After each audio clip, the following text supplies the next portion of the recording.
One moment, existence ceased abruptly. Everything disintegrated. Structures turned to powder. Individuals started dying one after the other. A plague engulfed the planet. Initially, disbelief overtook all. The financial markets collapsed. Worldwide fear ignited rapidly. Reports circulated everywhere. This was humanity's demise. Conflicts ignited. Countries betrayed each other. Economies fell apart. Hunger devastated the masses. In the midst of deprivation, turmoil escalated. Even a single packet of ramen cost millions of won. Crowds flooded the avenues. They begged. They rioted. It was an apocalypse of incomprehensible proportions. Yet humanity wasn't responsible. Abruptly, mythical beasts invaded Earth. And that marked the end of humanity. Like a fable, as soon as these beasts emerged, people began acquiring extraordinary talents. They transformed into superhumans. Digital alerts started materializing, providing resources to confront these entities. At first glance, it mirrored a recognizable scenario. But here was the deviation. Despite newfound skills, the creatures were pure nightmare fuel. The soul-labeled superhuman abilities were nearly ineffectual. The beasts annihilated humans as if they were insignificant. In under 72 hours, the planet was nearly eradicated. 3 days after the beginning of the apocalypse, the scene shifts to the introduction of a building amidst destruction, surrounded by rubble but intact. The building stands out, a solitary structure amid the wasteland, bearing witness to the chaos that has unfolded. Inside this building there is a man, the protagonist, who is eating some snacks. He reflects while eating that the world has not completely ended, and that is the reason he is still living normally. The taste of the snacks is a small comfort, a semblance of the mundane in a world turned upside down. However, he also reflects that, despite being alive, he is alone in his apartment, without the company of any other survivor, locked in an environment of 100 square meters. The silence of the apartment is deafening, reminding him constantly of his isolation. His mother, father, grandfather, and grandmother are all outside, somewhere in the vast expanse of the destroyed world. He also thinks about the high cost of acquiring the building he is in, stating that it cost 200 million wons, arising from the bank account, and another family belongings totaling 200 million wons. The memories of the sacrifices made to secure this refuge weigh heavily on his mind. The reason he is in this apartment now and alone is explained as being the need for someone to live in the apartment for 2 years to benefit from the purchase taxes. This seemingly trivial bureaucratic requirement now feels like a cruel twist of fate. This is the reason he is living there and ended up being suddenly locked inside due to the apocalypse. While lamenting, he also realizes, to his greater sadness, that his internet connection is very weak. The weak connection is a frustrating barrier, cutting him off from what little interaction he could have had with the outside world. He takes a deep breath, trying to relax, but a strange noise catches his attention. The sudden sound is jarring, pulling him out of his thoughts and back into the harsh reality of his situation. When he looks, he sees a creature flying towards the building and making noises. The sight of the creature fills him with a mix of fear and curiosity. Then, as soon as it gets close to his apartment, the creature violently crashes into the window with enough force to knock down the protagonist even without hitting him. The impact shakes the building and he feels the vibrations through the floor. The creature soon attempts another strike against the structure, and the protagonist protects himself. He braces for impact, his heart pounding in his chest. While he tries to defend himself against a possible monster invasion, the system informs him that it has denied the entry of the creature trying to penetrate the demarcated area. The cold, mechanical sound of the system is a stark contrast to the chaos outside. Thus, the ultimate shut-in system is presented, showing the declaration of the house, stating that no one can enter without the permission of the owner and set perimeter rules. The protagonist, then relieved, remembers that this condition is not new to him. As he gets up, he recalls that this is the reason he is alive and safe. The ability protects him from any creature invasion. The sense of security, however, is fleeting. However, he also remembers, while trying to unlock the door, that not only is the entry blocked but also the exit of anyone within the perimeter of the apartment. The realization hits him like a ton of bricks. Enraged, he tries to open it with brute force, kicking the door. Each kick echoes in the empty apartment, a futile attempt to break free. On this third day, where the world succumbs to destruction, he is grateful for the ability protecting him but also laments being completely trapped inside the apartment. Sometime later, sitting and watching the system window, he continues to reflect on this condition of being trapped. The cold glow of the screen is his only company. Irritated, he laments not having the power to do anything about it. The feeling of helplessness is overwhelming. As he looks to the side, he notices that all his supplies are running out and that his refrigerator has lost power since the previous day. The ticking clock of his survival is a constant reminder of his predicament. His only source of energy is some food cooked in pans, which will not last much longer. The realization sets in, deepening his sense of urgency. Suddenly, the system shows a new notification. The unexpected beep of the notification is a jarring interruption. He has hunted a Calican, level 23, and gained a significant amount of XP, and some new skills have been added. The notification is a glimmer of hope in the darkness. His attention is entirely focused on the system as he analyzes the reason for this unexpected notification. The details on the screen are a puzzle he needs to solve. Looking out the window, he sees the ground floor, where the bird that had hit his window is lying on the ground, lifeless, and being attacked by goblins. This makes him realize that the death, even not caused by the animal's impact on the window, made him gain experience after the monster's life ended. The macabre scene outside is a grim reminder of the new rules of this world. The system continues to notify him, saying that a new skill has been unlocked, and resources have been acquired from the surroundings, and these resources are being calculated. The protagonist also notices a change in the goblin's behavior and wonders why. The shifting dynamics of the creatures are yet another uncertainty to navigate. Now, in desperation, the goblins face the monster's death, while they desperately try to scavenge something else. The system completes the resource calculation and informs him that 2,203 wands have been deposited in his wallet. The number on the screen seems surreal. This generates confusion about how this should work. The new reality of his resources is a puzzle he needs to piece together. Suddenly, the apartment's power returns, to the protagonist's surprise. The sudden return of power is a shock, a small miracle in a world gone mad. Everything was now working normally, and the house declaration evolved to level 3. The sense of normalcy, however fleeting, is a balm to his frayed nerves. With the XP gain, the dignity preservation ability was also unlocked, and this is the reason why all the basic resources of the house have been restored. The acquired money is now in his wallet, and the protagonist reflects on the return of the house functions with joy. Running to the refrigerator, opening it with great happiness, and also going directly to the sink to check the water supply, finally going to the electric stove to test its functionality, the protagonist kneels and cries with much joy, saying that everything is normal, just as it was before the beginning of the end of the world. The sense of relief washes over him, a precious moment of victory in the midst of chaos. However, when he picks up his cell phone and tests his internet connection, he notices that the phone is not working. The broken connection is a bitter reminder of his isolation. In frustration, analyzing the place, he notices a flash drive lying on the floor. The small object is a spark of curiosity in his otherwise dreary existence. Quickly, he goes to the computer and analyzes its content. There were photos of his mother holding him as a baby, taking him to school, and also photos of the united family.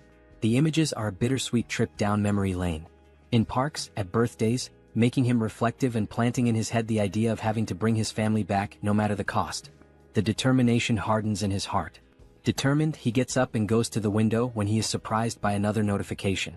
The persistent system, always ready with another twist in his journey. The system informs him that he now has a warehouse, where he can buy items listed at original prices. Intrigued by this new development, he decides to investigate further. Going to check what this store is about, he sees the acquired values being made available and concludes that the confined wallet is directly linked to the values available for use in this store. This realization brings a glimmer of hope. Perhaps this store could offer a way out, or at least provide better tools for survival. Thinking about some change in his condition, he goes to the window and laments that he is still confined within the apartment. The view outside, a constant reminder of his isolation, deepens his frustration.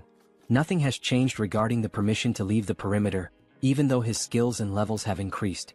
The invisible barrier remains as imposing as ever, a prison wall he cannot breach. However, one thing is certain, increasing levels can unlock skills that may help him get out of this condition.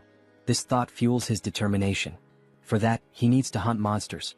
But then the question arises, how will he hunt these monsters? The memory of his past struggles makes him doubt. It will be very difficult for something like before to happen again, where simply a monster hitting the window, falling, and dying would allow him to gain experience and the rewards related to the monster's death. Looking once more at the bottom of the building through the window, he notices that there is a possibility of annihilating some goblins. This discovery ignites a spark of hope. The young man then takes a bottle to test if it will pass through the barrier that prevents him from leaving the apartment. With a mix of anticipation and anxiety, he prepares to throw. As he throws it, he realizes that he succeeded in launching the bottle. The barrier does not impede objects. Thus, he concludes that anything he throws will be useful for his hunt. In this case, he picks up a dumbbell and will try to use it as a weapon. Its weight and solidity give him confidence. Looking through the window searching for potential targets, he notices a bunch of goblins still collecting parts of the previously slain monster. Seeing that some are leaving with parts of the monster, he shouts for them not to go away. His voice is urgent, a command born of desperation. Seeing the urgency, he then throws the first dumbbell through the window. Throwing it and hoping it hits a monster, he watches as the dumbbell falls and accurately hits one of the goblins, killing it. The other goblins around, surprised, cannot comprehend what just happened. The goblins' perception of one of their companions being killed causes the young man to feel frightened, fearing possible retaliation. His heart races, the adrenaline pumping. Realizing that only one dumbbell remains, he reflects on other possible artifacts that can be used in his hunt. He needs to be creative. Artifacts that are strong enough to perform a kill when thrown, even considering throwing the TV or computer. His mind races with possibilities. The goblin screams on the ground floor of the building catch the protagonist's attention, who becomes scared as they howl more and more with the intention of making some kind of counterattack. With the goblins advancing against the building, the protagonist realizes that this may be a good opportunity, as they are now closer, and he will be able to hit his targets more easily. The proximity could be an advantage. To solve the shortage of throwable artifacts, he goes back to the store and activates the function to list items, picking up his last dumbbell and registering it in the store to test the functionality. While scanning the dumbbell, he receives a notification of the artifact's characteristics and also the price registered in the store for the item acquisition. Surprised, he compares the listed price with the price he paid to buy this item online previously, concluding that the price of the items he registers will indeed be the same as normal stores from the period before the end of the world. This realization reassures him. With the item ready and scanned, the system suggests buying the item he just registered. Confirming the purchase, the dumbbell is projected and materialized in front of the young man. He now shouts with joy, considering that everything worked as expected. His plan is coming together. Now the second part, testing the purchased items by throwing them through the window to hit more targets. In the first throw, there is already success as the dumbbell hits a goblin. The thrill of the successful hit fills him with confidence. The system confirms the hit by showing the EXP obtained and the ones from the goblin's death. Meanwhile, the group of goblins watch the lifeless body. Not having much time to lament, they are surprised by more dumbbells falling from the sky, literally, a rain of dumbbells. Some, now smart, try to run to avoid being hit, causing the protagonist to become irritated with the situation and decide to take other strategies. He cannot afford to waste any more time. Buying now 3 dumbbells at once, he quickly uses them, generating more hits and gaining more XP and more one. Now happy, the protagonist is surprised by another notification from the system. The messages keep coming. Now the store would also function as a warehouse, where he can store items for later use. While opening his warehouse, he activates the function to store one of his acquired dumbbells. The ability to store items opens new tactical options. Realizing the perfect functioning of the tool, he rejoices and then thinks of a new strategy to make kills in a more optimized way. His mind races with new ideas. He can now summon items from his warehouse and place them anywhere he wants. Soon, a brilliant idea comes to mind. He will summon the dumbbells outside to fall directly on the goblins. The precision and efficiency of this method are compelling. Opening the warehouse with a large quantity of dumbbells, he watches as all the dumbbells fall towards the goblins, performing an absurd sequence of hits and a flood of system messages with all the kills and ones acquired. The system notifications are a testament to his success. Shortly after finishing his hunt, the protagonist had already acquired and allocated various items in his warehouse. Several of them are food and drinks so that he can stay healthy for as long as needed. Ensuring his survival is paramount. Additionally, he managed to acquire more one by selling the items he used to hit the goblins. The influx of resources is a welcome relief. Suddenly, he realizes that there was a reduction of 1 unit of one. Thus, he begins to reflect on the preservation of dignity ability, questioning if it is responsible for the reduction of someone. He then starts to scan his apartment, meticulously observing the electricity, gas, and water expenses. He realizes, with a growing sense of frustration, that the only active thing at the moment is his refrigerator. The thought nags at him, why just the refrigerator? Could it be this is what's consuming the precious resources he so desperately needs? In frustration, he recalls his hunt against the goblins, a memory that brings a fresh wave of irritation. He reflects on how later several goblins fled, abandoning their former home, and since then he had managed to hit only 2. His efforts had yielded such meager results, leaving him to wonder if all this exertion was worth it. His mind races as he then wonders if there are other creatures he can hunt out there. Remembering the previous flying monster, a formidable foe that had tested his mettle, he recalls that no similar creature appeared near the apartment since then. This reflection leads him to ponder seeking other methods for his hunt, different strategies that could yield better results. He also wishes to be lucky enough for another flying monster whose name is Calican to fly nearby. A beast that had once promised a bounty of rewards if only he could master the tactics to bring it down. Then, almost like a miracle, he notices a Calican flying around the area. His heart races with a mixture of fear and excitement. This could be the opportunity he has been waiting for. Seeing the monster's presence, he then begins to act quickly, thanking God for not abandoning him in this dire time of need. With a metal structure and a mirror attached to it, he uses this makeshift tool he created to attract the Calican's attention.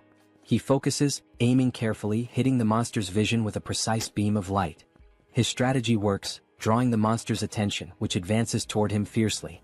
The beast's sudden violent approach, hitting the barrier and knocking him down with a gust of wind, reminds him all too clearly of the previous attack. Happy with the success of his plan to attract the monster's attention, he contemplates the gain of another level with the Calican's kill. The monster, undeterred, then launches an attack with its powerful wings, hitting the protagonist with another gust of wind. With some effort, he manages to remain standing, his resolve unwavering. At the end of the attack, the protagonist looks to where the monster was and realizes with a sinking feeling that it is no longer there. Quickly, the monster reveals its position as if playing a cruel game of hide and seek. It was attacking the building structure, seeking an opportunity to strike the protagonist once more. While the system alerts that an unauthorized entity is trying to enter the zone, the protagonist observes, his mind racing. He wonders if the creature will be strong enough to break the ability's barrier. Opening his storage, he knows the urgency of taking some action. Each second feels like an eternity as he methodically scans his list, reflecting on the calculation of the spoils. He understands that if the spoils are not close enough, they will not be counted. This critical understanding dawns on him, as he recalls how several of the spoils that would come from goblins were not counted. The surviving goblins had removed the bodies of the slain ones to an area beyond where the system could make an accurate count. Leaving the young man extremely frustrated with the thought that this cannot happen again, he makes a determined decision. Reflecting on the possibility of killing the monster with just one strike, he scrutinizes his list of available items in storage. His attention turns to the canola oil, an unconventional choice but one that sparks a cunning plan. He immediately acquires 10 bottles, thinking through each step meticulously. After the system delivers the bottles, he quickly grabs them and heads to the kitchen, his pace quickening with purpose. He picks up a pan and fills it with the liquid from the bottles, setting it to heat. His goal is to heat this oil sufficiently. While that happens, he ties a cloth to a stick, improvising a tool that will serve as part of his plan. Bathing the stick with the cloth in the boiling oil, he then stores the pan with enough heated liquid in the storage. He knows that timing and preparation are crucial. After pouring all the oil into the storage, the system confirms the listing of the item, and the protagonist goes in search of a lighter, which he uses on his stick to ignite it. His weapon is ready. Now at the window, observing the Calican, the protagonist waits for a good opportunity to invoke the canola oil on the bird.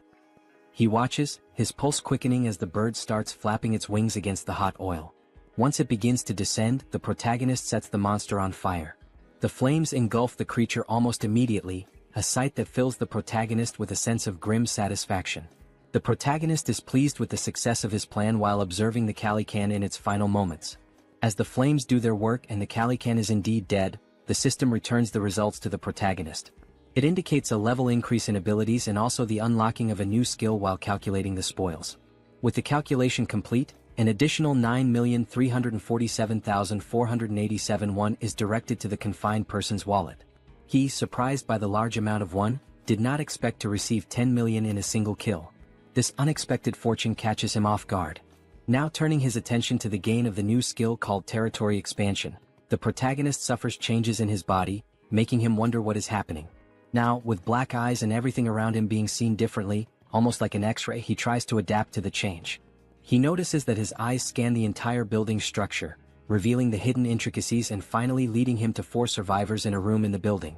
Clearly a surprise to him, as he did not imagine that there would be surviving neighbors so close. This revelation opens new possibilities and uncertainties, his mind racing with potential outcomes. Attempting to understand the situation, the young man, still with his eyes blackened, is overwhelmed by feelings of despair, confusion, and doubt. Suddenly, his eyes perceive the presence of people inside the building in a strange manner, leading him to a single question. What is happening? How is it possible that there are other survivors inside this building? And how does this ability work? As the effects of the ability fade, and while recovering from the changes it caused, the system emits several notifications. These inform that these individuals meet the requirements to become citizens and present a proposal for their acceptance within his jurisdiction. The individuals introduced are Choi Hyung-jun, referred to as Chubby, a 30-year-old husband, Park Hae-won, his wife, also 30, and their daughters Choi Na-yeon and Choi Seo-yeon, aged 3 and 6. Turning to the system, confused, the protagonist questions what would happen if they were not accepted as citizens. He quickly discovers the answer to the doubt.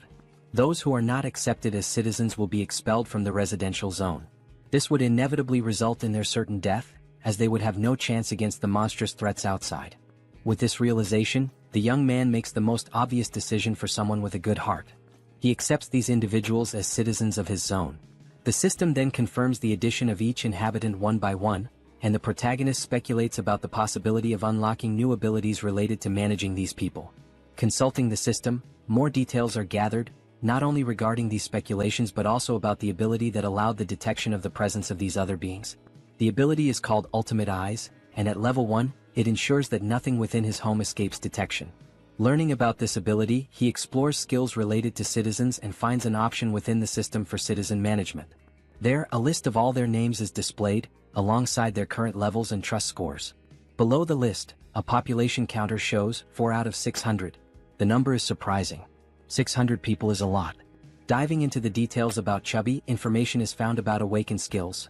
Currently none, XP distribution at 0%, and money distribution also at 0%, with options to assign a mission to Chubby or remove him from the citizen list. Data such as XP and money distribution rates raise questions about the possibility of sharing gains with the host of the house, sparking curiosity about how much control there might be over these rates. Could this also be a way to grow stronger?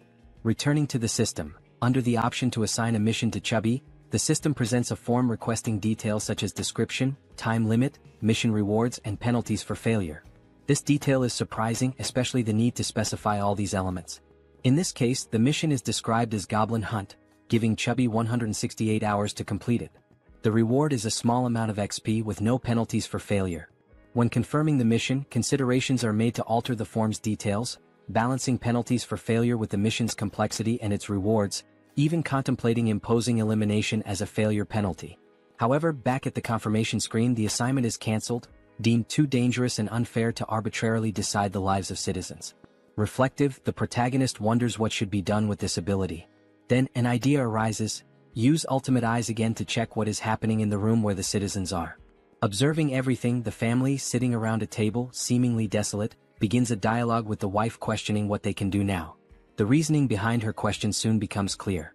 Chubby intends to leave the safe zone to search for basic supplies such as water. Though he wishes to stay with his family and daughters, he knows the necessity of obtaining essentials for their survival. The wife shouts that he cannot do this, emphasizing the extreme danger involved. Chubby understands but, given their circumstances, fears they have no other choice. He wonders aloud if there might be any place with at least water. He answers that even if there isn't, it is necessary to try the nearby convenience stores, mentioning one particularly large store that will surely have something usable. Before much reflection, one of the daughters exclaims, "I'm thirsty." The mother, realizing this is not a good time to voice concerns, tries to hush the child, knowing such a statement would act as a trigger for Chubby's decision. Confident, Chubby takes his wife's hand, asking if she trusts him and assuring her he will definitely return safely with something for their family. Saddened, the wife finds no further arguments to stop him. Back in his room, the protagonist ends the ability and reflects on the family's situation. The decision is then made to open the store and check the list of items. It appears that the maximum item storage capacity is limited, and it is wished that this could be expanded. While navigating the skill window, information is noticed showing storage at level 1, dignity preservation also at level 1, and the store at level 1 as well. Observing the levels of each item, there is a sense of relief. If there are levels, there must be a way to increase them and, consequently, enhance the capacities of these abilities. With points available for immediate upgrades, the store's level is raised to 2, increasing its capacity by 20 items. Additionally, the system applies a 10% discount to the total price of all used items. The protagonist, with enthusiasm, evaluates the given data and wonders what to do with the 2 remaining points. He considers investing in the shop or in the preservation of dignity, recognizing that these skills might help him encounter more citizens in the future. His shop, now at level 3 with a maximum capacity of 40, also has a new function: item recovery. This function enables him to restore old items and turn them into new ones. This was undoubtedly an excellent choice. Without further ado, he visits his shop again to acquire water and some fruits. With the remaining points, he decides to allocate them to other skills, particularly the preservation of dignity. Still at level 1, the choice to upgrade is based on the ability to request various things in return if he provides energy and water. With the preservation of dignity skill at level 2, he can now register vassals, leaving the protagonist puzzled about what vassals might be. The scene shifts to the living room where the family is gathered, and Chubby is seen preparing for his journey. Looking back, his wife and daughters appear distressed, wishing he would reconsider before it's too late. However, Chubby responds with a display of affection and protection, promising that he will return and asking the children to protect the house while he is away. The children ask if he really plans to go, and he responds as if it's a simple task, saying he is merely going to fetch some food and water. He also requests that they obey their mother in the meantime. The eldest daughter, however, knows it won't be that simple. She cries and screams about the monsters outside. Her memories take over, revealing details of day 1 of the apocalypse. The children had been playing in a sandbox in a park when monstrous creatures suddenly appeared, catching their attention. Terrified, the children stood up and started running in panic. While running, their father grabbed the youngest in one arm, desperate to survive, while their mother carried the other child so they could all reach safety faster, pursued by goblins. Now determined, the father swallowed his apprehensions, resolute in his decision. The mother tried to comfort the children to stop them from crying, making the father's decision even harder. He reflected on the possibility that this might be the last time he would see his daughters, trying to remain strong in front of his family. Suddenly, the doorbell rang, startling everyone and preparing them for a potential confrontation with monsters. Gathering his courage, the father cautiously checked the situation while hearing someone on the other side of the door asking to be let in. The voice from the other side caused surprise and doubt. Could it really be a person? Chubby wondered, but he didn't rule out the possibility of a cunning monster. As the voice continued from the other side, he prepared for a potential confrontation, noticing a sudden silence. Pondering whether the monster had left, he was startled when the door suddenly opened. Quickly, he turned to his family, holding them in hopes of protecting them from a possible threat. Everyone screamed, and the father begged for mercy for his wife and daughters. Amid the cries, a calm voice asked for permission, completely breaking the tension and prompting everyone to finally look at the one who had knocked.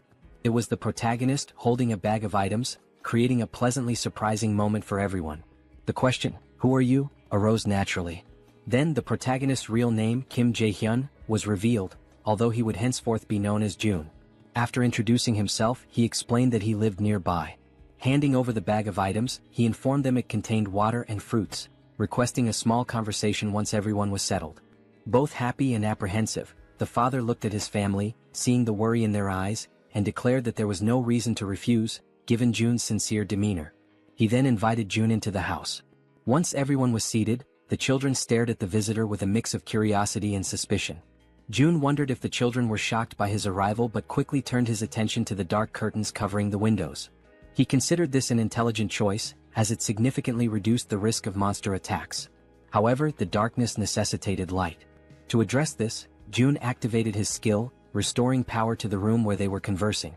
While organizing items in his bag, the family, still in shock, was astonished by the return of power to their apartment.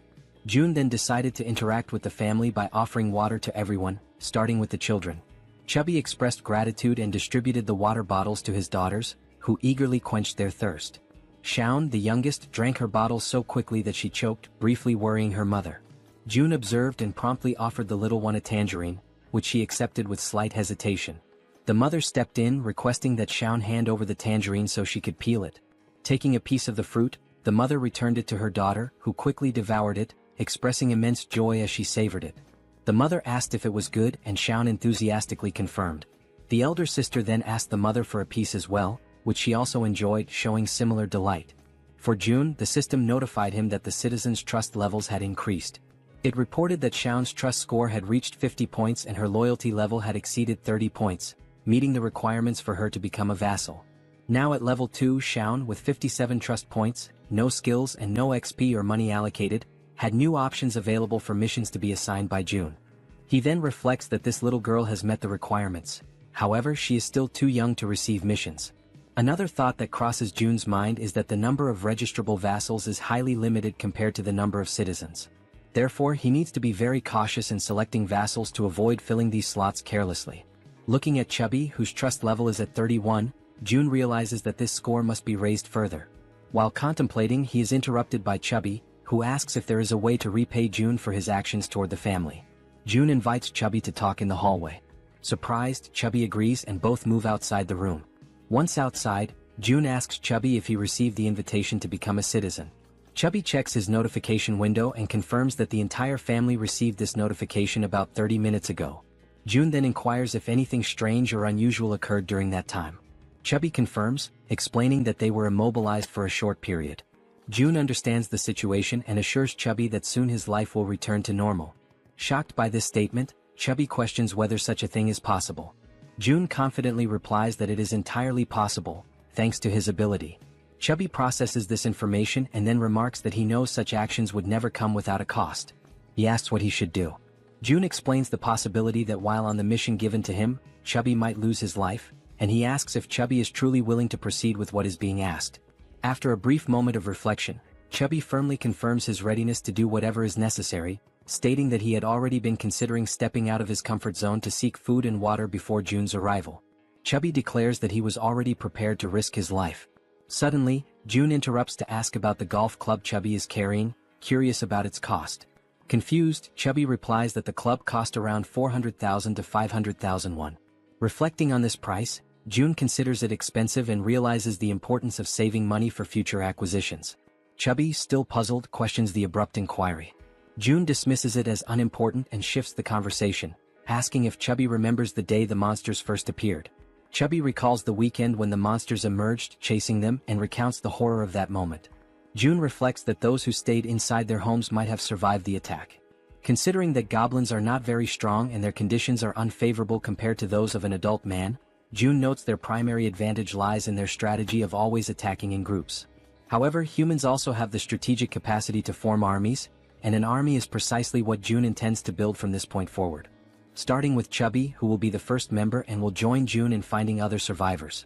Sometime later, back in his apartment, June analyzes the system, which notifies him that his trust level with Chubby has risen further. Checking his list of citizens, the system displays Chubby's trust level at 40 points. Reflecting on having an entire family as citizens, June considers the possibility of his own family being added to this list as he continues to develop the system. Suddenly, a goblin screech catches June's attention. He gets up and goes to the window to investigate the commotion. Looking down, he is surprised to see other people fighting against a large number of goblins. Contemplating how he could assist and how challenging it would be, June formulates a plan while observing the goblins' assault on the group of humans.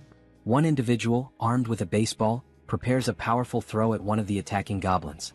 The ball strikes the goblin's face, knocking it out instantly. The attack's force sends the goblin flying, its skull bursting into a fountain of kaiju-like blood.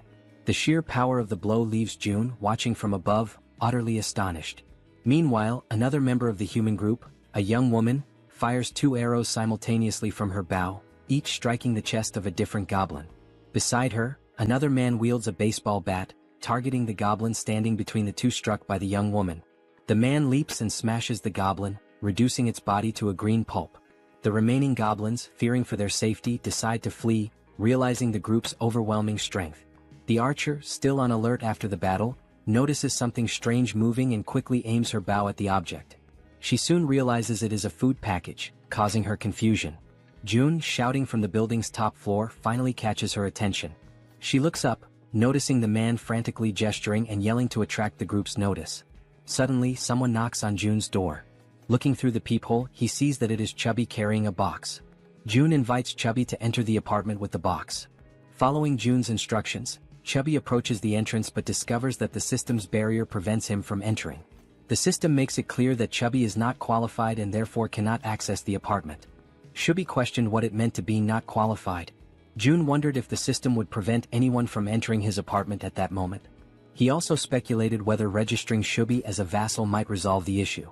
However, he decided to postpone addressing the matter of entry and instead focused on receiving the box, which contained items that could be used as weapons. Upon receiving the box, June placed it on the floor, opened it, and examined its contents. Inside there was a toolbox and several knives. June activated the system, accessed the store, and ordered 5 bottles of water and 5 packs of instant noodles. As the store projected June's order, Chubby watched in disbelief, amazed at how such a thing was even possible. Without dwelling too much on the situation, June packed all the requested items into the box and handed it back to Chubby, instructing him to take the box to the building's entrance on the first floor. Shubi accepted the box but questioned whether this task might be too dangerous. June replied that, based on his brief observations, the goblin's behavior became more active during daylight hours. He also thought to himself that the people fighting downstairs could be vital additions to his group of citizens. The food box would serve as the primary tool for earning their trust and loyalty. Speaking aloud to Shubi, June revealed that he had a plan and emphasized the importance of delivering the box to the first floor. Shubi questioned the simplicity of the plan, asking if it really was just about leaving the box on the first floor and returning. June confirmed that it was indeed that simple. Relieved, Shubi agreed to carry out the task, bidding June farewell as he left with the box. June thanked him as he departed. Opening the system's interface, June reflected on the need to reward Shubi's trust generously. The mission menu described the task: delivering the box containing water bottles and instant noodles to the first floor and returning within 24 hours. The mission offered a small amount of XP as a reward, with no penalties for failure. Shubi received the notification and realized he would gain experience upon completing the mission. He wondered aloud if this was somehow related to a leveling system like in a game. June confirmed this and revealed that Shubi's current level was 9. If Shubi leveled up, he would receive rewards. June assured Shubi that he was relying on him, and Shubi, understanding his task, promptly made his way toward the first floor. Armed with the box and a golf club for protection, he cautiously descended the stairs. Finally reaching the first floor, his mission was to place the box on the ground. However, before he could act, he noticed movement nearby. The sudden motion startled him.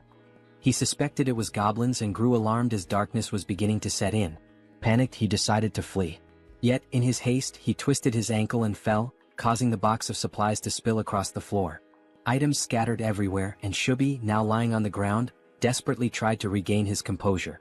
As the creatures drew closer, Shubi instinctively shielded himself with his arms and shut his eyes tightly. Suddenly, a voice called out to him. Opening his eyes, he saw a group of humans approaching, asking if he was okay. While in June's apartment, the system issued an alert about an unauthorized attempt to enter. June began to wonder what it could be, speculating that it might involve an invasion by the group. Activating his ultimate eyes ability, he scanned the building and noticed Chubby with a group of people, leading them as they conversed among themselves. The group questioned how it was possible for someone in the building to throw a package of noodles.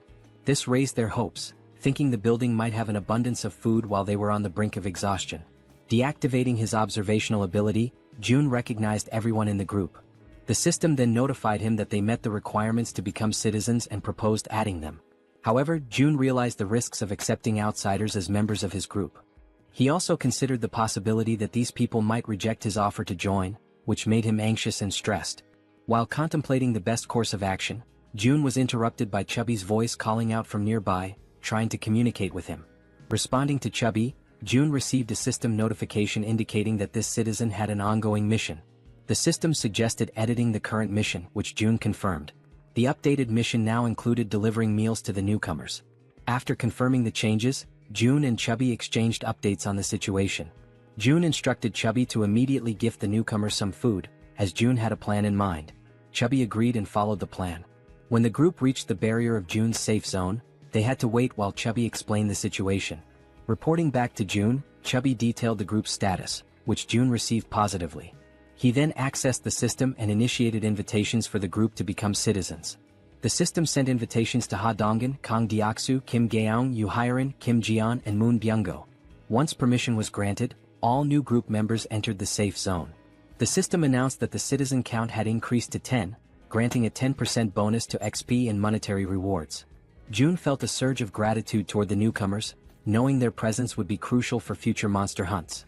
The system updated the trust scores and levels for the new members.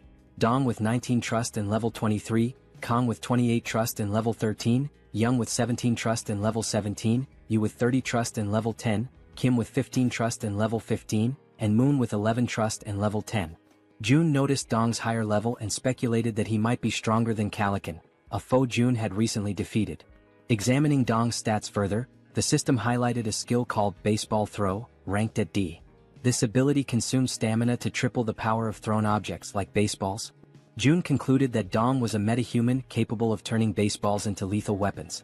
He recognized Dong's potential as an indispensable ally for monster hunting. To strengthen their bond, June planned to gradually build Dong's trust. June instructed the system to set the group's XP sharing to 70%, which the system confirmed. He then began assigning hunting missions to help the newcomers gain XP and resources. Jun likened his strategy to an auto-hunting system in games. Beyond logistics, Jun acknowledged the importance of establishing personal relationships with the group. He believed a good rapport was essential to eventually locating and reuniting with his family. Unexpectedly, the system notified him that the trust scores of Dong Young and Yu had increased, leaving Jun surprised and curious about the cause. The scene shifted to Chubby's apartment, where he invited the group inside. The archer, Jaehyeon, expressed her gratitude. Chubby's wife, confused by the situation, questioned what was happening. Chubby reassured her to stay calm and promised to explain soon. He also requested that she prepare food for everyone. Initially startled, Chubby's wife pointed out that there was no food ready and that everything would need to be made from scratch. Chubby urged her to proceed, explaining it was part of Jun's plan. After some hesitation, she agreed and began cooking. Han, previously referred to as Dong, expressed his gratitude and shifted his focus to Chubby, asking about Jun. Chubby admitted he didn't know much about Jun, except that he was their neighbor. Surprised, Han listened as Chubby described Jun as someone mysterious yet immensely resourceful, providing them with everything they needed. Han concluded that Jun must be a metahuman, possessing the extraordinary ability to solve everyone's problems with essentials like food and water. Determined to make a good impression on Jun, Han believed that Jun's abilities were almost miraculous. Chubby informed the group that they could take a shower while waiting for the food. The female members were stunned by the idea of taking a shower amidst the chaos. Han observed that, given the building's functional resources, such luxuries were indeed possible. Chubby elaborated, mentioning the availability of hot showers, leaving the women speechless. Chubby added that there were 2 showers available for simultaneous use. Another group member, who bore a resemblance to Toji, jokingly suggested challenging Jun to a fight. Han immediately dismissed the idea, calling it absurd and emphasizing the importance of impressing Jun instead. The group agreed on the need to prioritize securing food, recognizing this as a rare opportunity that couldn't be wasted. They turned their attention to Moon, who appeared lost in thought. Han gently touched Moon's shoulder, snapping him back to reality. When Han apologized for potentially upsetting him, Moon reassured him that nothing was wrong. Han began expressing regret over a past decision, but Moon interrupted, affirming that every choice had been consensual and there was no need for remorse. The group collectively strategized about obtaining supplies for Moon's grandmother. However, Moon internally lamented that it might already be too late for her. As Han discussed their plan further, the sound of the door opening startled everyone. Han readied a baseball in his hand, prepared for confrontation, but quickly realized it was Jun. Jun's presence radiated warmth and reassurance, instilling hope in the group. They felt certain that Jun was the key to lifting them out of their despair. A few minutes went by and they sat in silence around the table. The atmosphere was tense until Haiwan, a fatty's wife, feeling the strain, finally spoke. She apologized for how cramped the room was. Han, striving to be courteous, replied that it was fine. Since they had arrived unannounced, it didn't bother them. Just then, Fatty entered the room and announced that the food was ready. One by one, Fatty placed bowls of rice before them. They could hardly believe they were about to enjoy a real meal and began to wonder when they had last eaten something proper. Haiwan, feeling slightly awkward, hesitated before admitting she wasn't sure if the food she had prepared would match their tastes. What seemed like a simple meal to Haiwan left the group's archer stunned with admiration. As she stared at the dishes laid out before her, she couldn't contain her amazement. She told Haiwan that the food was incredible, confessing it had been a long time since she had eaten something so delicious. Haiwan, shyly brushing off the compliments, explained that it was all thanks to the ingredients Seo Jun had provided. She admitted that, without Seo Jun's help, she would have only been able to serve rice and tangerines. Meanwhile, Seo Jun noticed that Haiwan's trust level had reached 50. He smiled quietly to himself, reminded of his mother, who always beamed with joy when guests praised her cooking. But as the thought lingered, he realized with some surprise that Haiwan's trust had surpassed Jun's. Later on, they all started eating, expressing their gratitude to Haiwan for the meal. Haiwan and Fatty watched as their guests eagerly enjoyed the food, eating as though they hadn't had a proper meal in ages. The archer couldn't stop complimenting the egg roll, while another girl remarked to Haiwan that the style of the egg seemed Japanese. Haiwan smiled warmly, agreeing and politely encouraging her to enjoy the meal. At that moment, Haiwan's youngest daughter called out to her, capturing her attention. The little girl wanted to eat the egg rolls too, but Haiwan gently explained that she would make more for her after the guests left. This made her daughter a bit sad. Noticing this, the archer asked Haiwan's daughter if she'd like to share the egg rolls with her. The child's face lit up immediately, her excitement brightening the room.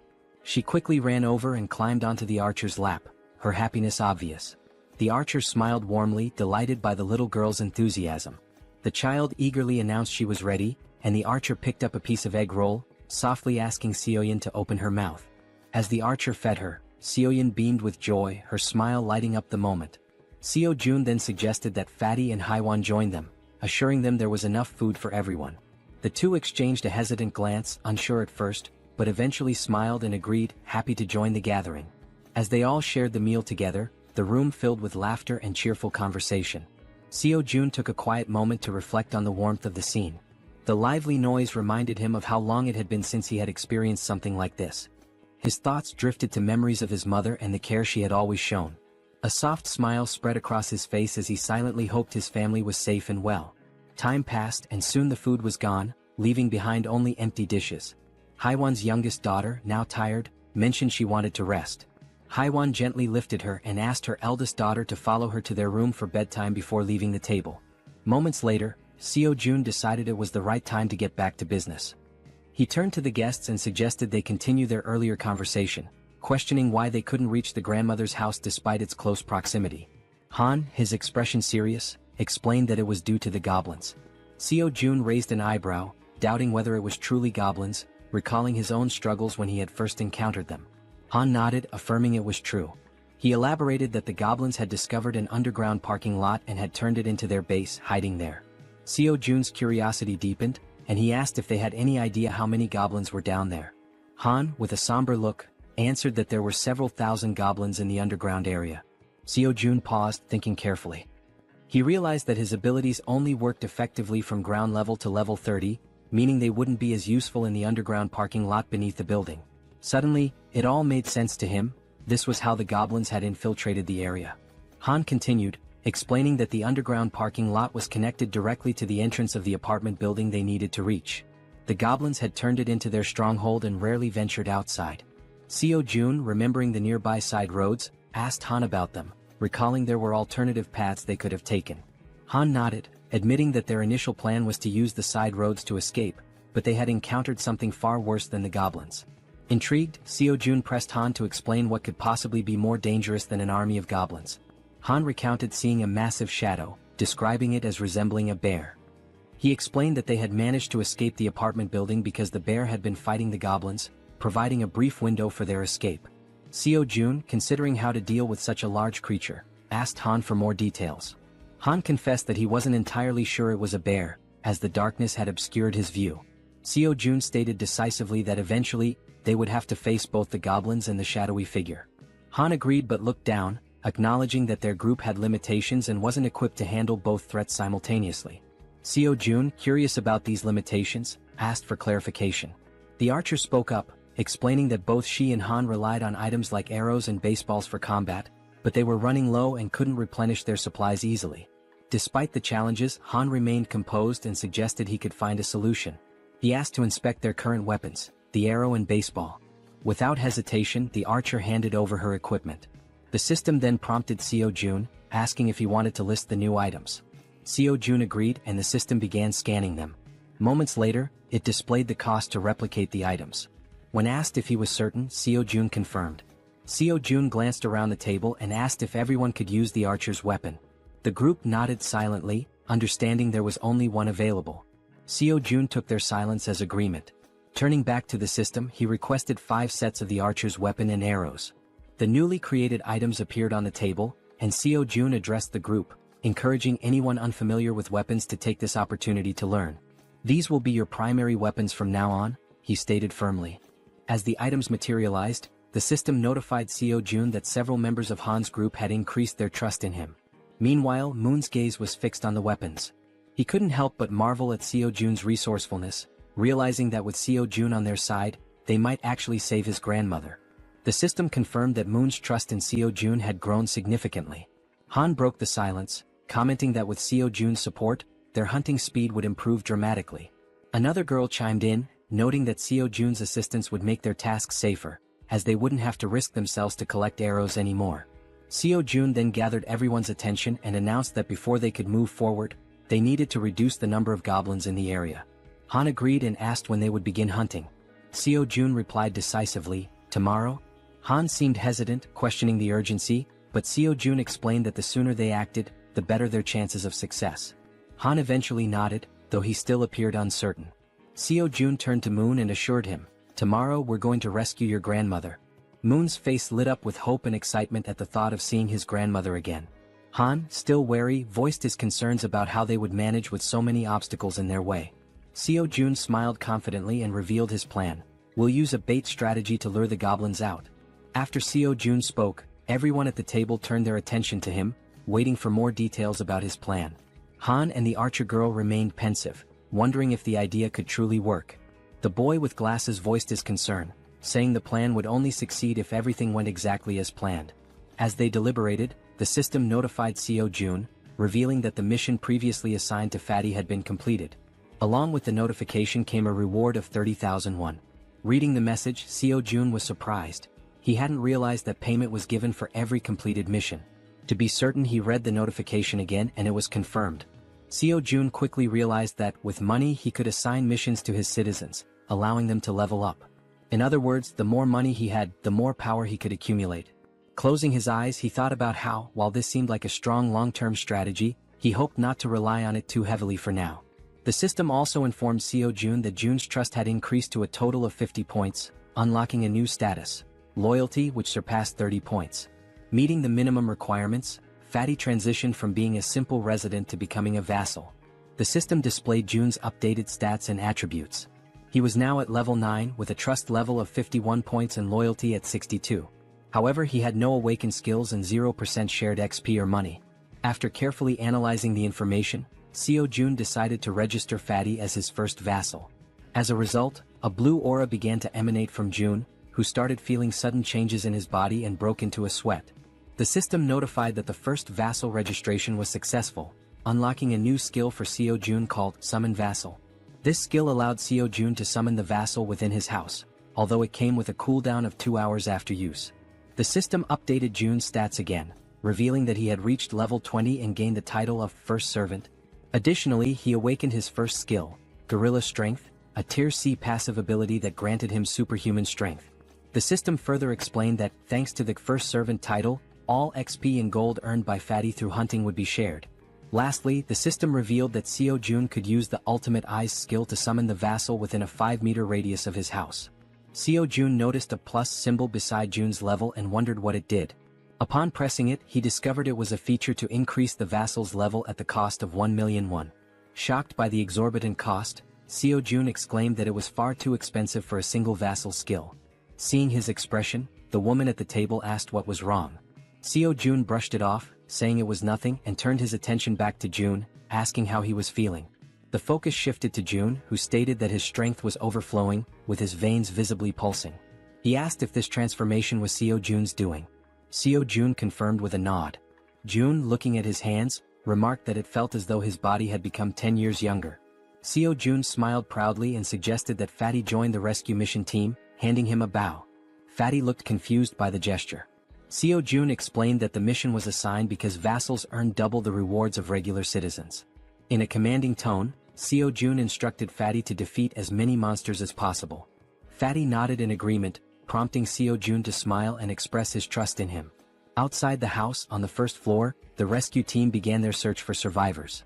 The boy holding a baseball bat questioned whether it was necessary to search the first floor, but Han reminded him that it was Seo-jun's order. The rescue team embarked on their first mission, to locate all survivors in the building and lead them to the 30th floor. The crucial part of the mission was to draw out a large number of goblins for elimination while rescuing as many survivors as possible. The boy with the baseball bat acknowledged the plan, and the group pressed forward. Han, shouting to keep the team alert, emphasized that goblins could appear at any moment or from any direction. As they continued their search, they had yet to encounter any survivors or goblins. While guiding the team, Han noticed something unusual. Some members of the group couldn't believe their eyes. Several lifeless bodies were sprawled across the floor, victims of the goblins. The sight filled the team with sorrow and rage, intensifying their hatred for the goblins. But they couldn't afford to stop. Determined, they pushed on to the second floor. On the second floor, the situation was catastrophic. Lifeless bodies lay scattered across the ground, leaving the team horrified as they continued to the third floor. Upon reaching the third floor, everything appeared to be calm. The team leader knocked on the doors, calling out to see if anyone was inside. The rest of the team followed suit, hoping to find survivors. After several unsuccessful attempts, the team lowered their heads, burdened by a sense of sadness. However, the boy with the baseball bat refused to give up, encouraging the team to press on to the next floor. On the fourth floor, they resumed knocking on doors, announcing themselves as the rescue team. Suddenly, a door creaked open, revealing a man with a tired expression. He asked if they were truly part of the rescue team, mentioning that he was extremely thirsty and begging for water. Han quickly pulled out a bottle and handed it to him. The man, still skeptical, asked again if they were really from the rescue team. Han reassured him, confirming their purpose and explaining that, as a resident of the building, he was helping to lead all survivors to a safe location. The man seemed surprised to hear this. He closed the door momentarily but reopened it shortly after, revealing two others inside the apartment. Introducing himself as Hong Young-soo, he stated that he would rely on the team. Han introduced himself as well, expressing his hope for good cooperation between them. Han then introduced the girls on the team and instructed them to escort Hong Young-soo and his group to the 30th floor before returning to continue the mission. Hong Young-soo hesitated, questioning the safety of the 30th floor and expressing his reluctance to leave. His son, however, admitted he had been hoping for a rescue and suggested there might even be a helicopter waiting for them. The girl clarified there wasn't a helicopter but assured them there was hot food and the chance to take a bath. Hearing this, Hong Jung-soo's daughter became excited, marveling at the idea of taking a bath even in the midst of the apocalypse. The girl chuckled and confirmed it would be a warm bath. The daughter eagerly turned to her father, urging him to stop hesitating and go with them. Reluctantly, the man gave in to his children's wishes. Shortly afterward, the system notified Jaehyeon that the total number of citizens had increased to 40. Along with this, their XP and gold had increased to 90%.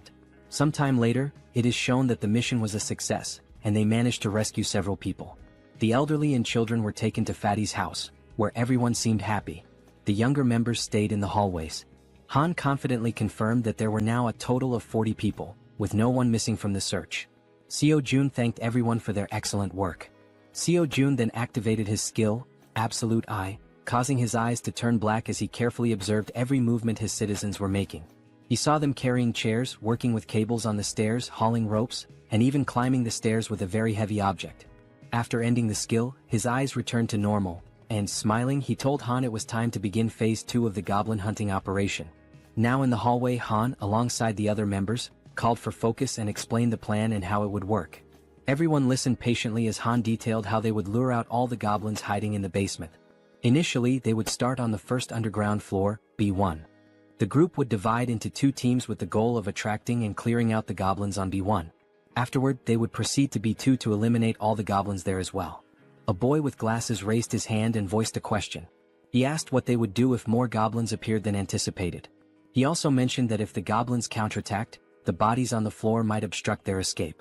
The archer and Han, confident, assured him they could handle all the goblins on their own since they now had plenty of arrows, unlike before.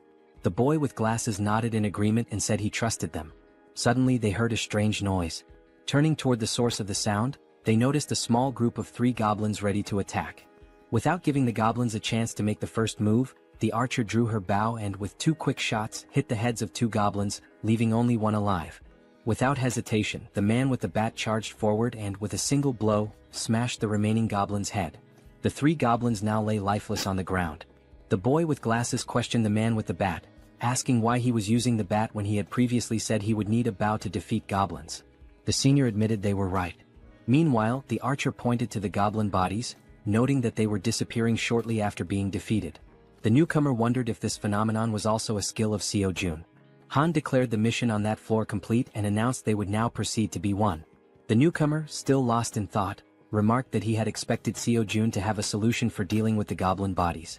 The system then alerted the group that the citizens' trust was increasing. The scene shifted to Jaehyeon, sitting calmly and opening a bottle while a series of system windows appeared in front of him. He found the moment quite enjoyable. He remarked that it wasn't intentional but reassured himself that he was still keeping an eye on everyone. The system sent another notification showing that Moon's trust had reached 50, unlocking loyalty. The loyalty stat had surpassed 30, meeting the conditions for registration. Jaehyeon was surprised by how quickly he had achieved these stats. However, he noted that the faster this happened, the better it would be in the long run.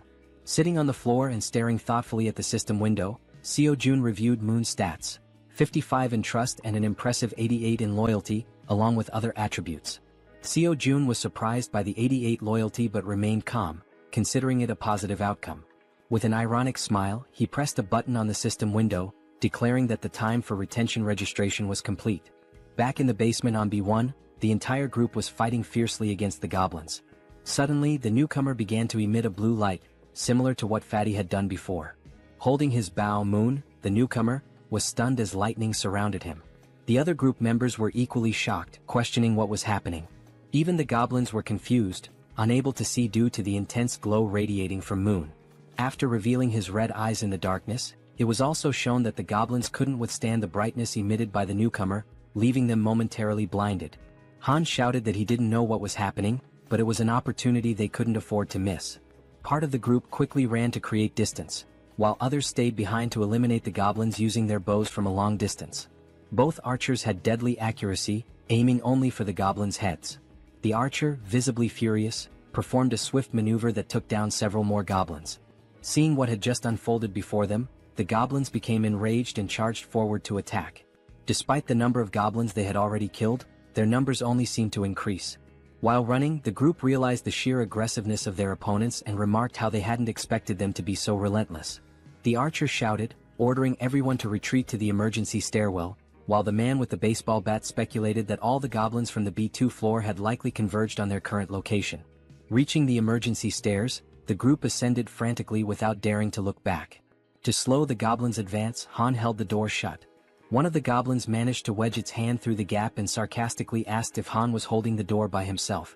Hearing this, the boy with glasses and the man with the bat joined Han to push the door shut. The goblins, however, were slowly forcing the door open. While the group struggled, they admitted it was getting increasingly difficult to hold it shut due to the overwhelming number of goblins. Suddenly, a voice from behind reassured them of help. It was Fatty, using the gorilla strength ability Seo Jun had granted him earlier. As he channeled the ability, Fatty single-handedly held the door and managed to block the goblins' advance. Han asked if he would be okay and Fatty urged them to hurry up the stairs. Despite his superhuman strength, Fatty was sweating and straining to hold the door with all his might.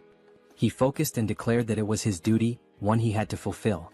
Finally, Han called out to him, letting him know everyone was safe and telling him to come up the stairs as well. Without hesitation, Fatty turned his back to the door and began running up the stairs. However, midway up, he tripped on a step and fell to the ground, just as the goblins were about to catch up to him. Lying on the ground and almost within the goblins' reach, Fatty shouted at his friends to leave him behind and continue the evacuation. While Han hesitated, trying to decide what to do, someone suddenly and without hesitation rushed down the stairs to help. It was the boy with the baseball bat who, with a single powerful swing, smashed the goblin threatening Fatty. He called out to June, urging him to hurry and extended a hand to help. Still on the ground, Fatty tried to crawl closer to his rescuer, but one of the goblins managed to grab his leg.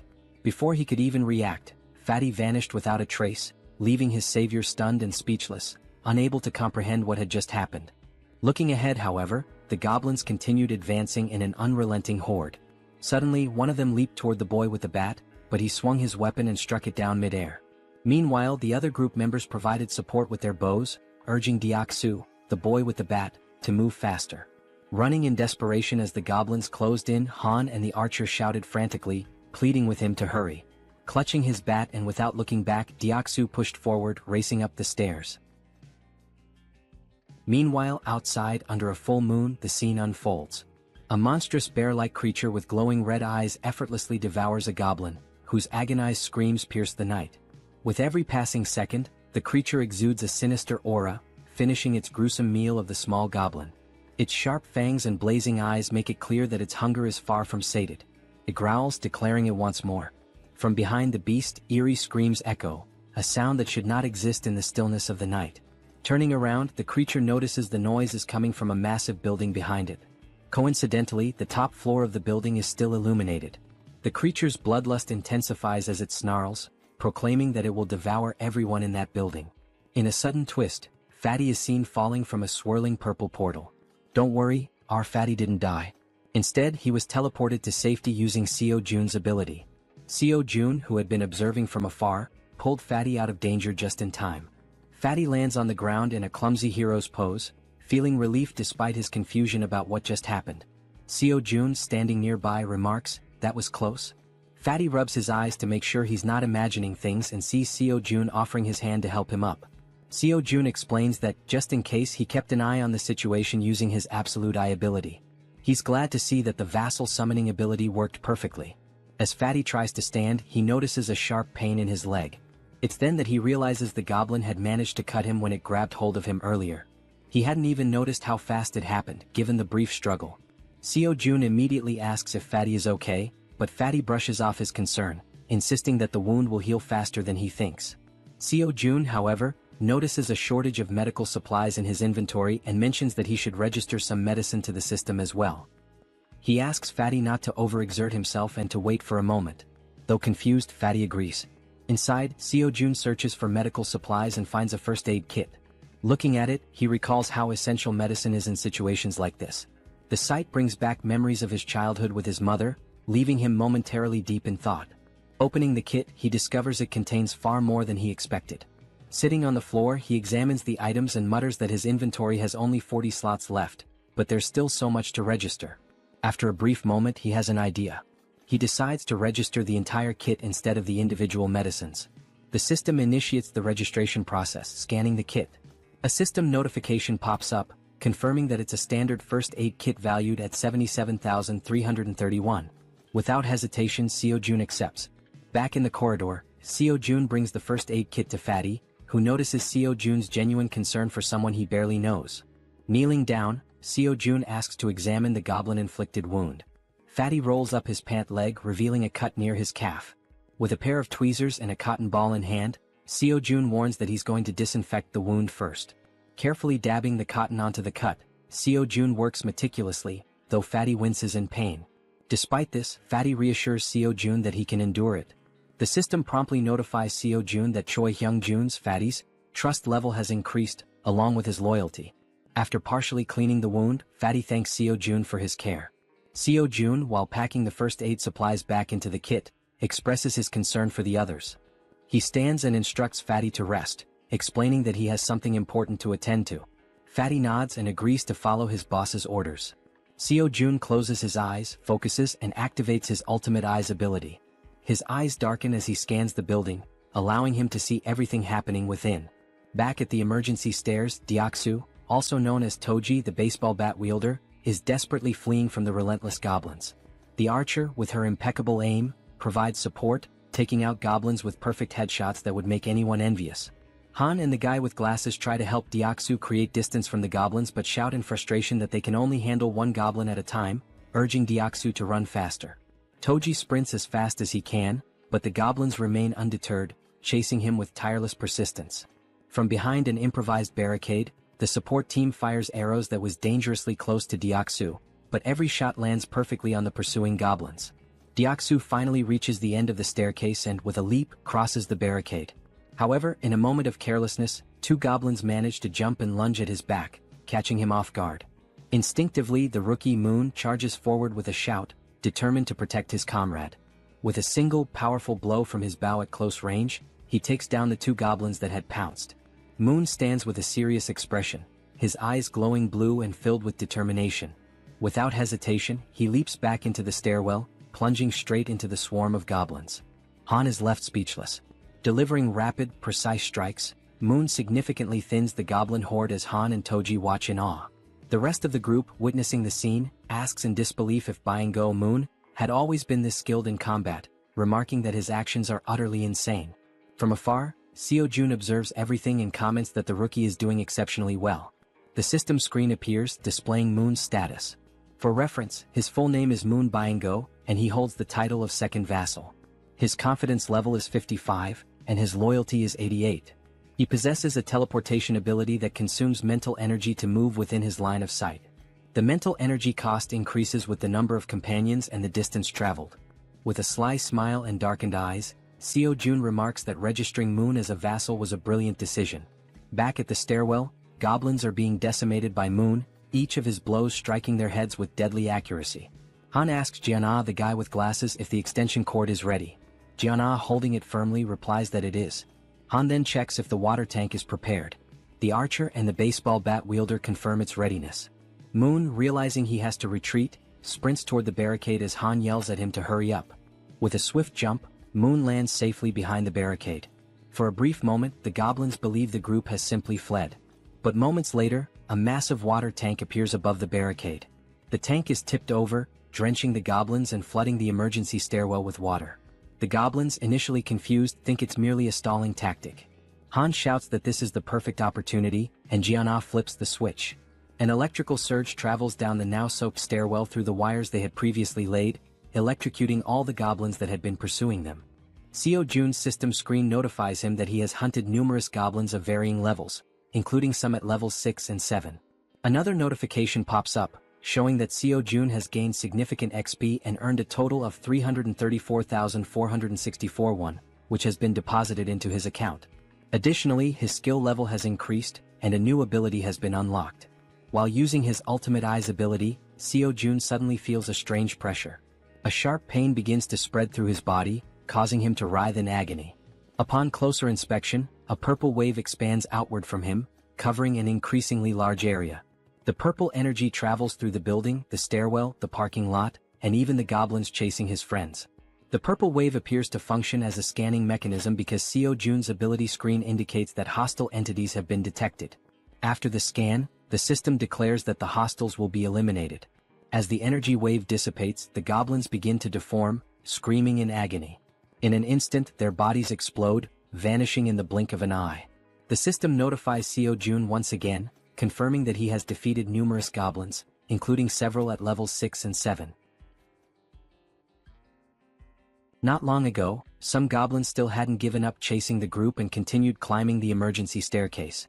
One of the goblins sensed something was amiss. A chill ran down its spine as it realized something was following them as well. Turning around slowly, it was greeted by an enormous shadow, its reaction one of pure shock. As it focused, it saw the silhouette of a massive bear approaching from behind. Before the goblin could even think, the bear, with sharp fangs and glowing red eyes, let out a deafening roar. In the blink of an eye, before the goblin could react, the bear attacked, biting near its neck. The goblin screamed in pain, drawing the attention of all the other goblins, who stopped and turned to see what was happening to their comrade. By then, the bear had already eliminated the first goblin and had begun attacking the others with its enormous claws. The first goblin was struck down, followed by another and then two more. The bear was making effective use of both its claws and teeth. Despite the bear's massive size, the goblins noticed they outnumbered it and decided to fight back. They surrounded the bear and launched their attack. Some jumped onto its back while others distracted it from the front. Quickly, the bear used its claws to knock off the goblins clinging to its back, but this left it vulnerable to more attacks. The goblins lunged at the bear, biting it with their sharp teeth. One managed to grip near its eyes while another bit into its back. The enormous beast tried to resist, striking nearby goblins with heavy blows, but their sheer numbers overwhelmed it, allowing them to attack from all sides. Using their sharp claws, they aimed for the bear's eyes, and just as they were about to blind it, all the goblins' heads suddenly exploded in an instant, likely due to Seo-jun's domain expansion. Now terrified and confused, the bear realized it was safe. At the same time, a system notification appeared, indicating citizenship had been granted. Exhausted from the grueling battle, the bear seemed to shrink in size. It began twisting its neck in an unnatural way, its body contorting strangely. Then it started to transform, revealing a human face emerging from its furry body. Finally, the bear's true form was revealed, a stunning woman with brown hair and eyes. Weakened from the intense fight, she collapsed in the parking lot, surrounded by the bodies of the goblins. Meanwhile, as Seo-jun writhed in pain while using his Ultimate Eyes ability, like a surveillance camera, he noticed the woman's unconscious body on the ground. He wondered who she was. A system notification identified her as Yeonju, level 33, with 9 trust points and an awakened A-rank ability called Werbear. This ability allowed her to transform into a beast, enhancing all her physical capabilities and granting powerful regenerative properties. Seo-jun's eyes widened as he realized this woman possessed an A-rank ability. Additionally, the system revealed that both Dongin and Hyerin had reached 50 trust points, unlocking their loyalty. The notification also stated that Deoksu's loyalty had reached 30, meeting the requirement to be registered as a vassal. Seo-jun quickly decided to register Deoksu as a vassal. Deoksu, now at level 25 and holding the title of third vassal, had 52 trust points and 31 ability points. Upon awakening, he gained a B-tier ability called Iron Knight, which allowed him to summon full steel armor and a halberd. Seo-jun, deep in thought, deduced that a vassal's level is determined by the rank of their awakened ability. He recalled that Fatty had awakened the strength of the gorilla, a C-rank ability, and was at level 20. Deoksu's Iron Knight was a B-rank ability, placing him at level 25. Moon's A-rank teleportation ability had placed him at level 30. Seo-jun concluded that when a vassal is registered, their level corresponds to the rank of their awakened ability. Yet, one question lingered: is the ability selection random like a roll of the dice? He wonders if Moon received an A-rank ability due to his loyalty. If that's the case, then Fatty, who has higher loyalty, should have awakened a B-rank ability instead of a C-rank one. This thought becomes even more puzzling considering that Deoksu, the baseball bat wielder, has only 31 loyalty yet already possesses a B-tier ability. Still deep in thought, Seo-jun remarks that understanding the conditions for obtaining higher-ranked abilities is crucial. It's an important question to answer. Since the number of vassals is limited to just 10, it's advantageous to select individuals with the highest potential rankings. He then reflects on whether there are any differences in accepting someone who has already awakened as a vassal. The system displays that an awakened individual can move freely through staircases, hallways, and elevators. Seo-jun decides to take action and walks toward the elevator. As he approaches, he activates his ultimate eyes, his gaze darkening. Meanwhile, the woman remains unconscious on the parking lot floor, near the goblins' lifeless bodies. Seo-jun calls Fatty, who arrives quickly, and instructs him to head to the parking lot. He asks Fatty to bring the woman from the second level of the parking structure back to their floor. While this unfolds, the team on the emergency staircase is dismantling and recovering the materials used for the electric trap. Deoksu, feeling relieved by the goblins' sudden defeat, asks his friends if they know why the goblins exploded so suddenly. The bespectacled man speculates that it was likely someone's doing. Han, sweating nervously, realizes that such a powerful skill could only belong to one person. The way the goblins were dealt with so effortlessly leaves no doubt in his mind. It must have been Seo-jun. He recalls that when he first met Fatty mentioned that Seo-jun was a bit of an enigma. Han also remembers Fatty talking about hot baths, which amazed the girls, and how the ingredients for their meals had also been thanks to Seo-jun's ability. Reflecting on all this, Han grows more unsettled by Seo-jun's overwhelming power, convinced that the mysterious skill must be his. As Han coils the wires around his arm, he glances at Moon and recalls how he used to be an introvert, someone who changed drastically after meeting Seo-jun. Realizing the terrifying scope of Seo-jun's abilities, Han thinks to himself that being saved by Seo-jun means being chosen by him. Back in the parking lot, as the elevator reaches the ground floor, Fatty dashes toward the unconscious woman. He quickly picks her up and heads to the 30th floor as instructed. All of this is observed by Seo-jun through the surveillance-like view of his ultimate eyes, while Han silently contemplates how being saved in this world seems to hinge on being favored by Seo-jun. A flashback is revealed showing a small toy car. A child was playing with it in a park while being watched. The boy was filled with joy, calling out to his mother to watch what he could do. The woman from the parking lot, Yeonju, was his mother. She smiled at him genuinely, encouraging him. As the child stood up and waved to his mother, something appeared behind him. The genuine smile on the mother's face turned into an expression of horror. She froze, overcome with terror. A group of 3 vile goblins surrounded the poor boy, who was innocently waving at his mother. She tried to act, summoning all her strength, but she wasn't fast enough. The goblins attacked the boy, leaving her helpless to stop them. All she could do was weep as the sight of her son's final moments was burned into her memory. All that remained was the toy car the boy had been playing with. Trapped in a nightmare, Yeonju suddenly woke up, startled by the painful memories. She looked to her side and saw Seo-jun, who called her by name. He watched her lying down and she sat up on the bed, her head throbbing. Seo-jun extended his hand and introduced himself, saying it was a pleasure to meet her. Ignoring his introduction, she asked him if he was the one who did it. Surprised, Seo-jun hesitated, unsure what she was referring to. Quickly she clarified, saying he knew exactly what she meant, the thing that made the goblins' heads explode. Seo-jun froze in a moment of hesitation, and his hand began to tremble. Gripping his hand to steady himself, he admitted that, yes, he was the one who had done it. Yeonju started thinking, realizing how immensely powerful he must be. Someone with such a neutral expression could wipe out an entire horde of goblins in an instant. Fearful but hopeful, she thought that if he could do something so incredible, then maybe. She began trembling, her thoughts racing. Finally, she begged him, pleading for him to save her child. Through her tears, she cried out, asking him for just one day to bring her son back. As she finished her plea, Seo-jun looked at her, seeing her face soaked with tears, an expression of unbearable pain. It was the face of someone who had their child ripped away. Still crying, she said she missed her beloved son terribly. Seo-jun clenched his teeth, anger boiling within him as he realized she had lost her son to those wretched goblins. Yeonju sobbed so hard, trembling and unable to speak coherently through her hiccups. Seo-jun stood there, frozen, wondering if there was truly nothing he could do. He decided to try issuing a mission through the system. Hunt down 1,000 goblins with no time limit and no penalty for failure. The reward would be the resurrection of her child. Lost in thought, he wondered if such a thing was even possible. The idea filled him with apprehension. But then the system notified him that the mission couldn't be issued. Frustration surged through him as he realized resurrection was beyond his current capabilities, even with his powers. The system explained further, stating that a resurrection required a tremendous amount of power and resources. Then another notification appeared. There weren't enough funds to cover the resurrection mission's reward. It suggested trying again after increasing his funds. Seo-jun was stunned, his jaw dropping in disbelief as he read the message. Resurrecting someone might actually be possible if he had enough money. Overwhelmed with excitement, Seo-jun shouted at the system, demanding confirmation. Could he truly bring someone back to life if he had the funds? Returning to the room, he saw Yeonju still crying. He realized he had no idea how much it might cost to resurrect someone, nor could he even begin to guess. But knowing the possibility existed, he decided to act. He called out to Yeonju, who quickly looked up, wiping her tear-filled eyes. With a serious expression, Seo-jun told her that he thought he might be able to help her. He explained that there might be a way to bring her son back. Upon hearing this, Yeonju feels a sense of relief. Though not a certainty, the idea that there might still be hope offers her comfort. Still crying, she grips the bedsheet tightly and asks if what he said is truly real or just a cruel joke. Seo-jun reassures her that he would never joke about something so serious. However, he explains that while it is possible, it cannot happen just yet, and she nods in understanding.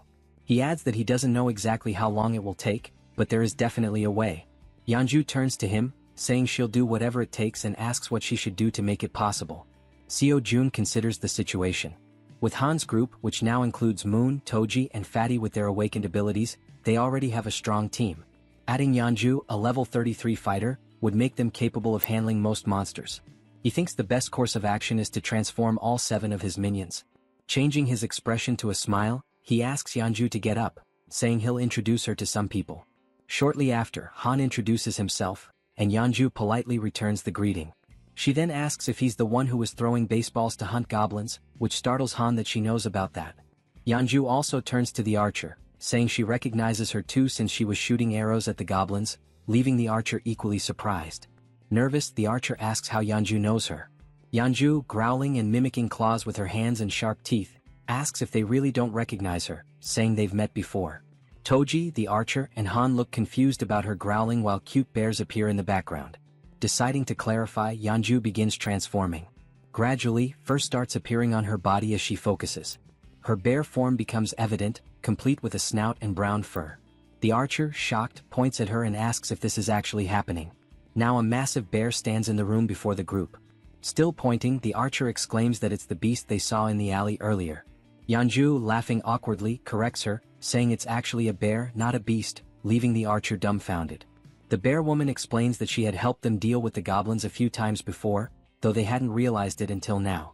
Looking at the giant bear in front of him, Han remarks that their meeting wasn't a coincidence after all. The bear woman confirms this, saying that anyone who opposes the goblins is a friend of hers. At that moment, Seo-jun arrives and interrupts their conversation, stating that it's good they're already acquainted. With a serious expression, he says he has something important to announce. Seo-jun explains that after thinking it through, they'll execute the plan to rescue Moon's grandmother tomorrow. The group listens intently as he informs them that the number of goblins has drastically decreased, making this the perfect opportunity for the mission. He adds that Fatty will sit out this mission due to his injuries and mentions that he borrowed Fatty's room, as Fatty lost his bed to the bear woman. Seo-jun then announces that Yeonju, the bear woman, will join them on the mission. She nervously thanks him for the opportunity and says it's a pleasure to meet everyone. Concluding the meeting, Seo-jun tells them to prepare for tomorrow morning. The group, filled with determination, agrees to the mission without question. Afterward, Seo-jun calls Toji and Moon aside for a private conversation in the hallway, leaving them feeling uneasy. He reassures them not to worry, saying it'll only take a moment. Under the full moon in the hallway, Seo-jun asks if they know why he called them there. Both Toji and Moon look startled, unsure of what he's referring to, though deep down they might have an idea. The two were caught off guard by the sudden question and visibly startled. Toji hesitated and admitted he wasn't sure, while Moon spoke up, asking if it had something to do with the powers they had recently acquired. June smirked sarcastically and replied, "Yes, it's about your powers." He went on to explain that both of them had awakened abilities this time, leaving them shocked at how perceptive their leader was. Seo Jun explained further, revealing that Moon's newly obtained ability was teleportation. This excited Moon, who was eager to learn how to use it.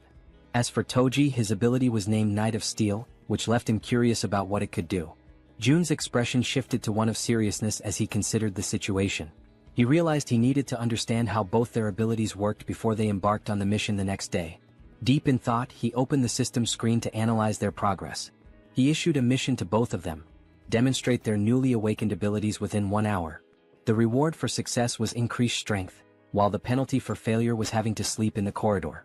The system confirmed the mission parameters, and Jun found himself intrigued by these team-oriented challenges. As Jun mulled over the situation, Toji, unable to contain his enthusiasm, called out, asking if it was true that he had awakened a new ability. Jun confirmed with a nod. Toji's excitement was palpable. Snorting with exhilaration, he exclaimed how great it was, but then asked about the Knight of Steel ability, curious about its specific capabilities. Jun explained that it allowed Toji to summon a steel suit of armor and a halberd. Before Toji could ask further questions, since he was used to wielding a baseball bat, a blue light suddenly materialized beside him. The light was Moon's teleportation ability activating. In an instant, Moon vanished, leaving Toji stunned by how quickly he had picked up the skill. For a few seconds, Jun and Toji exchanged wide-eyed, speechless glances, both trying to process what had just happened. Moments later, Moon reappeared in the corridor, slightly wobbly as he landed. Looking down at his hands, Moon's face lit up with excitement as he marveled at the functionality of his power. Clenching his fist, he declared, "With this power, rescuing my grandmother will be a breeze." The system notified Seo Jun that Moon's confidence had increased, along with a rise in his loyalty. Overcome with gratitude, Moon bowed deeply to Jun, thanking him for everything he was doing. The gesture took Jun by surprise. After a moment, Jun urged Moon to pause and carefully assess the situation. "Even though you've managed to use your powers," Jun explained, "going to your grandmother's house right now is impossible." Moon, puzzled, asked why that was the case. Jun patiently elaborated that there was no guarantee he could fully control his ability, even though it had worked once. "It's possible you just got lucky," Jun said, causing Moon to lower his head in disappointment at the realization that rescuing his grandmother would have to wait.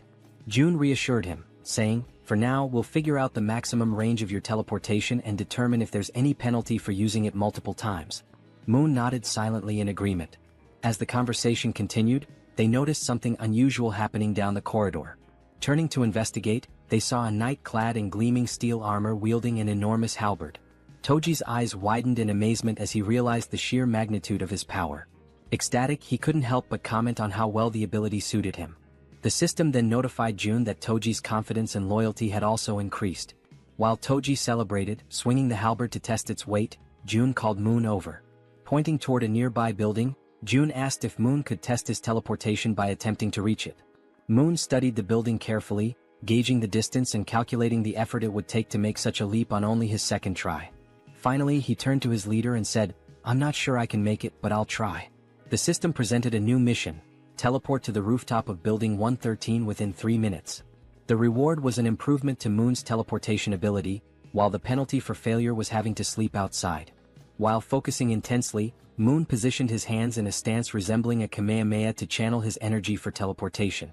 In the background, Toji cheered him on enthusiastically, offering words of encouragement and telling him he could do it. After aligning his thoughts and gathering his energy, Moon opened his eyes. In that instant he vanished once again, enveloped by a burst of blue light. The force of his ability was so intense that Toji instinctively shielded himself from the shockwave. Moon reappeared on the rooftop of the other building, landing in a dramatic superhero pose. However, his face contorted in pain, and his eyes turned completely white. From his new vantage point, Moon felt a wave of relief knowing the teleportation had worked. Looking across at his friends, he waved to ensure they saw him and shouted that everything went as planned. The system notified Jun, confirming that Moon had successfully completed the mission. Seo Jun let out a sigh of relief and smiled, praising Moon for his impressive and quick mastery of the ability. Moon, still waving happily, basked in the moment. But suddenly, without warning, Moon's strength gave out. His eyes rolled back and he collapsed unconscious on the rooftop, leaving him vulnerable. Both Jun and Toji froze in shock, their previous excitement quickly replaced by concern. Everything had been going so well, until it hadn't. Acting swiftly, June used his ability to summon a servant, bringing Moon's unconscious body back to their corridor. Moments later, they laid Moon down in one of the beds to let him recover. Is he going to be okay? Toji asked anxiously. June, studying the system's readout, reassured him, yes, he's just unconscious. The teleportation ability took a lot out of him. He explained that with enough rest, Moon would be fine. The system confirmed that Moon was healthy and in a deep sleep. June added, this probably happened because he's not used to using the ability yet. Relieved, Toji sighed and said he was glad to hear it. June then shifted the focus. Now it's your turn, he said, surprising Toji with the sudden declaration. Wait, my turn? Toji asked, caught off guard. The system displayed Toji's mission. Perform 100 push-ups and 100 squats while wearing the steel armor. The time limit was 10 minutes and the reward was increased strength. The penalty for failure? Sleeping outside. Without hesitation, Toji began the exercises, starting with the push-ups. Clad in his heavy steel armor, every movement required an incredible amount of effort. Sweat poured down his face and dripped onto the floor as he pushed himself to the limit. Determined, he moved on to the squats, completing the second half of the mission with gritted teeth and unwavering resolve. When he finished, Toji stood tall, exhausted but triumphant, shouting, mission accomplished. I did it. The system confirmed his success, notifying June that Kang Deoksu, Toji, had completed the mission. Breathing heavily, Toji leaned against the wall to catch his breath while June observed him, impressed. With a body like his, so athletic and resilient, it's no wonder he has such endurance, June thought to himself. Suddenly, the system displayed a new message, something June had never seen before. What's this? June muttered, his eyes narrowing at the unexpected notification. As he studied the screen, Toji asked, is that really all for the mission? June nodded, smiling warmly. Yes, great job. You can go rest now. The system finished calculating and displayed a notification. Toji's strength had slightly increased. Turning to June, Toji expressed his gratitude. Thanks for taking the time to help us. I really appreciate it. June, surprised by the sudden notification and watching Toji feel the changes in his body, noticed a new sense of energy radiating from him. Looking at his own hands, Toji clenched them into fists, feeling the power coursing through his veins. This reward changes everything, he said with a confident smile. The next day, somewhere in a dark alley in Busan, Han screamed in desperation, urging everyone to run. The group scattered, fleeing for their lives as a ferocious horde of goblins pursued them. Toji, however, stopped running and turned around, his fury evident. Assessing the situation, he decided to act. The goblins, focused on their chase, were suddenly blinded by a brilliant light shining in front of them. As they adjusted their vision, they saw a towering figure clad in a steel suit of armor wielding a massive halberd. Without hesitation, Toji charged forward and struck the nearest goblin, impaling it with his halberd in one swift, powerful motion. Then Toji unleashed a flurry of diagonal strikes in rapid succession, cutting down goblins one after another. But the goblins, fueled by rage, refused to give up and surged forward with a determined attack. Expecting a direct assault, Toji braced himself, but the goblins cunningly outmaneuvered him, slipping past to target the more vulnerable backline. In an instant, arrows struck the goblins' heads in swift succession, ending their rampage permanently. Toji turned to see what had happened and spotted Moon wielding a bow and arrow. Don't worry, Moon called out confidently. I'll handle any goblins that get past you. Focus on the ones ahead. Gripping his halberd tightly, Toji turned back to the remaining goblins. A smirk spread across his face as he responded, got it? Seeing Toji's renewed focus, the goblins froze, hesitating in their attack. One by one they began to retreat, turning back to where they came from. Frustrated, Toji yelled at them to come back and face him. As the goblins retreated, terror gripped them when a massive shadow appeared before them. It was the bear girl, her glowing red eyes piercing through the chaos. This was her dramatic first appearance, emerging from an ambush prepared for the retreating goblins. The goblins had no choice but to surrender to their fate, collapsing in despair and lamenting their past misdeeds. The group showed no mercy. Moon's arrows flew with precision, Toji's halberd struck powerfully, and the bear girl slashed through the goblins with her razor-sharp claws. Together they defeated the goblins one by one. Seizing the opportunity, Han shouted to Moon, now's your chance. Go. Moon, understanding the urgency, broke into a sprint toward his grandmother's house. Thank you, Han, he called back as he ran, grateful for the opening created by his comrades. Meanwhile, the system notified Seo Jun that the citizen Moon had completed his mission. A pop-up appeared, stating that it was now evaluating the missions Moon had completed. Back in the comfort of his room, Seo Jun sat with his Ultimate Eyes ability activated, observing the system screen while slurping on cup noodles. The system pinged again, declaring the evaluation complete and awarding him 132,966 won, which was deposited into his shut-in's wallet. June paused mid-bite, stunned by the reward. This time it was actual money. Returning to his meal, June reflected on the situation. When Toji completed his mission, the reward had been strength, suggesting that additional rewards were now randomized.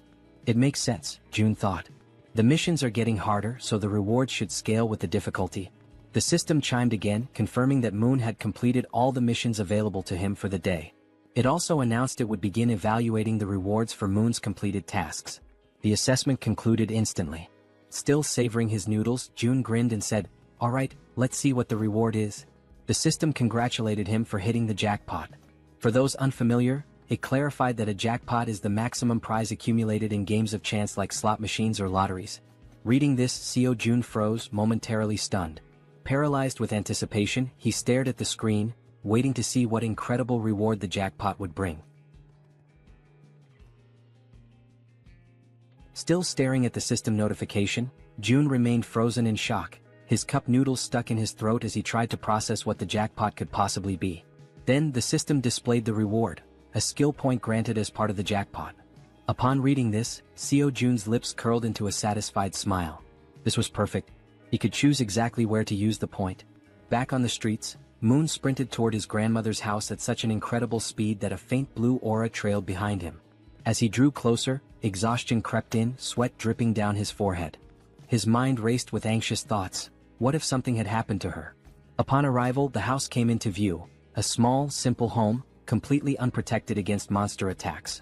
There were no barriers, no fortifications, just an ordinary house standing vulnerably amidst the chaos. Moon didn't hesitate. He rushed to the door and pushed it open, but a deep fear clawed at his chest. Frantically, he dashed through the house, checking every room as he called out, "Grandma, where are you?" Then he reached the bedroom. His eyes widened in shock. There she was, lying on a futon mattress, peacefully asleep, far calmer than Moon had ever imagined she would be. Cautiously, he approached, gently placing a hand on her shoulder. "Grandma," he whispered, shaking her lightly, hoping for any sign of response. Slowly, her eyelids fluttered open. Her voice was faint and drowsy as she murmured, "Who is there?" She reached out, her frail fingers brushing against his hand. "Moon, is that you?" And at that moment, ninjas cutting onions must have passed through the room, because Moon's vision blurred as he choked up, his chest tightening with overwhelming relief. Tears streamed down his face. His body trembled as he sobbed uncontrollably, overwhelmed by the sheer relief that she was still alive. Unable to hold back, he threw his arms around her in a warm, desperate embrace, whispering apologies between his sobs. "I'm sorry, Grandma. I'm so sorry it took me so long to come back for you." Despite his tears, the old woman smiled kindly and patted his back. "You're such a brave and kind boy, Moon. I knew you would come for me." At that exact moment, a system notification appeared in front of Seo Jun. Moon's loyalty had reached 100. Moon was now officially registered as a vassal. The number of available vassal slots had increased. June squinted at the system window in confusion. Huh, what's this? Apparently, reaching a certain level of trust unlocked an additional vassal slot. The system then displayed his current vassals. Choi Hyungjin aka Fatty, level 20, Moon level 30, and Kang Deoksu aka Toji level 25. Scratching his chin, June was taken aback. Wait, so I can level them up too? Curious, he decided to check how much it would cost to upgrade Moon's level. He tapped the plus symbol next to Moon's name. A new notification popped up. Insufficient funds to level up. Then another window appeared, showing the required amount. 100 million won is needed to upgrade Vassal Moon to the next level. June's jaw nearly hit the floor. His hands clenched into fists. 100 million won? His face twisted in frustration as he rubbed his temples. That's insane. Just for one vassal? With a sigh, he ran a hand through his hair and lightly punched the table. "I'm sorry, Moon," he muttered under his breath. "I'll make it up to you by assigning you missions every single day." At that moment, a noise snapped June out of his thoughts, his senses going on high alert. The elevator was moving. His brow furrowed. Who the hell could that be? His comrades were still out in the streets, fighting goblins. Narrowing his eyes, he activated Ultimate Eyes. His pupils darkened as his vision extended, scanning the entire building. Two people stood outside one of the apartment doors. A man and a woman. The man carried a box on his shoulder, while the woman knocked on the door, asking if anyone was inside. Something felt off. Their expressions weren't exactly friendly, and their dark under-eye circles hinted at exhaustion or something more sinister. June immediately recognized the apartment. Inside was Fatty's wife. From the other side of the door, she hesitated. Hearing the knocking and voices, she called out cautiously, "Who is it?" Assuming it was urgent, she made a quick decision and opened the door. Standing there was the young woman, who greeted her with a bright smile. "Hello," she said cheerfully. "I'm Kim Dabin." Then she gestured toward the man beside her. "And this is my younger brother, Kim Miho," she continues, mentioning that they live in unit number 1701. Intrigued, Fatty's wife asks what brings them there. The girl sighs, explaining that she only came because she desperately needed help, leaving Fatty's wife wondering what kind of help she could possibly need. Then, with a sudden burst of desperation, the girl blurts out, practically shouting, "Would it be possible for you to let me take a shower?" Fatty's wife is completely caught off guard. Her jaw drops. Of all the things she had expected to hear, this was the absolute last. Still trying to process it, she blinks in disbelief and asks if she heard correctly. "Did you really just ask to take a shower? And that's all you need?" The girl nods eagerly. "Yes, that's all. I just want a shower." Relieved that the request wasn't anything too complicated, Fatty's wife lets out a small chuckle and waves them inside. "Well, that's easy enough. Come in." The two enter, expressing their gratitude. The man, still carrying the box on his shoulder, also thanks her before asking where he should put it. Curious, Fatty's wife asks what's inside. As he places it down on the floor, the girl, still grateful, explains that it's just canned food and some miscellaneous supplies. The man opens the box, revealing various types of canned goods, exactly as she had said. Seeing this, Fatty's wife smiles and thanks them, mentioning that they really didn't have to go through all that trouble. The girl waves it off. "It's nothing really. If you think about it, I just walked into a stranger's house and made a pretty weird request." Just as she finishes speaking, something catches her attention from the corner of her eye. She turns her head slightly, her gaze landing on the collection of bows lined up against the wall, alongside Toji's baseball bat. Curious, she can't help but ask, "Do these bows and that bat belong to the owner of this apartment?" Fatty's wife wasn't expecting that question. Still, after a brief pause, she shakes her head. "No, actually. These don't belong to the apartment's owner. The real owners live in another unit, but it's kind of a complicated situation to explain in just a few words." The girl nods in understanding. "I see." Watching everything unfold, Seo Jun deactivates his ability and thinks to himself that so far they don't seem like bad people. He then shifts his gaze toward the window and murmurs to himself, "I'll go check it out later." After a brief moment of thought, he adds, "I also need to talk to them. I want to ask if they'd be willing to help rescue other survivors from the nearby apartments." Before he can dwell on it further, a sudden system notification pops up. June blinks in surprise as the message appears before him. "You have successfully hunted a red tiger." A second notification follows immediately after. "You have gained a large amount of XP." Then another. 39,783,201 has been deposited into the Ultimate Shutin's wallet. And finally, one last message. "Your skill level has increased and you have acquired a new ability." June stares at the notifications, his eyes widening in shock. What just happened out there? He hadn't even been paying attention for that long. How could so much have changed in such a short time? Without hesitation, he forces himself to reactivate Ultimate Eyes, pushing his abilities to their limit despite the strain. Outside, the battlefield is far from calm. Han, the archer, and the guy with glasses are both lightly wounded. In front of them, the corpse of a massive red tiger lies motionless on the ground, and next to it, the werbear is also severely injured, struggling to move. The rest of the group stands frozen, unsure of what to do next. June observes everything, but a strange feeling creeps up on him. His stomach twists, and his chest tightens as a wave of unease washes over him. What the hell just happened? Suddenly, a sharp pain shoots through his body. His muscles spasm, cold sweat dripping down his face as an overwhelming pressure grips his chest. He groans in agony, barely able to keep himself upright. Then, the system sends another notification. "You have discovered individuals who are eligible to receive citizenship." Through the pain, June barely manages to process the message. There are still people who aren't citizens yet? His breathing is ragged, but he forces himself to speak. "System, grant them citizenship." A new notification appears instantly. A list of names flashes across the screen. "Citizenship has been granted." And then, another alert. "You have officially reached 50 citizens." An additional message follows. The amount of XP and money that citizens can earn has increased by 100%. But the surprises don't stop there. A final notification appears on the screen, revealing something unexpected. As the number of citizens has reached a specific threshold, All citizens have unlocked a new ability, Power of Trust. June stares at the words, mind racing. Power of Trust. What does that even mean? Despite his lingering confusion, his thoughts drift back to the battlefield. He clenches his jaw. Did anyone get seriously hurt? Back on the streets, we see Moon, slightly injured and gasping for breath, making a tremendous effort as he carries his grandmother on his back. Everyone else is also wounded, running desperately while providing cover for Toji, who is carrying the injured Werbear woman. Observing this, June quickly realizes that the situation outside is far worse than he had imagined. And of all people to be seriously hurt, it had to be the Werbear. As the group races to escape, a horde of goblins suddenly appears right in front of the two carrying the wounded. The team members covering them from behind immediately let loose a volley of arrows, striking down goblins to clear a path. The archer, watching closely, is startled by the precision of the man with glasses. How the hell did you pull that off with a single shot? She asks, eyes wide. The man looks just as confused. I honestly have no idea. As they continue running, the archer suddenly realizes something. For some reason, my body feels lighter. Han, running beside her, nods in agreement. Yeah. And I just noticed, I'm not even out of breath anymore. Meanwhile, back with June, the system finally provides an explanation. The ability Power of Trust is a passive skill that increases all stats by X%, where X equals the trust level of each citizen.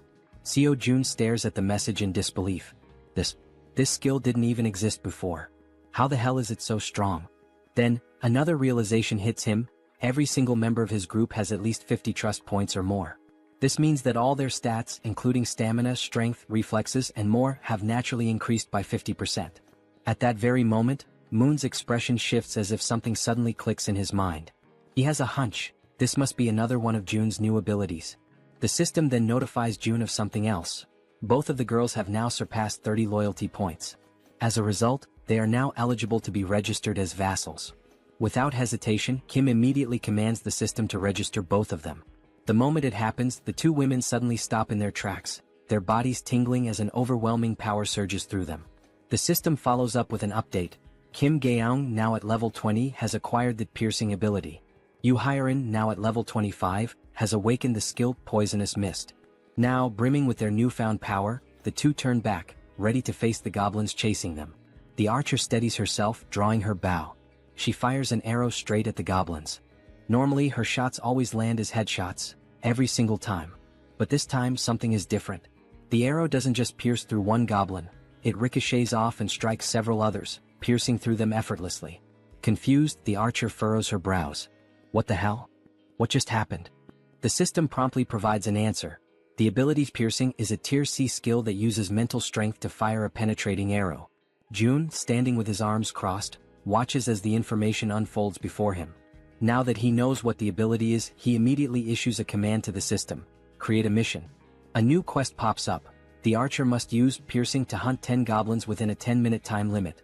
Reward, increased Piercing proficiency. Penalty for failure, fatigue. As he processes this, June shifts his attention to the other ability. Unlike Piercing, this one seems far trickier. Poisonous Mist is a deadly attack, and while it's classified as a B-rank skill, using it incorrectly could endanger the entire team. June exhales sharply, deciding to deal with it later. I'll figure it out when the time comes. Just then, the system sends another notification. The archer has successfully completed the mission. 10 goblins eliminated. A new message follows. The maximum number of missions available for today has been reached. Evaluating. June sighs, unimpressed. The rewards weren't that great this time. But now that the battle outside has settled, he decides it's time to check on the citizens living on the lower floors. Activating Ultimate Eyes, he scans the corridors. His gaze locks onto the silhouette of a man walking calmly through the halls, his hands tucked into his pockets. June watches as the man heads toward the bathroom, likely to collect water. Smart. June notes that this man has good survival instincts. He's gathering water before supplies run low. Shifting his focus elsewhere, June spots another pair, a man and a woman sitting together, preparing to eat. He observes them for a moment, realizing something important. They're already capable of gathering food and water on their own. Then, in another part of the building, something unexpected catches his eye. A woman. She's lying motionless on the floor inside a room. Without a second thought, June bolts toward her. The system immediately provides an update. Kim De-jung. Trust level, 18. Ability, Healing, awakened. June's heart pounds in his chest. Healing? His eyes dart between the system message and the unconscious woman on the floor. He reads the ability description. She can heal wounds. A surge of urgency floods through him. She's the first healer they've found, and they desperately need her. Without hesitation, June sprints forward. He has to help her, no matter what. After sprinting through the hallways, June finally arrives in front of the door to the room where the woman had collapsed. His breathing is still heavy from the run, but he quickly composes himself and reaches for the doorknob.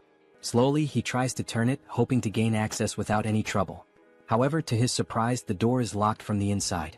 A deep frown settles on his face as he realizes there is no way for him to open it from the outside. The sudden obstacle causes his shoulders to slump slightly, and he takes a step back, frustration creeping into his thoughts. But just as he starts to contemplate another course of action, something unexpected happens. His eyes widen momentarily as a new notification from the system appears before him. By sheer coincidence, or perhaps fate itself, he has just acquired a new skill. The system promptly displays its details. The ability is called Invisible Hand, and it is currently at level 1. According to the description, it allows him to summon and control an invisible hand at will. Reading the notification, a surge of newfound determination fills his chest. His grip tightens into fists as he mentally acknowledges the absurd but undeniable reality of his newfound power. Silently, he expresses his gratitude for this sudden stroke of fortune. Closing his eyes for a brief moment, June focuses his thoughts entirely on the locked door before him. He visualizes himself breaking the lock, willing it to yield under his command.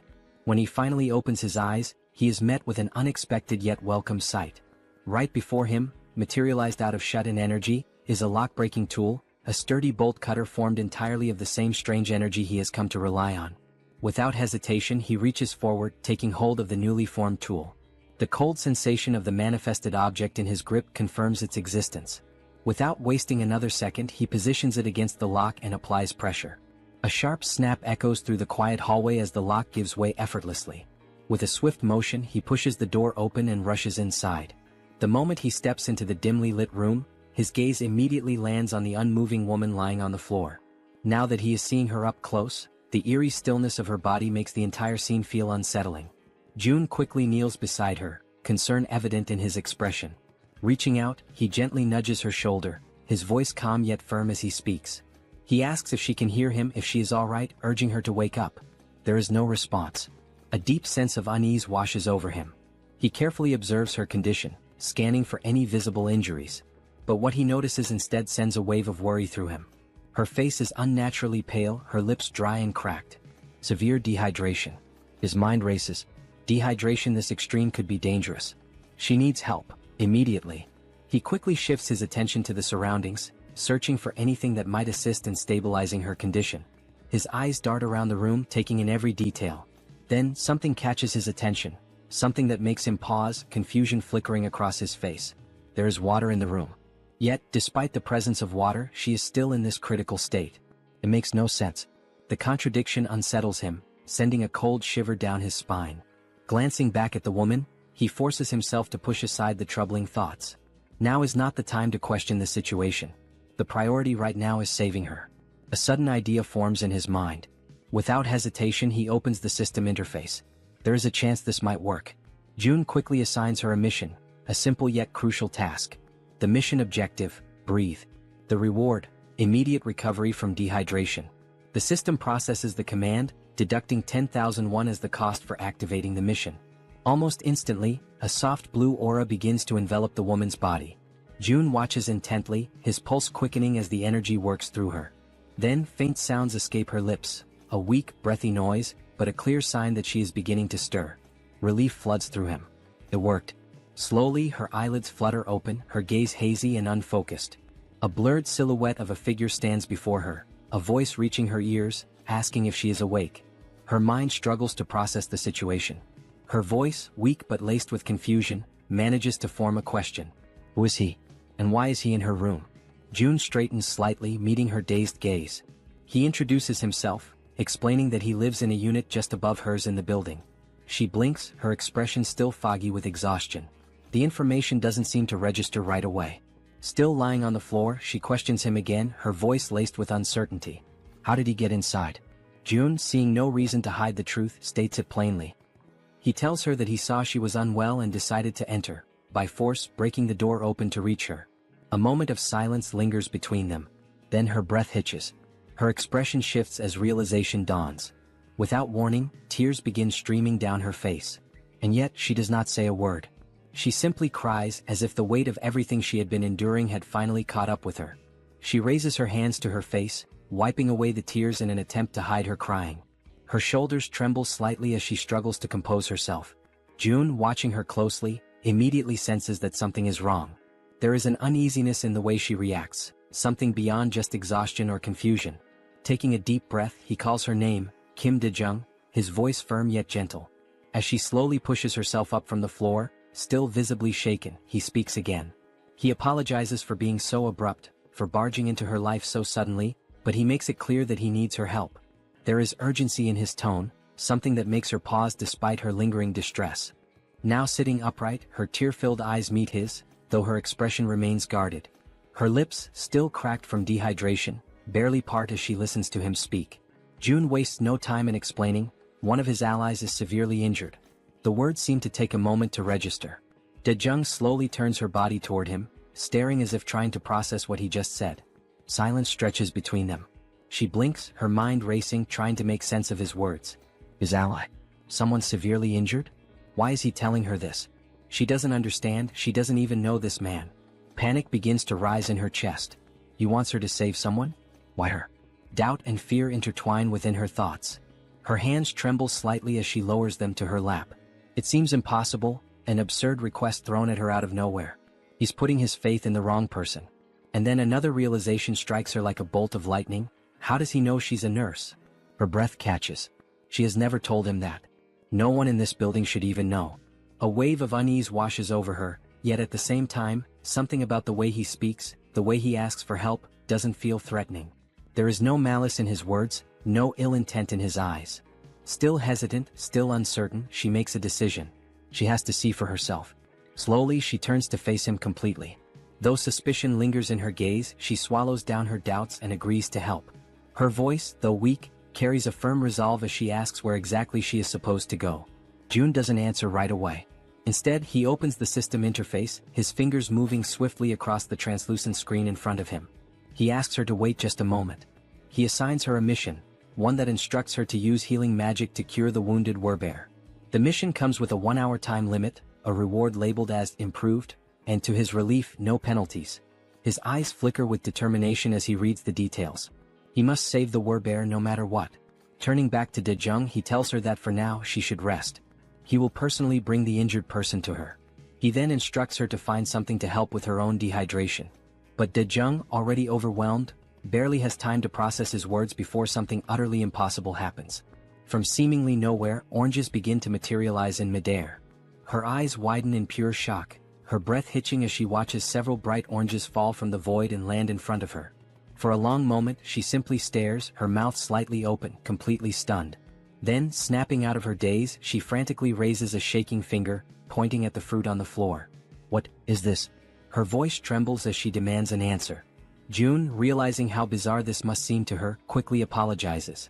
But Dae-jung isn't satisfied. Her heartbeat pounds in her ears as she watches more oranges drop into existence. Where are these coming from? How is this happening? What kind of person is this man? Before she can demand further explanations, June simply turns his back to her. A slight smirk plays on his lips as he tells her, he'll explain everything later, once things have calmed down. And with that he walks away. Leaving her still kneeling on the floor, still staring in disbelief, he exits the room with a final request. He reminds her that she is still weak, that her body needs to recover, and he insists, that she prioritize her own rest. As soon as June is gone, Dae-jung lowers her gaze to the scattered oranges. Slowly she reaches out, picking one up. The texture, the weight, the coolness against her fingertips. It all feels real. She squeezes the fruit gently, expecting it to vanish like an illusion, but it remains solid in her grasp. A shiver runs down her spine. What is this? Still overwhelmed, she hesitantly mutters to herself, wondering if she's dreaming. Because never, in her life has she seen anything like this before. Meanwhile, June wastes no time. He rushes back to his shut-in apartment, moving with quick, determined strides. His mind is already focused on helping his allies outside as fast as possible. The system chimes with a notification. the healer's trust level has increased.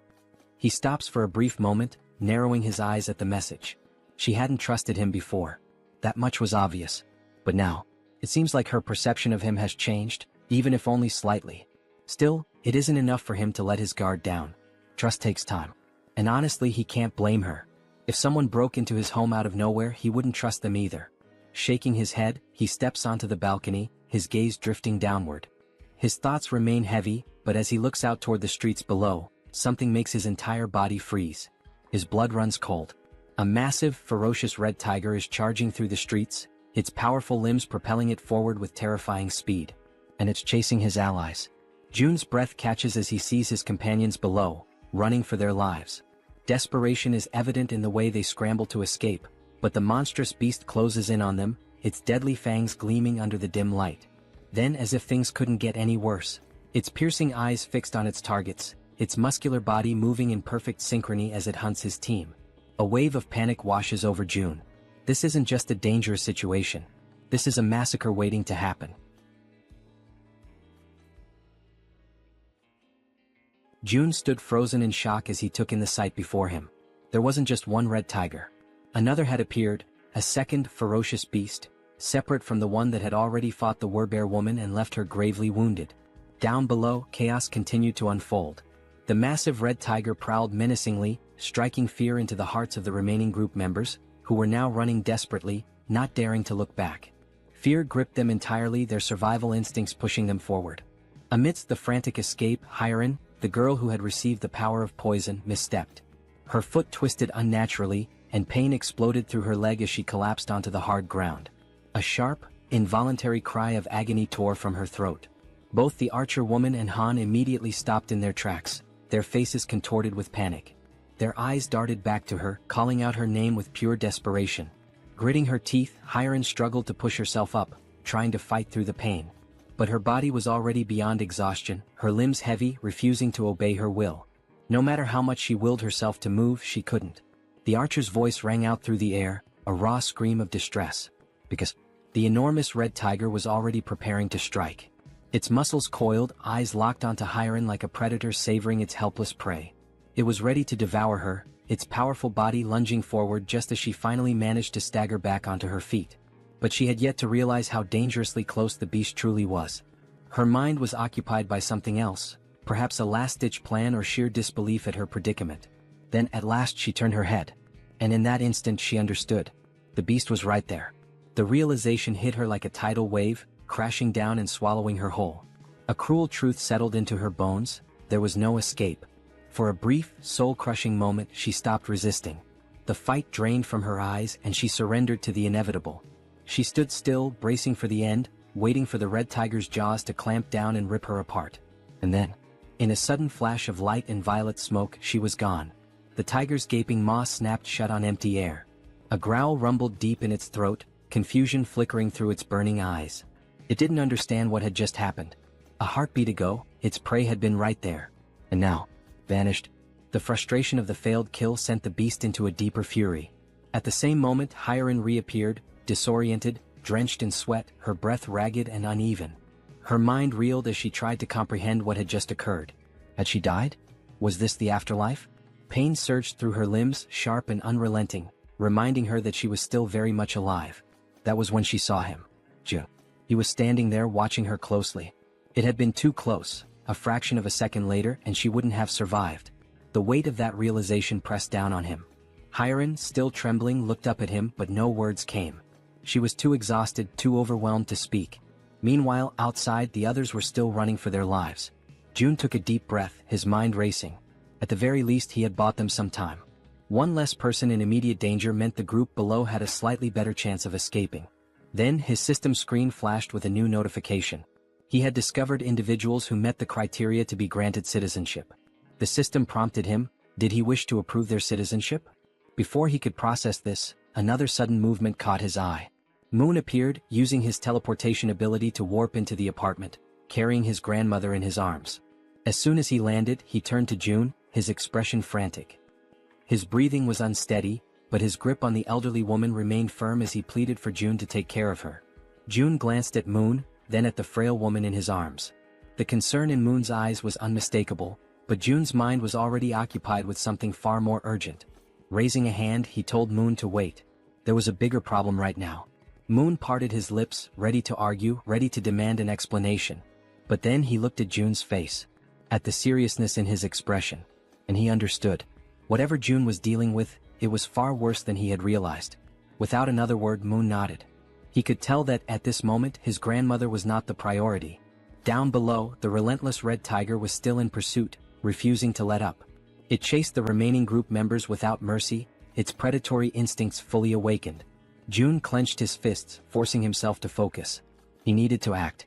Activating his new ability, Invisible Hand, he made a decision. That tiger needed to die, and he had to find a way to kill it. Down in the streets, the archer, Han, and Togi, who was still carrying the injured werbear, kept running. But no matter how hard they pushed themselves, the red tiger was catching up. Han risked a glance over his shoulder, his stomach twisting with dread. If this continued, they were all going to be devoured. He had to do something. Instinct took over. Without a second thought, Han skidded to a stop, planting his foot firmly on the ground. His fingers tightened around one of his baseballs. His heart pounded in his chest as he raised his arm, channeling everything he had into one throw.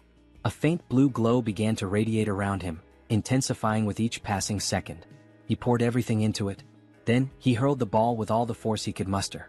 It soared through the air, cutting through the night like a bullet. For a moment, hope flickered. Maybe, just maybe, it would hit. But in the blink of an eye, the tiger dodged. The ball shot past it, colliding uselessly with the ground. A low, guttural growl rumbled through the air. Then, the red tiger threw back its head and roared, a deafening sound that reverberated through the city streets, a declaration of its dominance.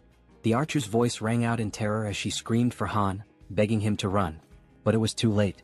The red tiger, eyes gleaming with lethal intent, lunged at him. Teeth bared, claws outstretched. Han gritted his teeth, knowing he was out of time. There was nothing he could do to stop it. But there was one thing he could still do. A single desperate choice. He turned his head and shouted for his friends to keep running. Then, without hesitation, he broke into a full sprint in the opposite direction. If he could lead the tiger away, even if it cost him his life, then at least the others might make it out alive. His chest heaved. His legs burned. Every step was fueled by sheer willpower. But deep down he knew. This could be the end for him. And still he ran. As he approached a parking lot, hoping against all odds that goblins or some other kind of monster would appear to distract the red tiger, Han continued to run with all the strength he had left. But once again, the relentless beast was far too close behind him. It was undeniable now, this was truly the end for him. While sprinting, he risked a glance over his shoulder, his breath catching in his throat as he took in the sight of the enormous, glistening fangs of the red tiger. They were massive, sharp, and deadly, a testament to the inevitable doom that awaited him. At that moment, his gaze locked with the tiger's, and an unspoken understanding passed between them. This was it. There was no escape. His fate was sealed. Just when all hope seemed lost, when every fiber of his being prepared to accept his tragic demise, something unexpected happened. A strange, pulsating purple force suddenly materialized and coiled tightly around the red tiger's neck. It appeared out of nowhere, wrapping around the beast with a speed and intensity that defied comprehension. In an instant, the force pulled downward with such overwhelming strength that the tiger's head was violently slammed into the ground. The impact was so powerful that the very pavement beneath them cracked and shattered, sending debris flying in every direction. The tiger let out a guttural snarl of frustration, struggling against the mysterious force. Its powerful limbs instinctively clawed at the ground, attempting to regain stability, but the unseen energy was relentless. Slowly, its paws began to lift off the ground, its body suspended as if an invisible hand were hoisting it up. The purple force continued to constrict, tightening mercilessly around the tiger's throat, squeezing the life out of the monstrous creature. It was unmistakable. This wasn't a natural occurrence. This was someone's doing.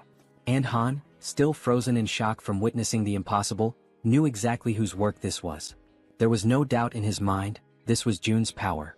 Moments later, the archer woman and the bespectacled man arrived at the scene, their breaths ragged from the exhausting chase. They had rushed there, fearing for Han's safety, but what they found left them momentarily speechless. Their eyes widened in disbelief as they beheld the red tiger, still writhing in agony, its body dangling helplessly as the mysterious force continued to choke the life out of it. As the archer took in the scene, a system screen suddenly appeared before her, glowing softly in the dim light. She hesitated for a brief moment before focusing her attention on the text displayed before her.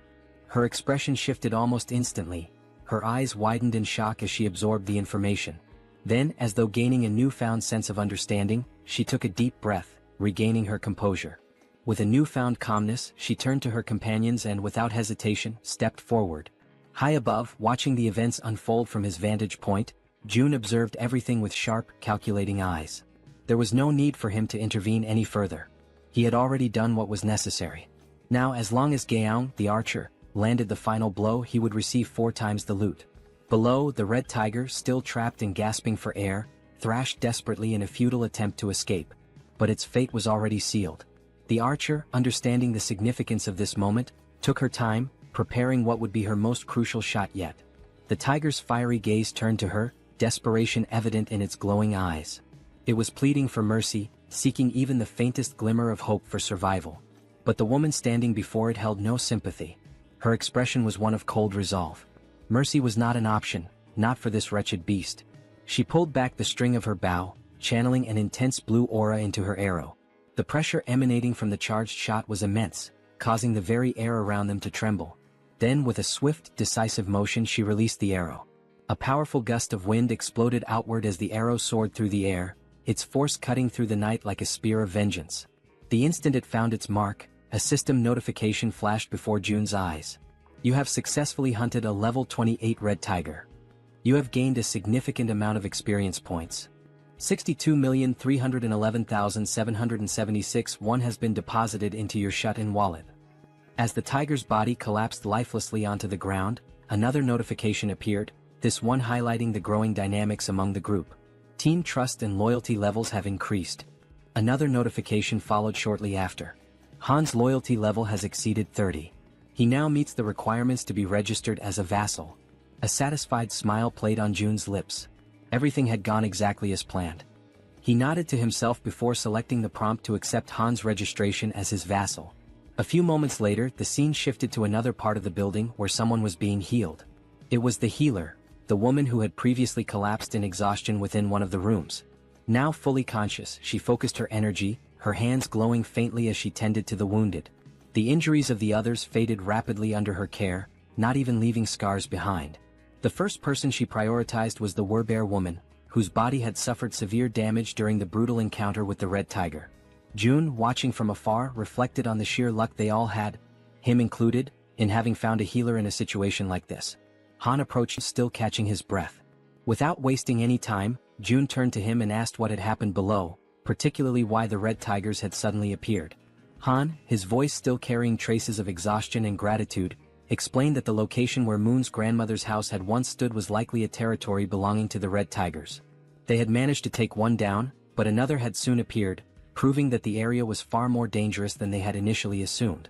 Hearing this, Jun processed the information carefully.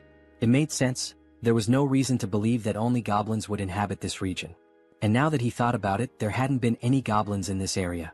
That meant the goblins had probably already invaded the buildings nearby. If that was the case, Moon's grandmother wouldn't have been safe if she had remained inside. Despite everything, the only reason she had survived was that she had unknowingly been within the red tiger's territory. Jun exhaled slowly, shaking his head. The sheer luck involved in this entire ordeal was truly something extraordinary. Just then, another system notification appeared before him. Healer's performance is being evaluated. 73,312 one has been deducted for the mission. The healer let out a relieved sigh upon realizing that her task had been successfully completed. Seeing her reaction, Jun stepped forward and acknowledged her efforts, telling her that she had done a great job. However, she quickly waved off his praise and instead asked if she could finally return home. Before anyone could respond, a voice interrupted. Wait a moment. It was Fatty, who had finally reappeared after spending some time resting and recovering from the ordeal. Scratching the back of his head, he looked around awkwardly before addressing the group. I know this might not be the best time to bring this up, but are you guys seriously planning on gathering in my apartment all the time? Jun turned his attention to Fatty and, for the first time, truly took in the number of people currently occupying the space. The realization dawned on him, and at that moment, everyone around them wore equally amused and sheepish expressions. With a small chuckle, Jun reassured him. There was no need to worry, he had already made arrangements. Unit 2901 was currently unoccupied. Electricity, water, and every other necessity for daily life would be provided, and they were free to live there. Upon hearing this, the entire group erupted in joy. He also calls out to Dabin and informs her that units 2101 and 2102 are currently unoccupied as well. June states that he will ensure that electricity is supplied to those units and requests that she notify the other survivors, letting them know they can use the bathrooms and showers in those apartments. Upon hearing this, Dabin and her brother exchange glances before nodding in agreement, assuring him that they will take care of it. June then adds that out of the 2 available units, Dabin and her brother are welcome to claim one for themselves. The unexpected offer leaves both of them stunned, their jaws practically dropping in disbelief. June, however, remains composed and instructs them to inform the other survivors that they may take the remaining unit. After settling that, June shifts the conversation to another matter, saying that he has a favor to ask. Dabin, still somewhat taken aback, encourages him to go ahead and say what he needs. Without hesitation, June states that he wants her to become the messenger between himself and the rest of the survivors. The moment those words leave his mouth, Dabin pauses, furrowing her brows in confusion. She repeats his request, asking if she heard him correctly. Did he really mean messenger? June, completely serious, confirms it. He then lays out the details of his plan, instructing her to inform everyone that whichever team manages to eliminate 100 goblins the fastest will be rewarded with an empty unit of their own. Furthermore, he emphasizes that in addition to securing a place to live, the winning team will also receive essential supplies, unlimited electricity, running water, gas and food, ensuring their survival and comfort. But there's more. June goes on to clarify that if the team agrees to take in 10 additional survivors, those individuals will also be granted access to the same benefits. For a brief moment, the atmosphere in the room grows heavy with tension. The weight of June's words settles over them, and everyone seems to grasp the implications of what he is proposing. Then, as if anticipating concerns, June adds one final note. He instructs Dabin to make sure she informs them that the distribution of these benefits may take longer depending on which floor their new residence is located. As he watches their reactions, June contemplates his next move. From this point forward, he realizes every decision will be like moving pieces in a strategic game of chess. Only those who prove their worth will receive the resources they need. At that moment, a system notification appears before him. A new quest materializes, an official mission to hunt down goblins. The quest has a strict time limit of 168 hours, a modest reward of experience points, and a harsh penalty for failure, being barred from using any shared facilities. A final message flashes before his eyes. Will you grant this quest? Yes or no?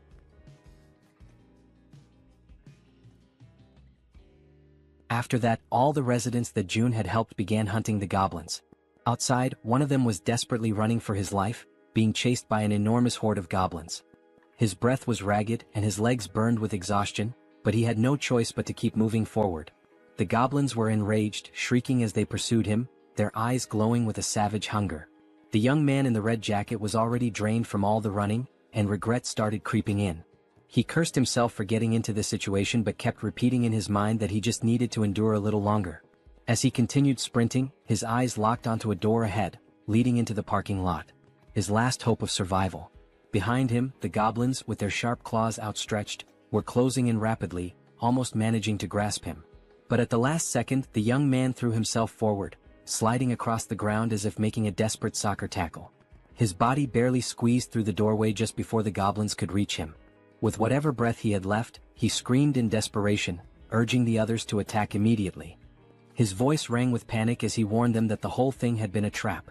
3 other members of the group, armed with spears, stepped forward, assessing the situation with calm determination. They acknowledged the red-jacketed man's efforts, commending him for doing a great job in luring in even more goblins than they had initially expected. Without wasting a second, the spear-wielding men began their assault. Their weapons thrust forward in swift, practiced movements, piercing through the goblins before they could force their way through the door. Some of the goblins, already wounded, stumbled back, while others still fought desperately, pushing forward with wild fury. One by one, the goblins were cut down, their bodies being flung backward with every powerful strike. Realizing the overwhelming disadvantage, one of the goblins, seemingly higher in rank, let out a sharp, commanding screech, a call for retreat.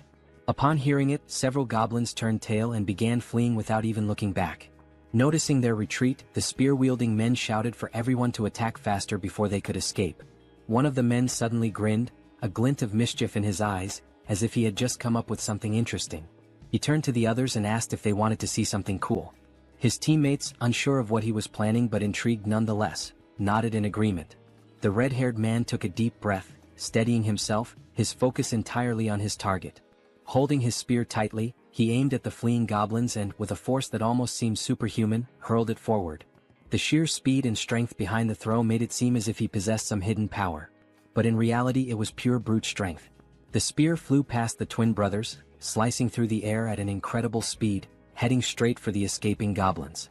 One of the goblins, foolishly thinking it had made it to safety, was struck squarely in the back. Its body convulsed for a brief moment before falling lifelessly to the ground. The red-haired man turned back to the twins, a triumphant grin spreading across his face as he asked if they thought that was amazing. The twins, eyes wide in awe, immediately agreed, saying it was absolutely badass. Stretching his arms as if shaking off the tension, the red-haired man then casually asked how many goblins each of them had managed to kill. The twin on the left proudly declared that he had taken down 22. The twin on the right smirked and smugly announced that he had won, having slain 23. Hearing this, the red-haired man grinned even wider and stated that they had officially completed their mission of defeating 100 goblins. After all, between just the three of them they had already slain over 100. The twins exchanged glances, surprised at how quickly they had achieved their goal. They had initially thought it would take an eternity to eliminate that many goblins. Just then Min, the man in the red jacket, stormed up to them, clearly irritated. He wasted no time in complaining, reminding the red-haired man that he had said there would be only about 10 goblins. Yet, Min had barely escaped with his life. The red-haired man immediately bristled, veins bulging on his forehead in frustration.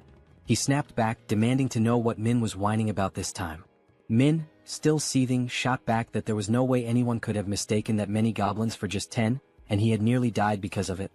Rolling his eyes, the red-haired man brushed off his complaints, saying that the results had turned out well. Thanks to their success, they were about to get a brand new place to live, so Min should quit complaining. Irritated, he then told Min to pay attention and called him bro, which suggested they might actually be siblings. Then, with the veins on his face bulging even more, he reminded Min that he had come up with this hunting strategy himself, so there was never any chance of failure. He also pointed out that it was his idea to use the spears, which had been crafted by the twins. All Min had to do was run, something he was already confident in doing. With an exasperated sigh, the red-haired man then offered Min a way out. If he was that dissatisfied, he could simply leave the team. At this point, his presence wasn't even making much of a difference anymore. Sensing the tension between the two brothers, the twins quickly intervened to prevent the argument from escalating into an actual fight. One of the twins calmly asked the red-haired man to relax, reminding him that Min had put in effort as well. The other twin turned to Min and, with a playful grin, told him that he had done an excellent job acting as bait, pointing out that he had been running incredibly fast. The red-haired man clicked his tongue in irritation, saying that Min always managed to find a way to get on his nerves. He then demanded to know how Min dared to talk back to him like that. One of the twins, still grinning, urged Min to just apologize and get it over with. Realizing that arguing would get him nowhere, Min let out a sigh and begrudgingly muttered an apology. The red-haired man huffed in response, then turned his back on him. Dismissing the whole ordeal, he stated that it was time to move on, as they needed to head to the 21st floor to claim their new home. However, upon arriving at the 21st floor, ready to receive their reward, they were met with unexpected news. Dabin, looking somewhat apologetic, informed them that another team had already beaten them to it and claimed the reward first. The entire group froze in disbelief, their excitement immediately turning into shock. In their minds, they had been incredibly fast. There was no way another team had completed the mission before them. The red-haired man's face darkened, his irritation flaring up again. He demanded to know if there was really another team that had managed to slay 100 goblins faster than them. Dabin nodded, confirming it. Still unable to believe what he was hearing, the red-haired man furrowed his brows and told Dabin to stop joking around. In a protesting tone, he once again asked Dabin to stop joking around and to just hand over their house already. Dabin, maintaining a serious expression, insisted that it was no joke, she was telling the truth. Then she revealed that the group who had finished the hunt even faster had just arrived. The group that had killed the goblins first. Seeing who they were made the red-haired man even more irritated. The group consisted of Dabin's brother and an elderly couple, both of whom were smiling cheerfully as if nothing had happened. Dabin turned to her brother and asked how things went with June. In response, her brother explained that they had made a deal. In exchange for giving up the new house, his own home and the elderly couple's home would now have electricity, food, and other necessities. On top of that, their daughters would no longer have to take part in missions. Upon hearing this, Dabin immediately pointed out that the elderly couple's daughters were minors, meaning they should have already been exempt from missions in the first place. The elderly couple continued smiling, unfazed, and corrected her by saying that their daughters were actually adults. Despite their youthful appearance, they were older than they seemed. The elderly woman then added that their daughters were probably quite skilled with bows and arrows, though her husband always worried too much about them. Dabin's brother also mentioned that part of the agreement included providing bows and arrows for their daughters. Dabin frowned, questioning the need for bows and arrows. Were they planning to continue hunting goblins? Her brother nodded, confirming that they were, but specified that June had only requested the goblins in the surrounding areas. Since the goblins were relentless and kept coming no matter how many were killed, it was necessary to keep them under control. Hearing all of this, the red-haired man grew even more irritated and told them to stop with all the useless chatter. Then, in a firm voice, he questioned whether they were giving themselves special privileges simply because they were the ones in charge. Wasn't that unfair? To some extent, Dabin's brother agreed. That's why, to balance things out, he explained that June had ordered the second and third groups to kill 100 goblins and head to the 30th floor to receive their rewards. Upon hearing that, a genuine smile appeared on Dabin's face. She reassured them that everything had worked out and instructed them to head up to the 30th floor. Dabin then added that Seo Jun would be waiting for them there, while the red-haired man, still visibly irritated, remained bitter about not being the first group. As they ascended in the elevator, the red-haired man suddenly asked if the guy's name was really Jun, since he looked younger than all of them. Then, laughing with clear sarcasm, he commented on how ridiculous it had been to hear Dabin speak so respectfully about this Jun. One of the twins joined in on the sarcasm, joking that maybe Dabin saw Jun as some kind of god or something. The other twin laughed as well and scoffed, saying, "God my ass. At most, he's just the leader of some cult." Then, as if pondering the idea, he questioned whether this Seo Jun guy was even sane in the first place. Min, who had been listening to all of this quietly, murmured under his breath that all of them were being protected thanks to Jun's abilities. Therefore, he suggested that maybe they didn't have the right to speak about him like that.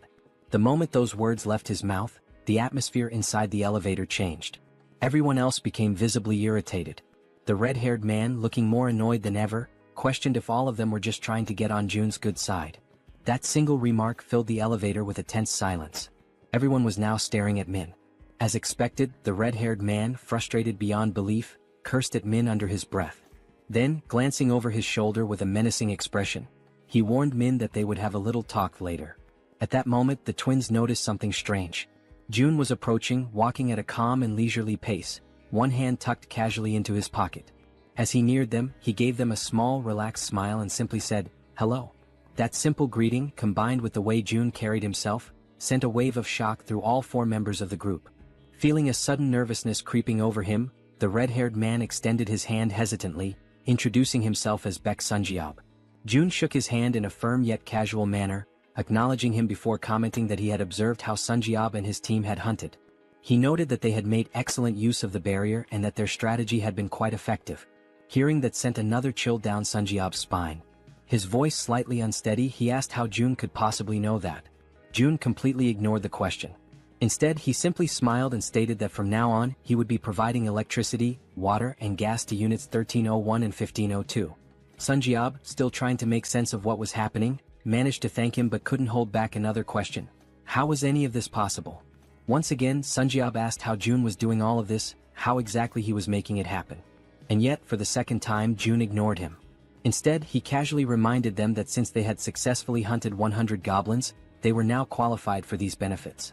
Then, as if the entire situation wasn't unsettling enough, Jun's expression shifted into a disturbingly eerie smile. With a tone that sent chills down their spines, he added, "By the way, I'm not some cult leader." His eyes glinted with amusement as he continued, "And I certainly don't have any intention of becoming a god." The weight of those words left the entire group frozen in place, completely paralyzed with fear and unable to react. Then, with that same eerie and slightly devilish smile, Jun raised his hand near his mouth, as if about to share a secret. "There's just one more thing." His voice carried an unsettling undertone as he announced that he had a request to make of them. Sometime after that, the new group is seen running at full speed, desperately fleeing from something. When the scene shifts to a front view, the four members are revealed to be escaping, but this time, it's not from goblins, it's from massive, bloodthirsty orcs.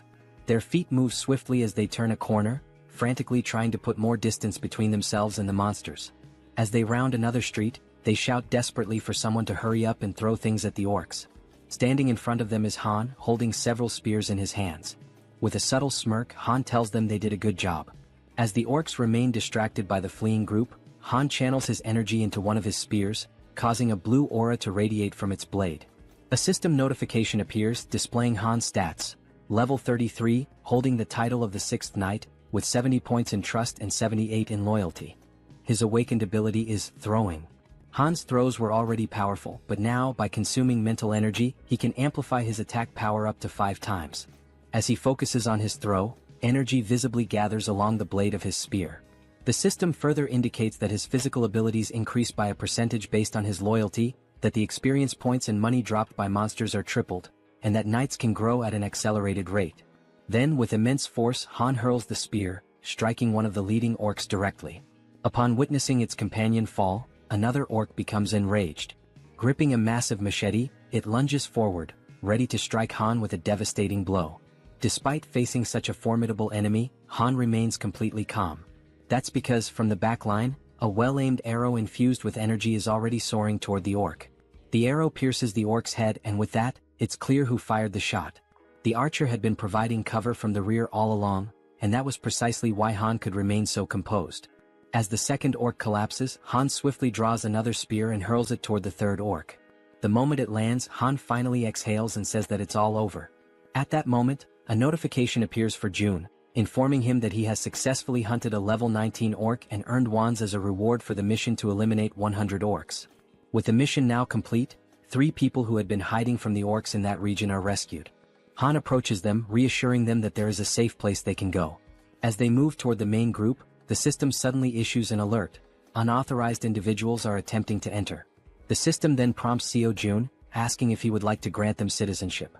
Having just deactivated his Ultimate Eyes ability, Jun notices that this time, there are 3 new individuals. When he looks at the system's interface, he realizes that by accepting them, the total number of citizens under his care has now reached 200. A new system notification appears, confirming that citizenship has been granted to the 3 newcomers, bringing the total to 200. The system further reveals that as the number of citizens reaches certain thresholds, new abilities are unlocked. This time, the ability Tax Collection has been activated. This newly unlocked ability allows him to collect 10% of all the money his citizens possess. However, it comes with a cooldown period of 30 days. Realizing this, Jun understands that the tax collection ability essentially returns a portion of the citizens' money to him. As he contemplates it, he notes that these kinds of actions are not something he can freely reverse whenever he wants. Biting his finger anxiously, he acknowledges that he will have to wait for a long time before he can actually benefit from it. But time is a luxury he does not have. He is running out of time to save his parents and must send Han's team to where they are as soon as possible. Scrolling through the system, Jun considers redistributing only 30% of the collected funds, seeing it as an investment. Upon executing this command, the system notifies him that the ability's level has increased, reaching level 10 and granting him 3 additional skill points. At that moment, Jun feels a sharp tightness in his chest, accompanied by an intense pain. A deep purple domain expansion begins spreading beyond the building. Another system notification appears, displaying a congratulatory message. It states that with this expansion, an official declaration has been made across every corner of the apartment complex. Additionally, a fund of 1 billion wands has been deposited into his wallet. Furthermore, the construction function has been activated.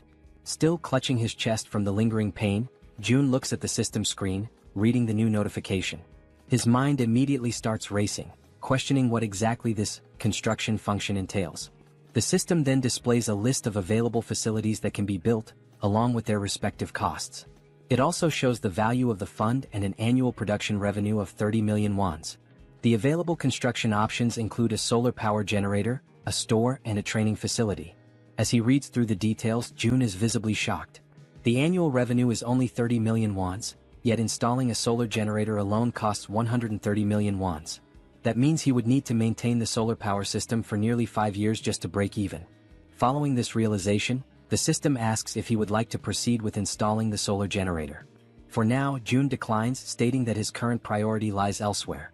The money needs to be allocated toward more immediate necessities, such as increasing the levels of his vassals. At that moment, Jun notices something different, something unusual. The system displays the total amount in the fund, exactly 1 billion wands, the same amount he had received upon leveling up. After investigating further, the system clarifies that this amount is exclusively available for construction purposes. Trying to process what he was reading, it takes Jun a moment for everything to click. But when it finally does, he smiles, realizing just how significant this is. This money is entirely separate from the funds in his personal wallet. Seeing this as an extremely positive thing, Jun quickly understands that there's no reason to hold back from using it all. Without hesitation, he accepts the installation of the solar power system. The system then informs him that the process will take 24 hours to complete and updates his remaining balance, which now stands at 867 million wons. Looking at the cost, Jun realizes that it was surprisingly cheap. This leads him to ask whether the system is capable of installing an additional solar generator. The system responds that only one solar generator can be installed per apartment building. With that in mind, Jun shifts his attention to the store option. As he selects it, he is met with an unexpected but pleasant surprise. The feature is far more impressive than he had initially thought. This store is directly linked to the one he already owns, allowing him to sell registered items to his citizens. However, what truly makes this ability unique is that it is not a physical store. Instead, the system produces items in real time, and as long as there are funds available, the system itself will handle the transactions. Up until recently, managing and distributing supplies had been a tedious and time-consuming task, with Dabin having to handle most of the distribution. But now, with a system-operated store in place, the citizens will be able to purchase what they need on their own. As he reflects on this, Jun realizes that he can personally set the prices, increasing overall liquidation rates even further. Without hesitation, he issues the command to install the store immediately. The system prompts him to select a location for the store's installation. He carefully considers the available locations before deciding to place it on the 101st floor. The system then displays the remaining construction time, 48 hours until completion. Finally, the third option, the training facility. The system notifies him that this training facility will allow citizens to improve their strength and endurance through basic training exercises, with a 200% efficiency boost. Additionally, for those below level 15, an extra 300% efficiency bonus will apply. Reading this, Jun feels a surge of excitement. He already knew that leveling up through training was possible, but with these additional boosts, progress would be significantly faster, making it even easier to reap mission rewards. The system also prompts him to choose a location for the training facility. Jun decides to install it across the entire second floor, converting the entire level into a dedicated training center. The system then updates, displaying a 72-hour countdown for its completion. Lastly, there are also the 3 skill points he had acquired. However, something new has also been unlocked, the itemization feature. This allows registered products to be purchased in different sizes and quantities. Intrigued, Jun taps on the system interface to learn more details. Until now, package deals were available, but individual purchases had only just become possible. Looking through the list, he sees various liquid-based items and notes that while not everything is there yet, the range of available options has expanded significantly. There are now different types of food and additional product variations. Now, with a slightly mischievous smile and a new plan forming in his mind, Jun realizes just how useful this could be. Meanwhile, back on the battlefield, Toji is clad in his knight armor, engaged in combat against an orc wielding a large knife. The orc lands a strike, but Toji's armor absorbs the impact, leaving him completely unharmed. Spotting an opening, Toji seizes the moment and delivers a decisive blow, eliminating the orc with a single strike. After defeating his opponent, Toki sighs in relief, muttering that it was a close call and that this battle is far more exhausting than expected. From behind him, Han calls out to Toji and poses a question. What would happen if he threw the halberd he was holding? Looking down at the weapon in his grip, Toji admits that he has never actually considered that possibility before. Han then asks him to hand over the halberd for a moment, wanting to try something. As soon as Han takes hold of it, a familiar blue aura begins to radiate from his hands. Focusing intensely, he prepares himself before hurling the weapon with all his might. The halberd soars through the air at an incredible speed, vanishing into the distance with overwhelming force. Toji, wide-eyed in shock, watches in disbelief before finally speaking. He had assumed Han was joking when he mentioned throwing the halberd. Now, however, the weapon was far beyond their reach. Crossing his arms, Han simply responds that he has already thrown it. Now he suggests that Toji deactivate the weapon's summoning and call it back again. Only then does Toji finally understand what Han had been thinking when he proposed the idea. Focusing, Toji channels his energy and cancels the summoning of the halberd before reactivating it. Instantly, another halberd materializes in his hands. Toji stares at the weapon in awe, his surprise quickly turning into exhilaration. Overcome with excitement, he turns to Han, calling him a genius. Han, however, remains modest and tells him not to exaggerate. Just then, the female archer arrives, looking somewhat tense. She informs them that they need to leave as her supply of arrows is running low. However, just as she finishes speaking, something completely unexpected catches her attention. Glancing down at the ground, the archer spots something unusual. Confused, she asks what it is, because right before their eyes, a fresh quiver filled with new arrows is materializing out of nowhere. It was as if the June himself was telling them that they were meant to continue the mission. Retreat was not an option. The system displays a new ability called OmniFocus, which allows the user to activate another ability while observing an area using the Ultimate Eyes ability. After collecting the new arrows, the archer continues hunting creatures alongside the group. The system keeps notifying them of the orc kills, showing that the last one was level 19 and the amount of one deposited into the shut-in wallet. Additionally, the system indicates that some citizens have completed the mission assigned to them, resulting in more ones being spent. Furthermore, some citizens are leveling up. With his arms crossed, June looks at the system and realizes that he has always been right.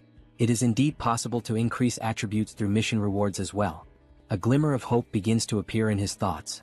Staring out the window, he notes that his parents' house is about 10 kilometers away, which would take approximately 3 hours on foot to reach. After considering this, he decides to take a walk around the building and heads toward the elevator. Upon stepping out, he makes his way toward the rooftop, approaching the highest point of the structure. Observing the state of the city in the aftermath of the apocalypse, he takes in the sight of the ruins, every single building reduced to rubble except for his own. The devastation is overwhelming, and he mutters that this is truly horrifying. Thoughts race through June's mind and he quickly comes to a realization. He needs to act fast as soon as possible. Opening the system window, he decides to start with Han's group. The first person the system highlights is the bespectacled man Jaehyeon. He holds the title of 7th Servant, with a trust level of 59 and a loyalty level of 33, and his awakened ability is the Raven Pact. Seeing this, June realizes that as long as Jaehyeon's ability is being effectively utilized for reconnaissance, it would be best for him to team up with the Warbear and the healer.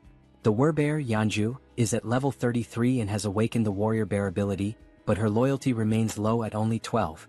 Meanwhile, the healer, Kim De-jung, is at level 30 and has the awakened abilities of healing, blessing, and magic armor. Examining the details, June notes that unlike the healer, who is already registered as a vassal, the Warbear does not yet possess the necessary trust to qualify for vassal status. Beyond her healing ability, the healer also possesses an A-tier blessing, which enhances physical abilities by 70%. Additionally, she has a B-tier magic armor, which generates a magical barrier that protects a chosen target. Kim recognizes that those who had an awakened ability from the beginning hold a tremendous advantage and begins to wonder how he could gain the Warbear woman's trust. Recalling her desperate goal of resurrecting her son, June questions whether that might be the only way. He opens the system's resurrection tab and immediately, the system informs him that he does not have enough money to grant the reward, instructing him to acquire more funds. Kim clenches his fists in frustration, irritated that he still lacks the necessary amount. An idea sparks in his mind, to drastically increase the difficulty of the missions to the highest level possible. He then declares that he will set up a mission to hunt a level 40 monster, knowing that such a monster must be incredibly powerful, which in turn would yield a far greater reward. With a serious expression, he sets the time limit to 24 hours. The penalty? Death. Yet, once again, the system notifies him that he does not have enough money to provide the resurrection reward. Despite the harsh penalty of death upon failure, June is infuriated that the system still deems it insufficient. Then, another notification appears, momentarily catching him off guard. The system announces that he has slain a level 18 orc. An idea suddenly takes root in his mind, perhaps a group mission might work. Without hesitation, he reopens the system and attempts to issue a mission to hunt a level 40 or higher monster, with the same 24-hour time limit and the same penalty of death upon failure. However, this time the reward is modified. The Werebear's son will be resurrected, but only for 1 day. June accepts the mission, determining that for now, he must ensure the Werebear woman fully commits to his cause. Back in his room, Seo Jun hears desperate knocking at his door. A frantic voice from the other side pleads for him to open it. Seo Jun moves toward the door, and as he cracks it open, he barely has time to react. The Werebear woman barges in without waiting for him to open it fully. She had already been informed of the mission's reward and the possibility of resurrecting her son, which explained why she looked completely exhausted. Her eyes brim with tears as she declares, with a trembling voice, that she will do anything, anything at all, and she is willing to start immediately. June tells her that it is indeed possible, but there is a strict time limit, 24 hours to complete the mission and 24 hours for the resurrection itself. Upon hearing this, the Werebear woman collapses into uncontrollable sobs, overwhelmed by the mere possibility of something she had long believed to be impossible. Tears stream down her face as she expresses her heartfelt gratitude to June, telling him that she is truly happy, ecstatic, to have even just one day with her son. With unwavering determination, she promises that she will do whatever it takes to make it happen. After that, the system notifies that she has surpassed 30 loyalty points and can now be registered as a vassal. Sometime later, June is seen lying in his room, staring at the ceiling. And with nothing but the power of his mind, he manages to turn on the light. Realizing that he succeeded, he shifts his focus to the faucet and attempts to do the same. He concentrates, directing his thoughts toward opening the faucet until water begins to flow. At first, only a few droplets trickle out, barely noticeable. He concentrates a little harder, and this time he manages to fully open the faucet, allowing water to gush out at maximum flow. Feeling somewhat relieved, June comments that this is pretty cool, but at the same time he has already grown somewhat accustomed to it. Now he feels as if he has become a mage, like something straight out of Harry Potter, wielding a wand and controlling electricity, water, and gas with precise mastery. The system then displays an update, indicating that the store's earnings are being calculated. A total of 320,981 wons has been deposited into the shut-in wallet. Glancing at the system, June does some quick calculations and realizes that a profit of 320,000 wons suggests that today's total sales have exceeded 1.5 million won. He activates the Ultimate Eye's ability to check on the people within the building, observing what they are doing on the different floors. On another floor, a man asks how much they need to save. Another man, holding a bow, responds that the bow itself cost 150,000 won, and today they only earn 10,000 won, meaning it will take roughly 15 days. The first man calls the other an idiot, pointing out that he didn't even factor in the cost of water and food for the next 15 days. Frustrated, the man with the bow turns his back and says that since the other is so smart, he should calculate everything on his own. Observing the interactions and dynamics between the people, June notes how much the atmosphere has shifted ever since he started distributing the reward money. He also realizes that ever since the mysterious place known as the store appeared on the first floor of the building, the small amount of money earned from hunting goblins has begun to ignite a growing desire among the people to hunt even more. And now that there are no longer enough goblins left within the apartment complex, people are being forced to venture outside in search of prey. Looking at the system, he feels a certain satisfaction, as level-ups are progressing steadily, and the number of new citizens has grown significantly. The system shows that the current population is 789, with XP and money bonuses now at 100%. Fixated on the system screen, Seo Jun realizes that things are about to expand exponentially from this point forward. Then once again another notification appears. Another level 18 orc has been slain. Sometime later, down below, the Werbear woman, with her immense superhuman strength, is tearing through wave after wave of goblins, crushing them without hesitation. Now she is emitting a golden aura, striking fear into the goblins before they even have a chance to fight back. Without wasting a single second, her thoughts consumed by the possibility of seeing her son again, she charges forward, completely obliterating the remaining goblins. Once no more goblins are left standing, she begins to revert to her human form. The exhaustion catches up with her, and she breathes heavily, struggling to steady herself. From a distance, the healer calls out to her, asking if she is okay and whether she is injured anywhere. The Werbear reassures her that she is fine, stating that even if she were hurt, it wouldn't be enough to stop her. The healer, concerned, urges her not to push herself too hard, mentioning that she is eliminating all the monsters before anyone else even has a chance to fight them. The Werbear apologizes, insisting that she isn't trying to steal anyone's kills. The archer, curious, asks why she is apologizing in the first place, pointing out that by taking down the monsters so quickly, she is making things much easier for everyone. Hearing this, the Werbear feels a sense of relief. Her companions are not upset with her after all. Watching from afar using the ultimate eyes, June acknowledges that forming this team was indeed a good decision. The system then updates, displaying the Werbear woman's status. Her name is Yun, and she has now reached level 40, with her trust and loyalty both rising to 66. She has also acquired new abilities beyond just her Werbear transformation. The newly awakened abilities are Ancestral Vital Blood and Primal Frenzy. These new abilities grant her a 50% boost to melee attack damage. Additionally, whenever she sustains wounds, Vital Blood drastically increases her regeneration. Furthermore, her eyes turn crimson upon witnessing blood, triggering an effect that amplifies her physical abilities by an astonishing 300%. Before she has a chance to process these new developments, the women suddenly hear a terrifying, unfamiliar roar echoing through the air, immediately putting them on high alert. The growls grow louder and closer, signaling that whatever is coming is approaching fast. Then, out of the shadows, a monstrous figure appears, stopping just a short distance in front of them. Without hesitation, the archer swiftly pulls back her bowstring, while the werebear instructs the healer to fall back slightly. Standing before them is an orc, its presence alone exuding an overwhelming aura of menace. Its crimson eyes gleam ominously, and its body is riddled with deep scars, evidence of countless battles. In its massive hands, it grips a weapon resembling a giant club, and it begins to speak in a language that none of them can understand.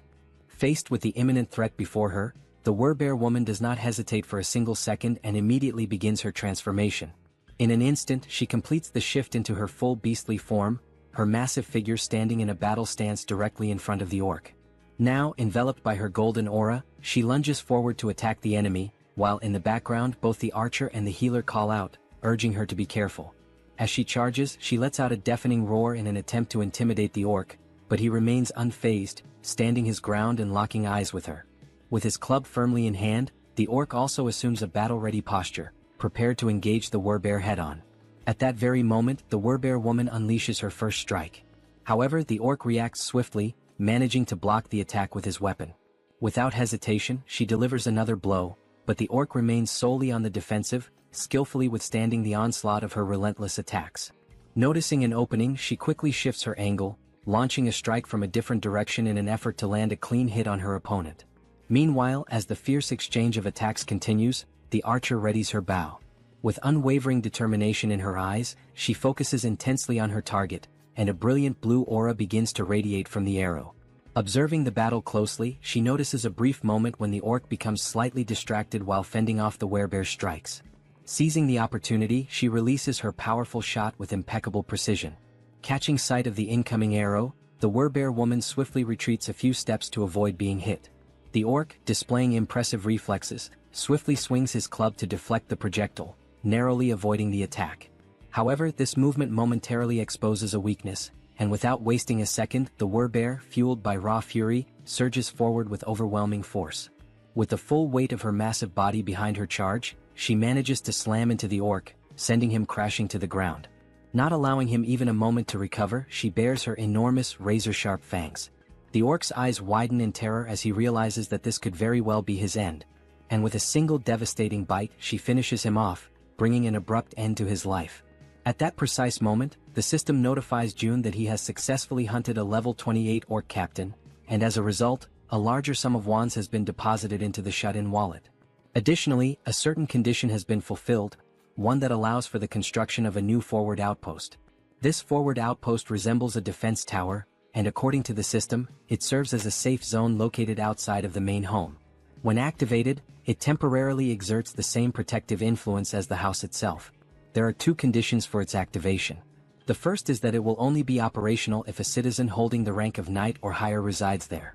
The second condition states that if an unauthorized individual remains inside for more than a day, the outpost will automatically be destroyed.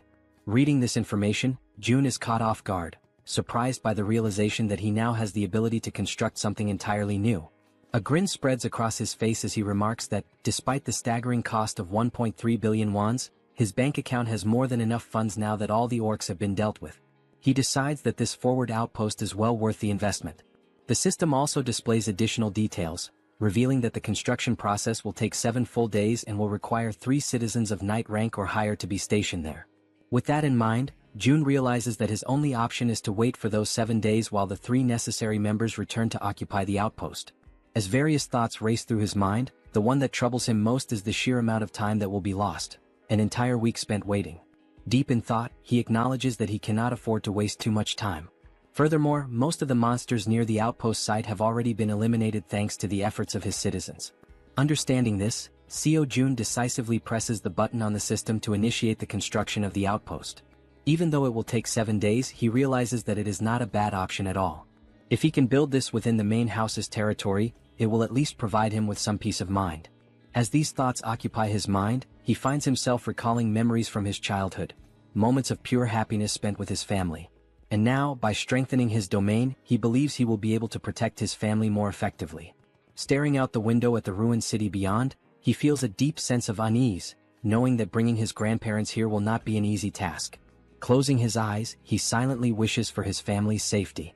When he opens them again, his resolve strengthens. Since things have reached this point, he decides that tomorrow he will send Han's group to begin the rescue mission. The following day arrives and once again they find themselves back at the train station. A bespectacled man watches the events unfolding before him in absolute disbelief. At the front lines, the Werbear woman is tearing through enemies, completely unstoppable, while he observes in utter shock from the sidelines. Witnessing her eliminate the monsters one by one, he struggles to comprehend how a single person could possibly be capable of taking down an orc with nothing but her bare hands. With every orc she slaughters, the realization dawns on him: she is no ordinary human. She is a Werbear. Even though he is still overwhelmed by everything happening before his eyes, he acknowledges that it all makes sense. After all, she was already incredibly powerful even before receiving Jun's blessing. As she continues her relentless rampage, crushing orcs with ease, one thought refuses to leave the bespectacled man's mind. How the hell did June manage to win her over? After all, not too long ago this Werbear woman was utterly obsessed with hunting goblins. The bespectacled man then considers the possibility that she may have acquired new abilities, despite already being incredibly strong.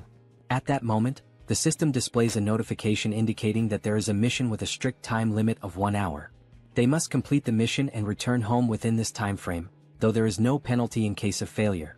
Back at the station, the bespectacled man takes position at the front to scout the area, carefully scanning his surroundings. Not far from him, he spots the rest of the group who had accompanied him on this mission. Han calls out to him, suggesting that it would be best to head back home. The bespectacled man turns around, briefly considering the suggestion, and ultimately nods in agreement. As he waits, his raven, an extension of his newly acquired ability, returns from its reconnaissance flight. The bird lands gracefully on his arm, having completed its task, and the bespectacled man gazes at it with pride. Gently stroking the raven's sleek feathers, he decides to name it Black and expresses his gratitude for its good work. Han steps closer, placing a firm hand on his shoulder before asking if he can now take the lead in patrolling ahead, given his new ability. The bespectacled man turns to Black, instructing it to be cautious before sending it forward on a new scouting mission. The raven, its dark eyes filled with an eerie intelligence, silently observes its surroundings before taking flight once more.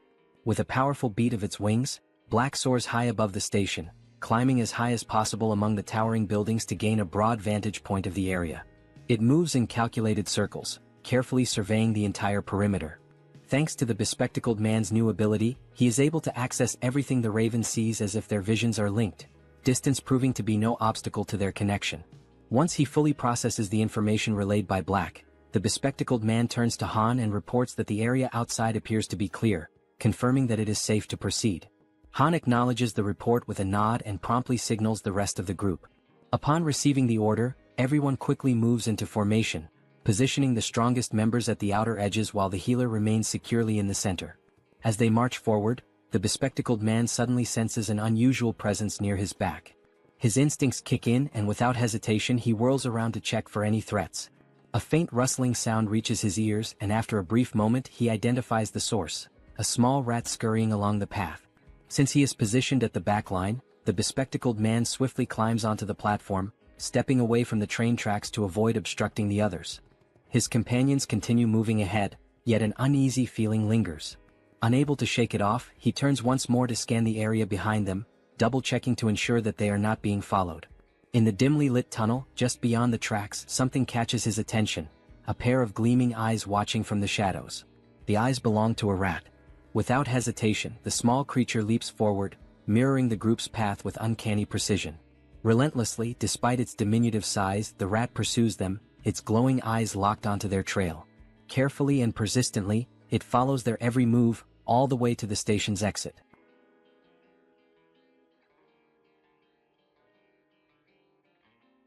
A short while later, back at the apartment, Seo Jun expresses his desire for everyone to help him.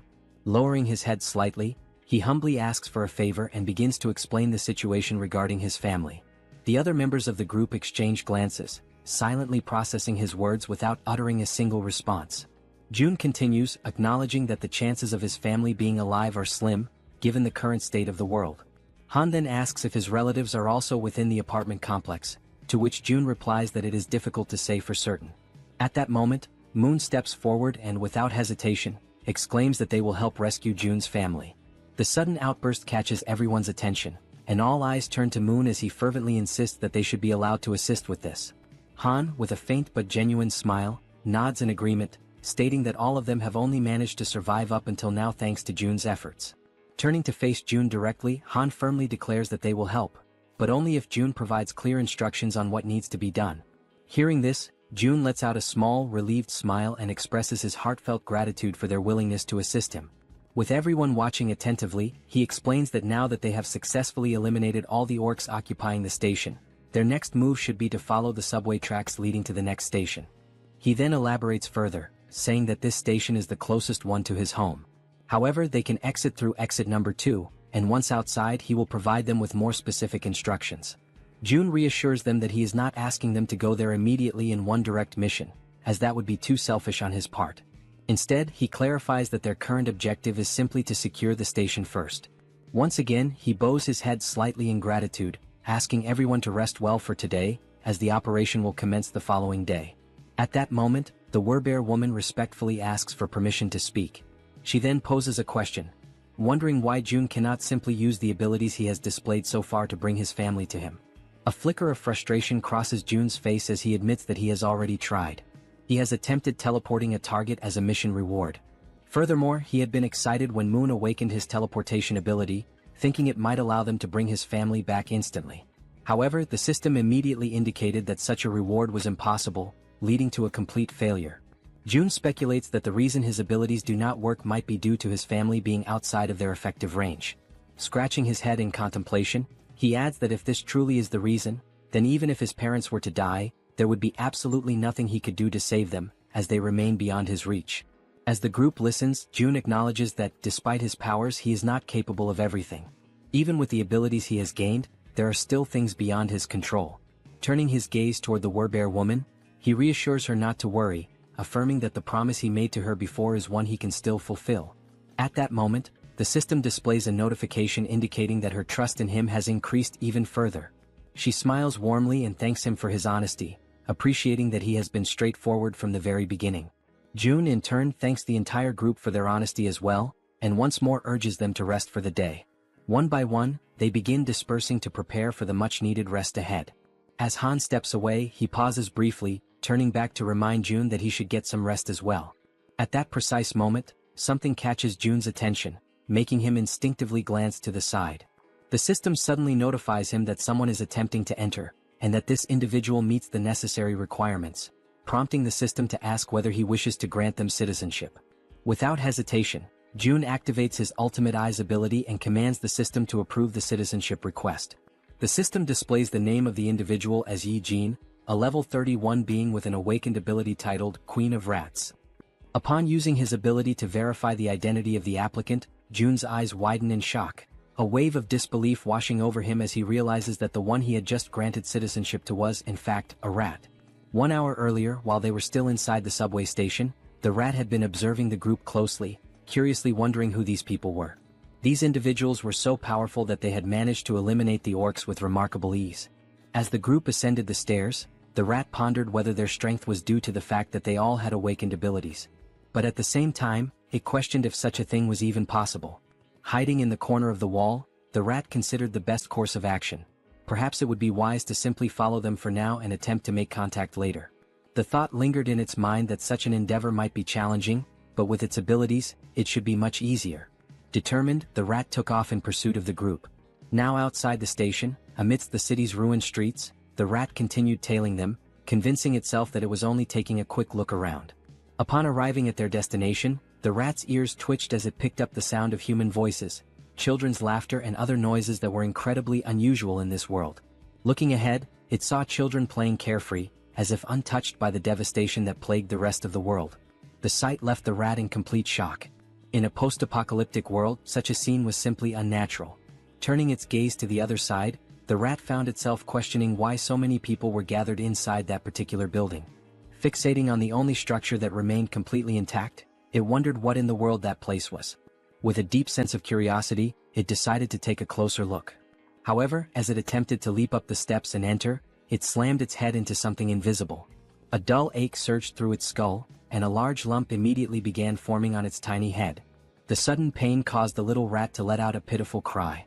It had collided with a system-generated window that displayed a message stating that entry was prohibited. While rubbing its sore head and trying to make sense of what had just happened, Another system window appeared before it, asking whether it wished to acquire citizenship.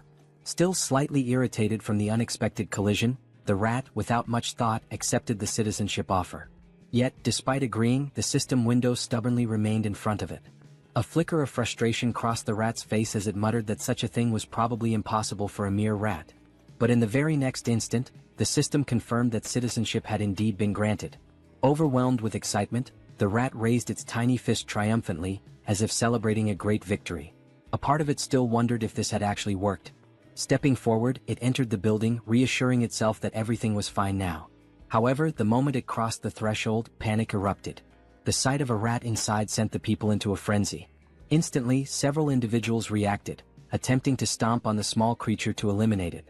The rat, realizing the danger, frantically dodged their feet, twisting and leaping in desperate evasive maneuvers.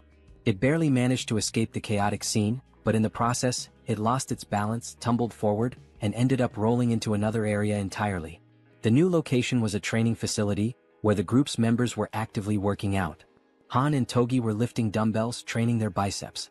Moon and the glasses-wearing man were performing bench presses. The archer and the poison-wielding woman were working out on the other side of the room. Meanwhile, the healer and the werbear woman were taking turns using the lat pull-down machine. Observing the sheer intensity of the training, the little rat found itself in awe, its tiny mind racing as it marveled at the sight. What kind of place was this?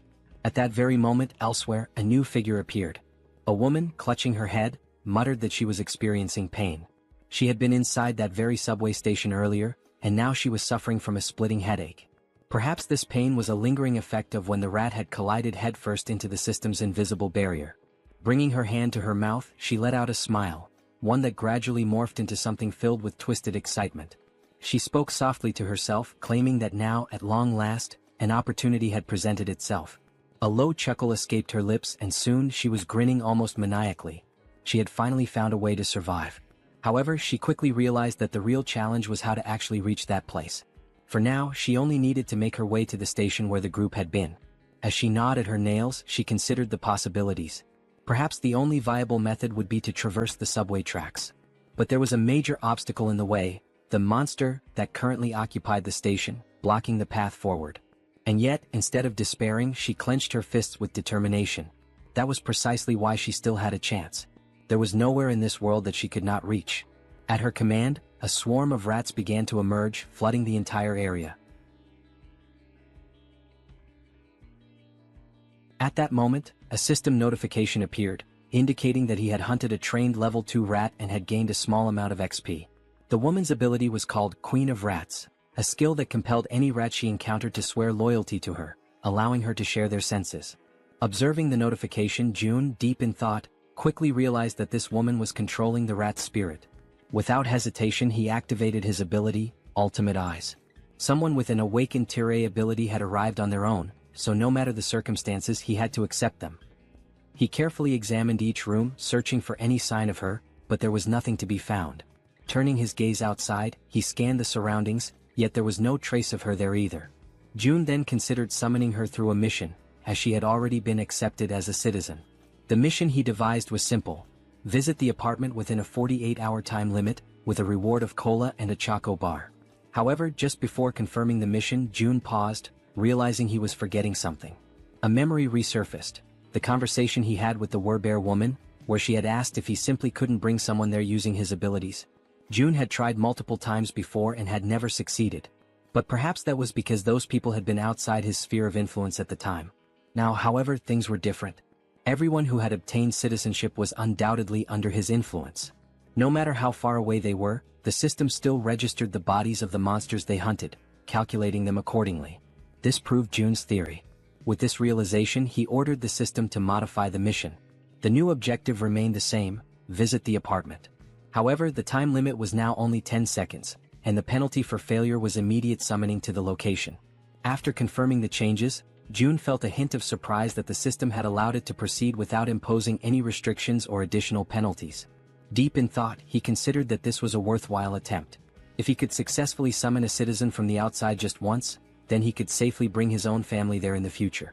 Once the forward base was activated, he would temporarily gain the same authority as his original territory. Only then would Han's group be dispatched.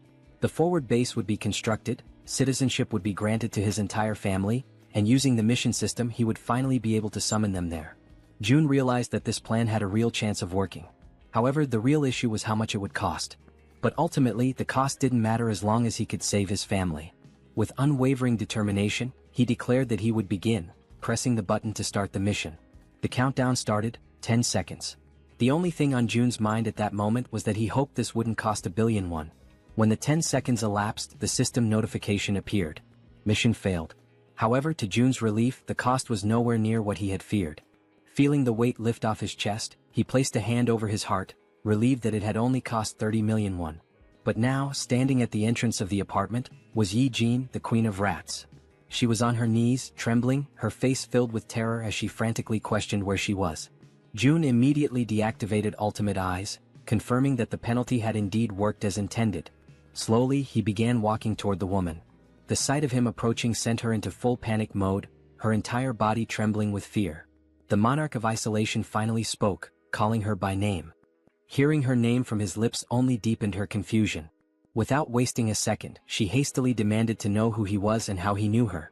June's response was simple. He was the one who had granted her citizenship. Jaehyeon took a moment to process this information, trying to make sense of the situation. Still in shock, she questioned whether this place was the same location where her little rat had been. June, retrieving a can of soda from the system, confirmed that yes, this was the top floor of the apartment she had previously seen through the rat's eyes. As he offered her a chocolate bar and a soda, he apologized for summoning her so suddenly, fully aware that she was overwhelmed and terrified.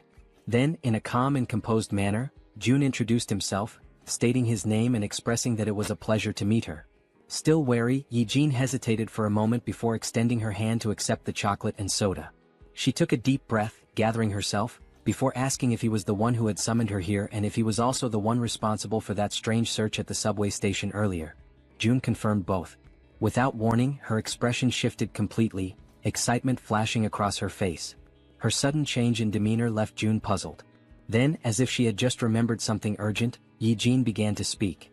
She knew it was asking for a lot, but there were people under her care and she wanted to know if he could bring them here as well. Continuing, she explained that she had tried to do it herself, but it had been extremely difficult to bring everyone here. She had been so close to taking a huge gamble to make it happen. June, maintaining his composure, asked her how many people she needed him to bring. Without hesitation, Jaehyeon answered, 35 people. Realizing the high number of people involved, June hadn't expected that there would be so many others with her. He sighed and apologized, explaining that this would be difficult to accomplish. Jaehyeon, clearly distressed, immediately questioned why.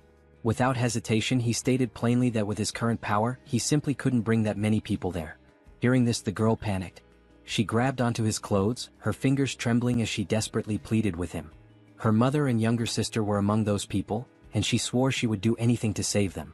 June observed her carefully, realizing that she needed help too. After a moment of silence, he asked her to give him some time to think. As his mind raced for a solution, he recalled something. Jaehyeon hadn't needed to interact with him directly to receive citizenship. That meant the system had recognized her rat as an extension of herself. If that was the case, perhaps something similar could work again. A system window appeared before June, displaying Jaehyeon's current stats. Her trust level was at 37, and she was at level 31. Seeing this, he noted that her trust had already increased, and given her situation and everything she had just said, it was only natural for her to trust him even more. Still kneeling in front of him, her eyes full of desperation, she listened as he called her name. She immediately asked if she really could do anything.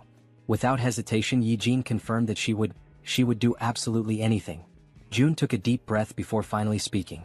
There was a way to make what she wanted possible. But first, she had to trust him completely, 100%. He asked her if she understood. Then, speaking in a calm and steady voice, he told her that if she placed her absolute trust in him, he would undoubtedly save them. Hearing those words, the girl's eyes lit up with hope. She clasped her hands together, almost as if in prayer, and shouted that she truly trusted him. With unwavering determination, she declared once more that she would do anything if it meant saving her family. At that moment, the system notification appeared. Jaehyeon's trust level had reached 50, and her loyalty had surpassed 30. This fulfilled the conditions for her to be registered as a vassal. June grinned. This was good, very good. And what came next would be even better. Without hesitation, he pressed the system window, selecting the option to register her as his vassal. At that exact moment, a blue aura surged forth, enveloping Yi-jin's entire body. For a brief instant, the unexpected sensation startled her. Then another system window appeared. Yi-jin was now officially recognized as 10th Seed, Knight and Tamer. Her awakened abilities were listed as Queen of Rats, Evolution. June read through the details carefully. The Tamer title granted her the ability to enhance the stats of her tamed creatures based on their loyalty. Additionally, their growth speed would accelerate according to her trust level.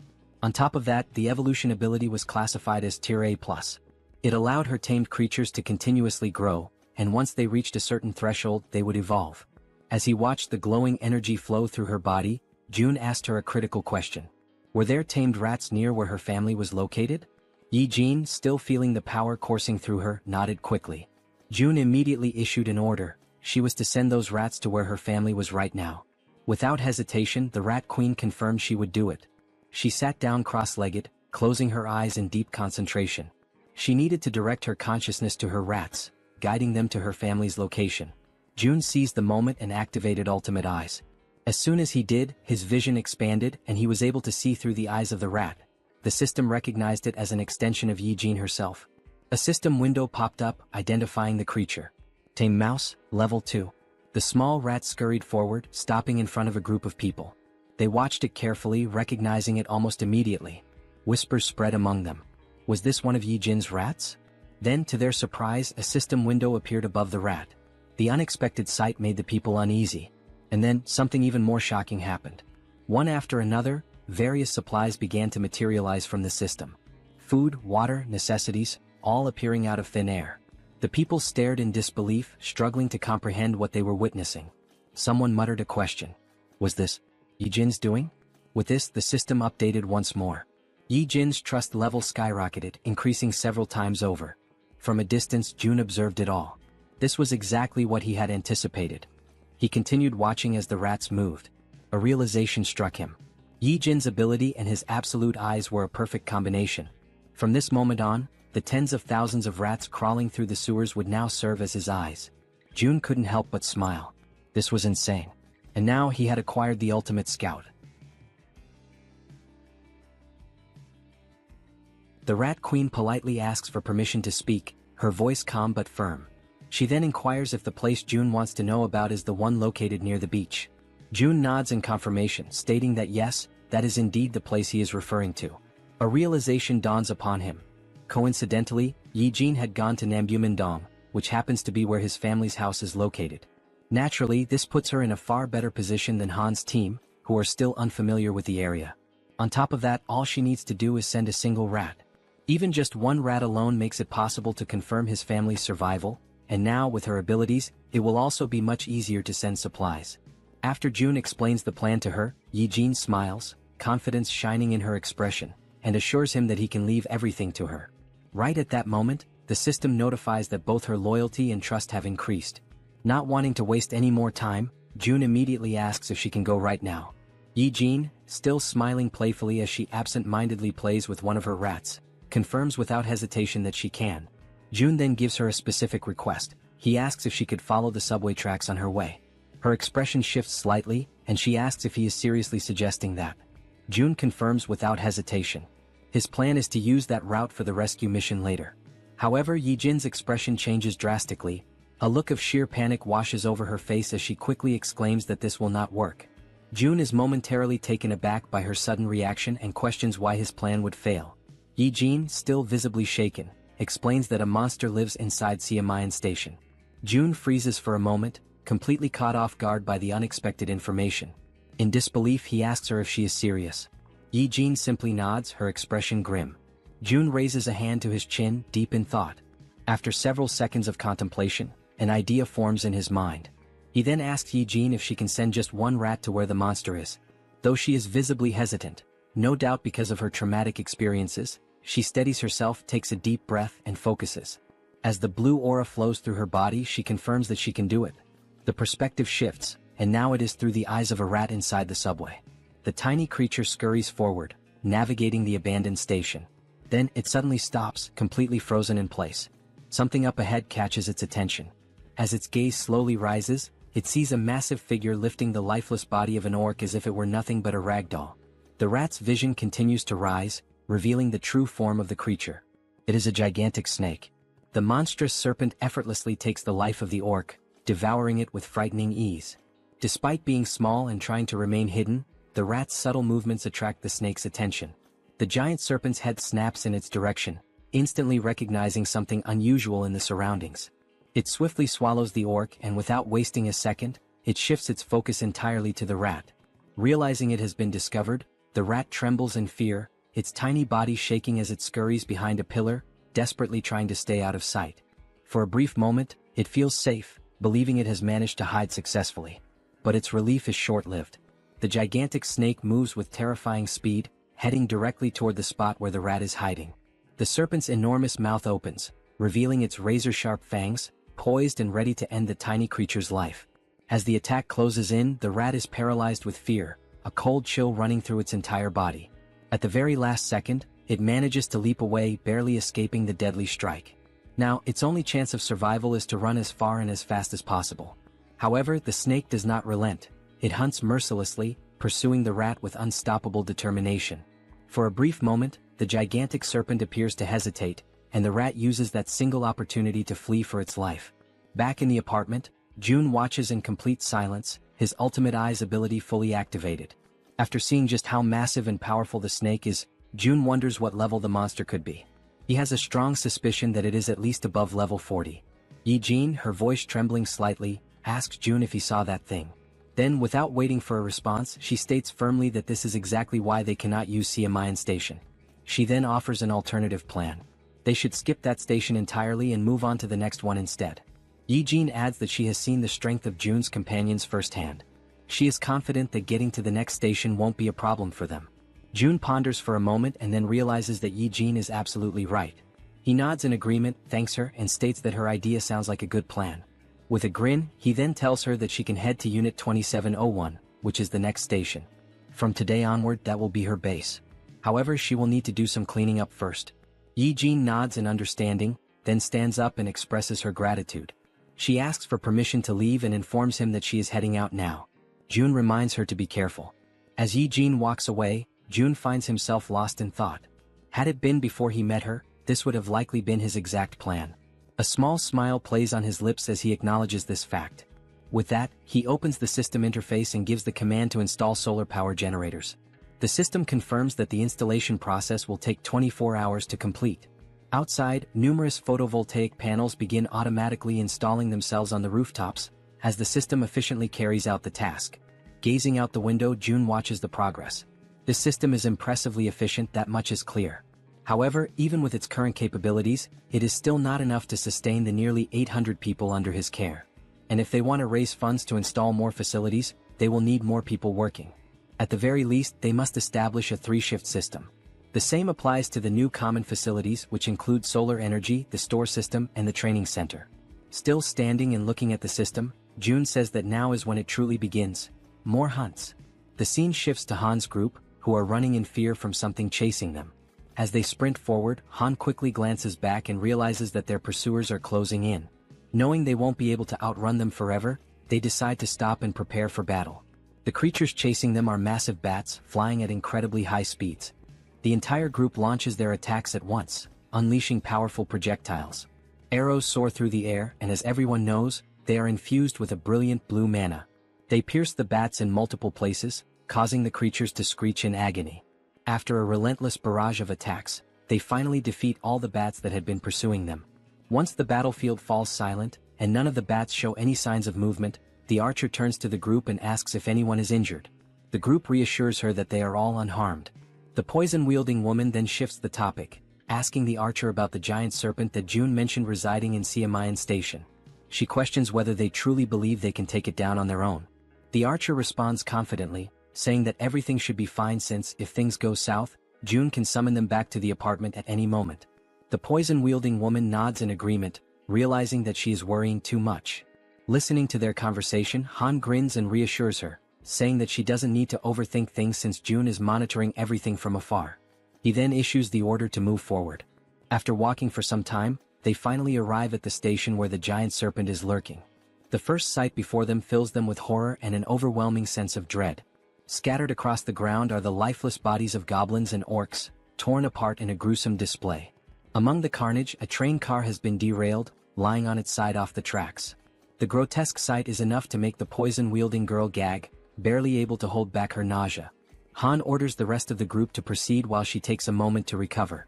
As they advance slowly, exercising extreme caution, Han suddenly senses something off, an eerie, unsettling feeling, accompanied by the distinct sound of a snake hissing. His instincts scream at him, and he immediately shouts for everyone to stop and be on high alert. The group tenses up, readying themselves for whatever might come next. Being at the front, Han is the first to see it, and his body freezes in terror. Emerging before them is the giant serpent. Its scales shimmer with a deep purple hue, and its golden eyes gleam with an insatiable thirst for blood. Faced with such an overwhelming presence, the entire group trembles in fear, unable to utter a single word as adrenaline surges through their veins. Toji is the first to break the silence, shouting in desperation, asking how they are supposed to fight a monster like this. At that moment, each of them frantically tries to think of a way to survive. Despite his own fear, Han instinctively pulls the archer into his arms as she, too, is frozen in place. With a firm voice, he yells for everyone to drop to the ground immediately. Without hesitation, the group obeys, crouching low as a series of devastatingly fast strikes slice through the air above them. The attacks are so rapid that they can only hear the sharp sound of the wind being cut, followed by the impact of the strikes smashing into the metro walls. At that moment, a system notification appears, revealing a new party quest. The objective: eliminate the giant serpent. Time limit: 10 minutes. The reward: a massive amount of XP. There is no penalty for failure, but everyone knows the truth. Failing this battle will cost them their lives.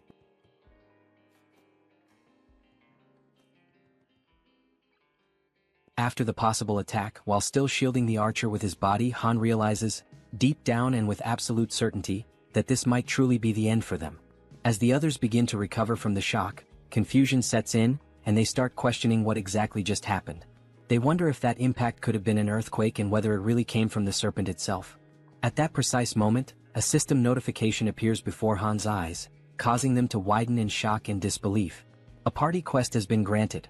The objective is to finish off the giant serpent. Staring at the notification, Han questions aloud why the system used the term "finish off the snake," rather than simply instructing them to fight or defeat it. But when he turns his attention back to the creature, he notices something has changed. Observing from a distance, with the archer still kneeling by his side, Han wonders aloud what in the world is happening and why the serpent is behaving so strangely. The serpent's scales are soaked in blood, and parts of its flesh seem to be melting, as if it is dissolving from the inside. Han glances over at the Werbear woman, and they exchange a meaningful nod, silently agreeing to take initiative. Frowning, Han admits he has no idea what's going on. As equipment materializes across his back, he draws a spear and, summoning all his strength, hurls it with great force. The spear strikes the serpent squarely in the center of its massive head, already weakened and writhing, and the beast lets out a final echoing cry of pain. At this point, it is revealed to us that giant serpents have a habit of consuming their prey while it is still alive. And this detail is far from insignificant. A living creature swallowed whole poses a real and serious threat if it manages to act or strike in the final moment. This is precisely why the giant serpent uses venom to completely subdue its prey or strangles it until it suffocates before swallowing. However, this rule only applies to prey of a certain size. Something as small as a mouse, in comparison to its enormous body, is not a concern. Then we see a flashback, how the mouse deliberately and with striking precision leapt directly into the serpent's mouth, allowing itself to be swallowed in less than a second. And this small, calculated move would bring about consequences no one could have ever imagined. However, June had been clever enough to come up with such a plan, and now he lets out a quiet laugh while giving the command to open the warehouse. Watching the little mouse with his ultimate eyes ability, he notices two skills that are now available: warehouse and shop. With the mouse already inside the serpent's body, June issues the command to summon gas, causing the serpent's belly to bloat and swell. On top of that, he also summons burning papers, already ignited. The combination of gas and fire results in a massive internal implosion. In other words, the serpent explodes from the inside out, unable to withstand the pain and pressure building within. After the blast, the Queen of Rats experiences a sharp discomfort, as if she is directly connected to the pain the little mouse suffered. June walks over to her, noticing her unease, and asks if she's all right. She responds that she is. It just startled her a bit. June acknowledges her efforts, saying she did a good job, and she exhales in relief, finally relaxing a little. With ultimate eyes still active, he shifts his attention back to the metro and reflects on the fact that he wasn't the one who delivered the final blow to the serpent. Rather, he wants this creature to be slain by his vassals who have earned the title of knight, Han and the Werbear woman. By doing this, he knows he will receive 6 times the amount of experience points and profit. We are brought back to the same scene from earlier, just after Han threw the spear at the serpent's head. The Werbear woman, wasting no time, charges forward while her transformation nears completion. With her powerful claws, she delivers a series of fierce slashes against the serpent, who still struggles to fight back despite its injuries. Finally, the Werbear focuses her strength, leaps into the air, and strikes down with tremendous force, landing a blow directly to the serpent's head. The impact creates a large crater, and once she lands back on the ground, now almost fully transformed, she turns to look over her shoulder, just to confirm that the giant serpent has truly been defeated. Right then, the system notifies them that the king snake has been vanquished, and a substantial amount of experience has been granted. Additionally, since it was a level 40 monster, a large quantity of one has also been deposited into the Shutin's wallet. Now that Han and the Werbear woman have defeated the boss of Siamayan Station, it becomes possible to construct an outpost at that very location. System messages continue to flood in, showing that multiple skills have leveled up. Among them, a domestic domain declaration has reached level 15, granting June 3 additional skill points. As always, after each evolution, June experiences that familiar sharp pain, a tightness in his chest that signals the price of his advancement. Outside, his domain continues to grow, stretching farther and farther without pause. The system then alerts that a being has been discovered that meets the citizenship requirements, asking whether June would like to grant it. Still clutching his chest in pain, June gives the command to grant citizenship to the candidate. The system reports that the total number of citizens has now reached 1,000, and as the citizen count reaches that milestone, every citizen unlocks a new passive ability called base salary. This base salary skill is a passive ability that grants every citizen an additional 100% XP and profit bonus. Reading the message, June's eyes widen in astonishment, hardly able to believe what he's seeing. He opens the status window of one of the citizens and confirms it with his own eyes. A 100% bonus to both experience gain and profit share is now in effect. Then June becomes thoughtful, allowing himself a moment to process everything. He realizes that this is actually quite a fascinating feature. He now fully understands what the base salary ability truly means. Even if he sets their profit participation at 0%, the citizens still receive the additional 100% bonus in both experience and profits. But before he can dwell on that thought any further, his concentration is broken. The Queen of Rats calls out to him, gently pulling him out of his reflections. He turns around and asks what she needs. She apologizes for asking this at such a moment but proceeds to make a request. She wants to know if it would be possible for him to bring her group to that place as well. June takes a moment to consider her words, going quiet for a few seconds as he thinks. Then a soft smile forms on his face and he answers that of course he will make that happen. The Queen of Rats lights up with excitement the moment she hears his response. She lifts her hands near her mouth in a gesture of pure emotion, nearly blushing, while her eyes shine with a joy she cannot hide. June then asks her whether she is able to control another rat again at this point. Now full of energy and determination, she confidently answers that yes, she can absolutely do it without any problems. June says that he will inform the group to follow the rat while she guides them from here. Back at the metro station, the giant serpent's lifeless body still lies across the ground, unmoving. From within that very scene, a tiny mouse emerges, now acting as the guide for the group, leading them toward their new destination. The mouse scurries ahead, while the rest of the group follows closely, walking past the corpse of the giant snake and making sure not to stray too far behind their small guide. Han is once again left in shock by the sight unfolding before him. The Werbear woman urges him to compose himself and asks whether it was his group that defeated all of the orcs lying lifeless across the floor. He immediately denies it and turns the question back to her. But she also says that she didn't do it either. When she arrived, the orcs were already in that state. That leads them to conclude that this must be an orc territory, and whoever defeated them must be far more powerful than they are. As they keep walking, all the group can see are orc corpses and splashes of blood staining the ground, while they continue following the mouse that is showing them the way. Han points out that now that the giant serpent has been dealt with, the major threat is gone. However, he warns that they must not lower their guard just yet. The archer agrees with his assessment, noting that there could still be hidden groups of monsters lurking in the shadows nearby.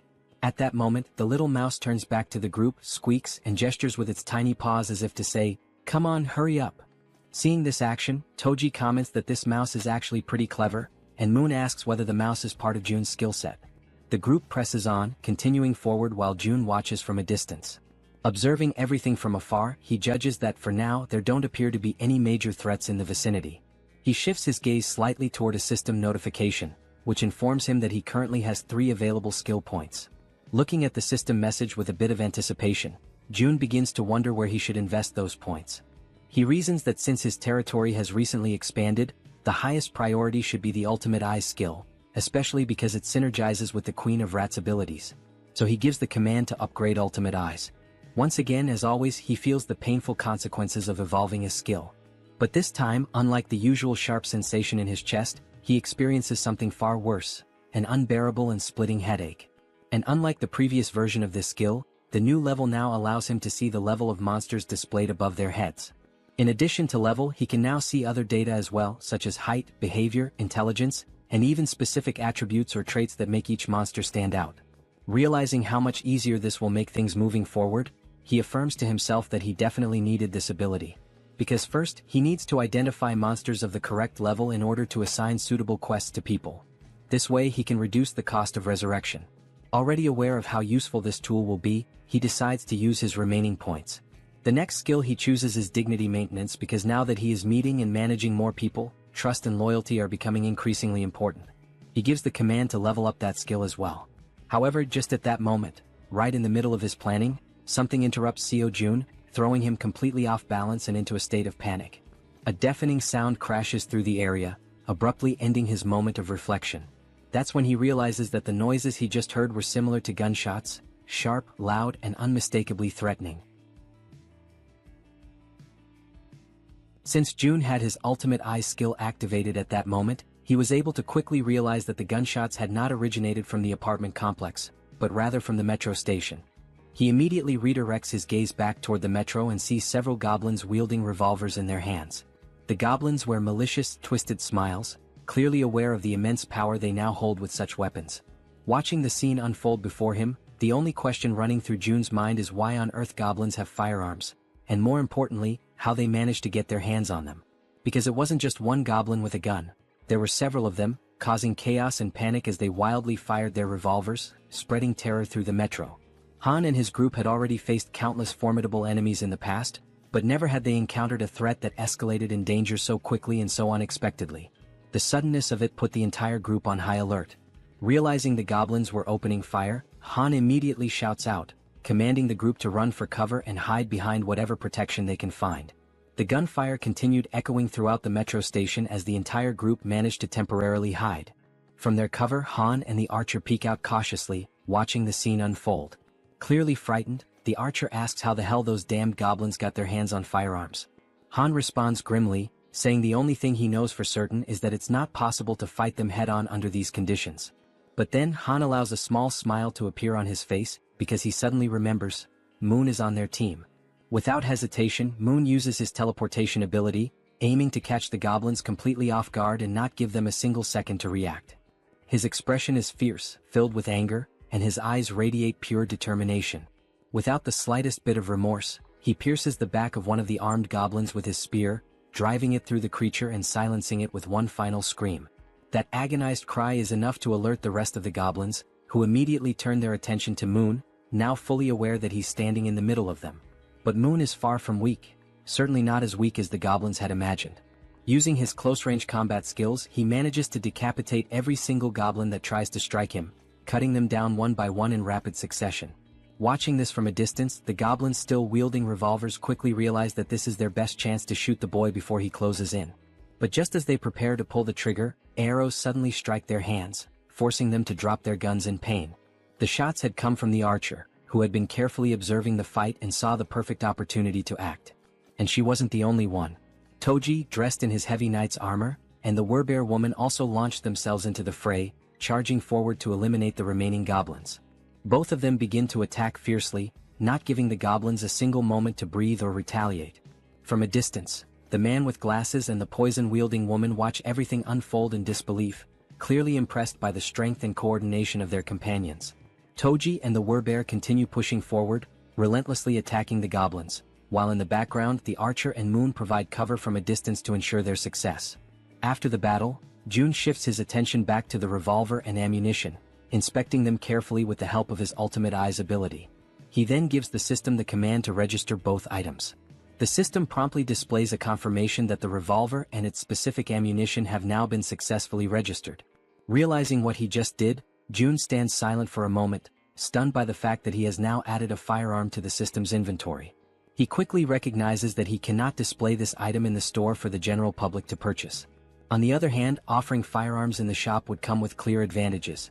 People would instantly become more active in hunting monsters, and even ordinary individuals below level 10 might start regularly hunting orcs. That means the citizens would bring in significantly more XP and profits overall. However, Jun is also aware of one major problem.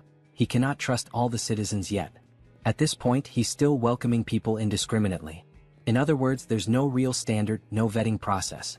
He's been accepting everyone and providing them with supplies without screening them first, operating under the belief that he can control everyone, no matter what might happen. Of course, the rapid growth of the citizen population has brought many benefits. But everyone knows that things change drastically when firearms are involved. There's no guarantee that someone among this growing crowd won't turn out to be a serious problem. Beyond the obvious issue of supply shortages in the midst of an apocalypse, there are also the feelings of envy, resentment, and jealousy that could easily escalate into something dangerous once firearms are introduced into the equation. Regardless of motive, accidents happen, and in the worst-case scenario, someone could die. That's when Jun concludes that firearms will indeed be incredibly helpful, but they must only be handed out to verified individuals. As he opens the system menu once again, he notes that, on top of verification, firearms will also be made available only to those with high loyalty levels. With that decision made, Jun already knows who the first person will be to receive one. Back at the metro station, the group now stands among the lifeless bodies of goblins scattered across the ground. Suddenly and without warning, a gun begins to materialize, forming in midair before dropping right in front of Moon, startling him with how sudden and unexpected it was. Cautiously, he begins to approach the weapon, taking slow and deliberate steps as he draws nearer. Then, with a faint smile appearing on his face and his finger already resting gently on the trigger, Moon picks up the gun, clearly aware of who had orchestrated this. Without needing to see him, he offers a silent thank you to Jun, already knowing it was his doing. After that, the group resumes their journey through the metro tunnels, continuing to follow the little mouse that was guiding them toward the Rat Queen's group. After walking for a while through the underground passageways, they finally arrive at a place that seemed to be the destination the mouse had in mind. They hesitate briefly upon arrival, as the location is closed off by a heavy door that clearly separates and isolates the inside from any outside threats or creatures. Then, as the leader of the group, Han steps forward without hesitation and makes the decision to open the door himself. As the door slowly creaks open, they immediately spot several people inside. The first ones to lay eyes on the newly arrived group begin trembling in fear, uncertain of who these newcomers are. For all they knew, it could easily be goblins or another kind of terrifying monster. Sometime later, the day turns out to be perfect for a walk. Apparently, Jun notices this and decides to get some fresh air. As he strolls along the sidewalks, he reflects on how nice it is that the territory now includes the walking trail just outside the apartment complex. He thinks to himself that it's been quite a while since he's gone out for a proper walk, and he quietly expresses his gratitude to Jaehyeon for coming along with him. While enjoying the peaceful moment, the system suddenly notifies him that an unauthorized entity is attempting to enter. Upon seeing that notification, Jun smiles and casually remarks that it seems they have arrived. Jaehyeon, intrigued, becomes curious to know who they are. The system then shows that a being who meets the requirements for citizenship is approaching the shelter, and it asks Jun whether he would like to grant citizenship. Without hesitation, he accepts. Moments later, Jaehyeon hears someone calling out her name and is met with a heartwarming surprise. In the distance, her mother and her sister Yeojin are excitedly calling out to her, waving with joy. In a moment of pure euphoria, the three of them run into each other's arms, embracing in a tight, emotional group hug. Their mother, overwhelmed with emotion, asks where she had gone without saying a word and tells her how worried she had been all this time. Jaehyeon sincerely apologizes for everything. After the hug, Yeojin's eyes sparkle with joy as she exclaims how good her sister smells and asks if she had taken a bath. Jaehyeon replies with a smile, saying yes, and not only that, they even have hot water here, and now her mother and sister will also be able to enjoy a warm bath. From a short distance away, Jun watches the heartfelt scene unfold, happy to hear them chatting about how the place has beds and hot meals as well. Then Jun calls out to the Rat Queen, and she quickly turns around, asking if something has happened. Jun informs her that Unit 2701 has now been assigned to her, and she is completely free to use it however she wishes. However, he warns that it might feel a bit cramped for 30 people.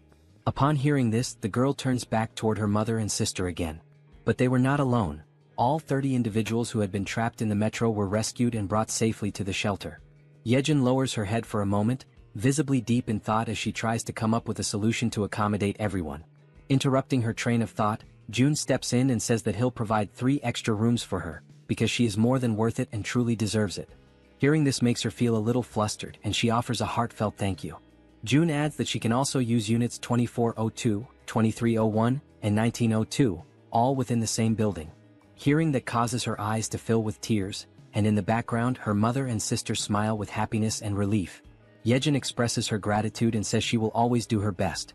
After this emotional moment, the system displays a notification showing that the loyalty and trust levels of many citizens have significantly increased in an instant. Seeing this on the interface, June feels a small spark of excitement, pleased with the outcome. However, something soon catches his attention. He remembers a system feature that was unlocked when he leveled up, but he had never taken the time to check it. The feature is called Guardian Beast Management, and it has a usage limit of 10 times. Just from the name alone, June gets a vague idea of what this skill might involve. But when he finally checks the cost of activating it, he is completely stunned. The cost is 1 billion, and the number leaves his jaw hanging in disbelief. Still trying to process this, someone suddenly calls his name and asks if he has a moment to talk in private. They head toward a nearby room and June opens the door, motioning for the person to come in. The person in question is none other than Jaehyeon, the girl known for using poisons, and she appears hesitant, clearly uncomfortable about what she's about to say. June gently asks her what she would like to talk about. With an anxious expression and a hint of fear in her voice, she says that there's something she needs to confess to him. Noticing her fear, June smiles softly and tells her to take a deep breath and feel free to speak comfortably, assuring her there's no pressure. Seeing his kind and calm reaction, Jaehyeon gathers the courage to finally speak her mind. She bows slightly and thanks him before saying, with visible difficulty, that she's truly sorry, but she wants to leave the team. Hearing that shocks June to the core. He had never experienced anything like this before. So, with disbelief, he asks if she really just said what he thinks she said. With an expression filled with guilt, the poison girl once again says she is very sorry, but insists that she needs to leave the party. June hears her words, but remains silent for a moment, as it was all so sudden that he is still struggling to fully process the situation. The girl then begins to explain herself, saying that her ability is one of the reasons she feels so useless within the team. She confesses that she often thinks that her presence doesn't make any real difference. Whether she is there or not, things would likely remain the same. June gently tells her to stay calm and to speak freely, reassuring her that she can always be honest with him about anything. The girl then clenches her teeth tightly, as if she is bracing herself with fear and hesitation. Gathering her courage, she finally admits that she is afraid. The way she says it, the trembling in her voice, leaves June momentarily speechless. She goes on, repeating that she really is scared, truly terrified. The goblins were terrifying, the orcs were just as frightening, and the giant snake they faced had been utterly horrifying. She even recalls the terrifying moment when they were being chased by that red tiger. There were so many instances when she could have lost her life, that just thinking about it brings tears to her eyes and she starts to cry. Once again she apologizes to June, saying she knows he saved her many times, while she could only watch helplessly, remaining silent. Wiping the tears from her face with trembling hands, she continues, saying that she is nothing but a useless person, someone who has failed to live up to June's expectations. June, quietly listening, reflects that deep down, he had already started to notice this before. He remembers the time when they went to rescue Moon's grandmother. She had been clearly afraid then. He also recalls how fearful she was when they were hunting orcs, and especially during the confrontation with the giant snake. And he remembers vividly that during the chase involving the red tiger, she had nearly lost her life. June knows that, in truth, she hadn't had much impact on the group's overall efforts. But even so, he also understands that none of this is something she should be blamed for. After all, her ability, Poison Mist, is extremely risky to use. If handled incorrectly, it could harm her own teammates, making it difficult for her to use it effectively in battle. And despite not being able to use her ability to its full potential, she had still risked her life countless times alongside everyone else. When results turn out poorly, of course, disappointment can arise, but it doesn't diminish her bravery. Watching Jaehyeon crying and sobbing in front of him, June decides to speak up, telling her that this is actually perfect, because he has something he needs help with. Hearing that, the girl wipes her tears and looks at him, asking what he means. June then asks her if she knows Dabin, who is currently living on the 21st floor of the shared facility. He explains that Dabin has been struggling to handle everything alone, burdened with an overwhelming amount of responsibilities. June further mentions that he plans to create and manage shared facilities on every floor, not just the 21st, and that he's looking for someone trustworthy to help manage them. Stepping closer, he asks if he can entrust this task to her, assuring her that she would be a huge help if she agrees to accept it. When he notices that no immediate answer comes from her, he simply scratches his cheek awkwardly. He then continues, saying that if someone is willing to move and help even in small ways, he could never see them as useless. Seeing that Hyun is still looking downcast, June reflects internally on how powerful her ability actually is. And because it is a control-type poison ability, June feels certain that someday her true value will shine brightly. He tells her that if stepping outside the apartment complex is too overwhelming for her right now, there is absolutely no problem with her working indoors for a while. And when the day comes when her power is truly needed again. June leans forward slightly and tells her that when that moment arrives, he will absolutely count on her. This sudden show of trust and reassurance causes her to momentarily stop crying. Then she gives a small, timid smile. At that very moment, the system sends a notification showing that her loyalty has increased to 100. It also notes that she has now been officially registered as a retainer, and the retainer limit has been expanded as well. As Hyun wipes her face once more, she apologizes again, her voice trembling. But now, she gives a genuine smile, saying that she showed him a weak side of herself, but promises that she will do her best to help from now on. Hearing this lifts June's spirits as well, as he realizes that she has been working hard all this time and that he can continue to count on her. Sometime later, still inside the room, June's attention is again drawn back to a lingering system notification. The option to summon a guardian beast, at the exorbitant cost of 1 billion won. Looking at this possible new ability, June thinks that maybe, just maybe, it's worth giving it a shot, no matter how ridiculously expensive it seems. So, throwing caution to the wind, he presses the confirmation button and requests the system to summon the guardian beast. The system promptly notifies him that 1 billion won has been deducted. Then at that very moment, a brilliant light bursts forth, startling June. The light emerges directly from the ground, which makes the whole situation feel even stranger and leaves him frozen in place. It quickly becomes clear that this light is coming from a magical circle, glowing with a powerful yellow hue. The magic was so intense that it forced June to close his eyes for a moment, just to avoid being blinded. And then, from the center of the magical circle, something unexpected appears. A large egg, leaving June wondering in amazement. What kind of guardian beast could possibly hatch from that? Even after the magical circle stops radiating light, the magical egg continues to emit a strong and vivid glow. Unlike the usual situation where a magic egg would take an eternity to hatch, this time the egg immediately begins to crack open. All the while, it continues to shine so brightly that June has to shield his eyes with his hand to protect his vision. Very quickly, the egg finishes breaking apart, and what emerges from within leaves June absolutely stunned. The creature that appears is covered in black feathers, with large, expressive eyes, a sharp beak and sleek plumage. It is clearly a bird.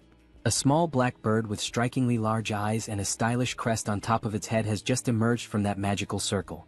Without hesitation, June activates his ultimate eyes ability to inspect the status and details of his new guardian beast. The system immediately displays information. The creature's name is Samjoko and it is a level 1 crow.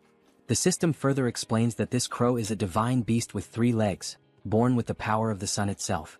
It also states that Samjoko is currently just a hatchling, a baby who still needs protection, and that for it to grow properly, it must be bathed in high-quality sunlight regularly. June waves cheerfully at his new pet and, smiling warmly, says a genuine, heartfelt, "Hello." The little creature's large, shiny eyes begin to sparkle with excitement, and it starts making small chirping sounds as if trying to communicate back with June. June then places his hand thoughtfully under his chin, pondering for a moment how he should name his new companion. Looking at the adorable black-feathered creature in front of him, June comments that it is truly a jet black crow, and then suggests that perhaps its name could be Cammy. Upon hearing the name, the crow's eyes light up even brighter, practically gleaming with happiness. The tiny bird immediately celebrates, chirping excitedly as if shouting out its new name in pure joy. June leans closer and asks the bird if it really likes the name. The 3-legged crow, Cammy, responds with even more enthusiastic chirping sounds, almost as if it were trying to say yes, which makes June feel a wave of relief and happiness. However, after some time passes, June notices that Cammy just won't stop chirping incessantly. He starts to assume that the little creature must be hungry. A little while later, June offers some snacks to Cammy, and the bird seems to enjoy them very much, happily munching away. After devouring the entire packet of snacks, Cammy lets out a loud burp, indicating that he has completely filled his belly. And just like that, after the meal, as everyone knows well, drowsiness quickly overcomes the little mascot. Watching the scene, June realizes how easily Cammy can fall asleep after eating, and he muses to himself that someday this tiny being will surely grow into a true guardian beast. Crouching down beside him, June says aloud that he wishes he could also fall asleep as easily as Cammy does after eating. Just then, something suddenly appears in front of June, a system notification. It shows that Cammy's level has increased, and that the efficiency of the solar generator has also increased by 100%. Another screen pops up explaining that the solar generator is a facility that produces electricity using solar energy, generating between 80,000 to 100,000 won per day, and that any excess energy is credited back to the shut-in wallet. Reading this, June has a sudden spark of inspiration, and if things go the way he thinks. He recalls that the 10 new buildings he recently acquired still do not have any solar generators installed. He had already used most of the financing for other projects, and at the time he thought it would be a waste to invest 130 million won for just a 30 million won annual return. But now he chuckles quietly to himself, realizing that with this new change the situation is completely different. As more time passes, the system continues to notify him that Cammy's level keeps increasing, and along with it the efficiency of the solar generator continues to rise. Reading the latest notification, June realizes that the generator's efficiency has tripled almost instantly, going from a 30 million won annual return to 90 million won per year. With a broad smile spreading across his face, June understands that there is no reason to hesitate any longer. Without wasting a second, he gives the command to the system to install solar generators in all 10 of the new buildings. The system promptly displays that the installation will be completed within 24 hours. Sometime later in room 3001, someone rings the doorbell of that room. It is June. From inside, the occupant asks who it is, and June calmly replies that it's him. The door swings open quickly and Fatty appears, asking if something is wrong. June replies with a serious expression that he needs to ask a favor. Still looking surprised, Fatty asks what kind of favor June could possibly need. With a stern, resolute face, June explains that he needs Fatty to safeguard his money. They exchange a few words that the narration doesn't reveal to us, and shortly after that, Fatty is left standing there, completely in shock by what he has just heard. Before all of that, the conclusion that June came to while thinking carefully about the tax collection ability was as follows. If he entrusts a sum of money to a trustworthy citizen and simply lets it sit idle, it will generate profit for him over time. There is an initial 10% tax fee when he donates the money for the first time, but after that, the money starts to produce a 10% profit every month. So, June began to consider carefully whom he could trust enough to handle that money. He went through the status screens of various citizens and then stopped when he reached Choi, also known as Fatty, and noticed the 89 points in trust and 98 points in loyalty. It became absolutely clear to June that it had to be Fatty. His level of trust and loyalty were on an entirely different scale, significantly higher than that of any other citizen. Immediately, the system notified June that he had successfully donated 1 billion won to Fatty, with a 10% fee deducted from the total amount. Right after the donation, the system also showed that Fatty's loyalty and trust had increased even further. Still visibly nervous but wanting to confirm, Fatty asked if he really was only supposed to hold on to the money, or if he could maybe use just a little bit of it. That had actually been June's original plan all along, but he had not expected Fatty's loyalty to reach 100, so in the end he replied that yes, Fatty has permission to use a small portion of the money. Still in shock over what he had just heard, Fatty bowed deeply in gratitude, offering a sincere thank you. June in turn told him to stop bowing and said that he trusted him completely. With that matter taken care of, it was now time to move on to the next thing he needed to handle. June went to talk with Dabin, and she asked if she was allowed to choose whoever she wanted. He replied that yes, it was fine, she could choose freely. Then he introduced her to Hyerin, the so-called poison girl, and said she could include her in the team. He added that now that Dabin would be the team leader, he would be paying her double the regular weekly salary. At that moment, Dabin's loyalty increased a bit more. Excited by the sudden raise, Dabin pulled Hyerin close to her and gratefully said she would do her best. Overflowing with energy, she then dashed off with the poison girl, calling out to her and saying they were about to go on their first delivery. Hyerin, trying to keep up, asked Dabin to slow down a little. Watching the whole scene unfold, June felt glad, knowing that the two of them would likely get along very well. And then he realized it was time for a difficult conversation. Over at apartment 2109, June arrived and told everyone that he knew they had all worked hard today, and he asked how they were feeling. Everyone came out to greet June, and Han spoke up to say that they were all doing completely fine, then asked what had brought June to visit them. June explained that, thanks to the monster at Siamayan Station, the surrounding area was now considered a monster-free zone, especially the subway tracks. Everyone listened as June said that from Siamayan to the next station, there were almost no monsters, and that this was their opportunity, before another monster appears and claims the area. He told them they would have to act first. There was one thing June realized, especially after witnessing Hyerin begging with tears in her eyes. Looking at these people now, he saw that they were risking their lives to fulfill the tasks he gave them. And thanks to Jaehyeon, the queen of rats, they had been able to identify the giant snake at the station ahead of time. If they hadn't, the situation would have been unimaginably dangerous. In a world where death at any moment is a constant possibility, June understood that wanting to keep his family safe, wanting to protect them, could be seen as selfish. But even so, he gave the order. Han's group would go to Jaehyeon station tomorrow, because he could not give up. The next morning, Cammy was stretching after waking up, and June was having his breakfast. The system displayed that the efficiency of the solar generator had increased, and that Cammy's level had also gone up. As he ate, June felt excited to see that Cammy had already reached level 5. The system then displayed that Cammy was now releasing part of the sun's power, inheriting a portion of the divine beast's abilities, and that June had awakened basic elemental fire magic. The idea of having magical powers caught June a bit off guard, leaving him slightly surprised. Raising one of his fingers, he quietly wondered to himself how he was supposed to use this fire magic. Then, a small flame suddenly appears at the tip of his finger, and he immediately realizes that it actually works. While the flame continues flowing gently from his fingertip, he notices that the sensation feels oddly familiar, and it doesn't take long for him to remember. It is quite similar to the feeling he experiences when he uses the dignity maintenance ability. And if that's really the case, June decides to go for a walk outside to test things more freely. As he walks around, he notices that there's no one nearby, and the area is completely quiet. He closes his eyes slowly and begins to use his imagination. He starts to picture a massive flame, one so powerful that it could engulf and burn the entire area around him. Soon, a flame begins to form and grow in the palm of his hand. The flame starts expanding and he can feel the power coursing through his body, spreading from his hand to the rest of him. Then, with a determined movement, he throws the fireball forward. However, this action leaves him disappointed, to the point that all of June's earlier enthusiasm seems to vanish in an instant. He stares at the tiny, underwhelming fireball floating in the air, and still feeling let down, he questions to himself whether this small result is really his current limit. It becomes clear to him that this is not a particularly powerful ability, at least not at this stage. But even so, he acknowledges that some things can already be done with it. He summons his gas and then it hits him. If he combines this fire ability with the gas produced by the dignity maintenance skill, it could become a truly threatening force.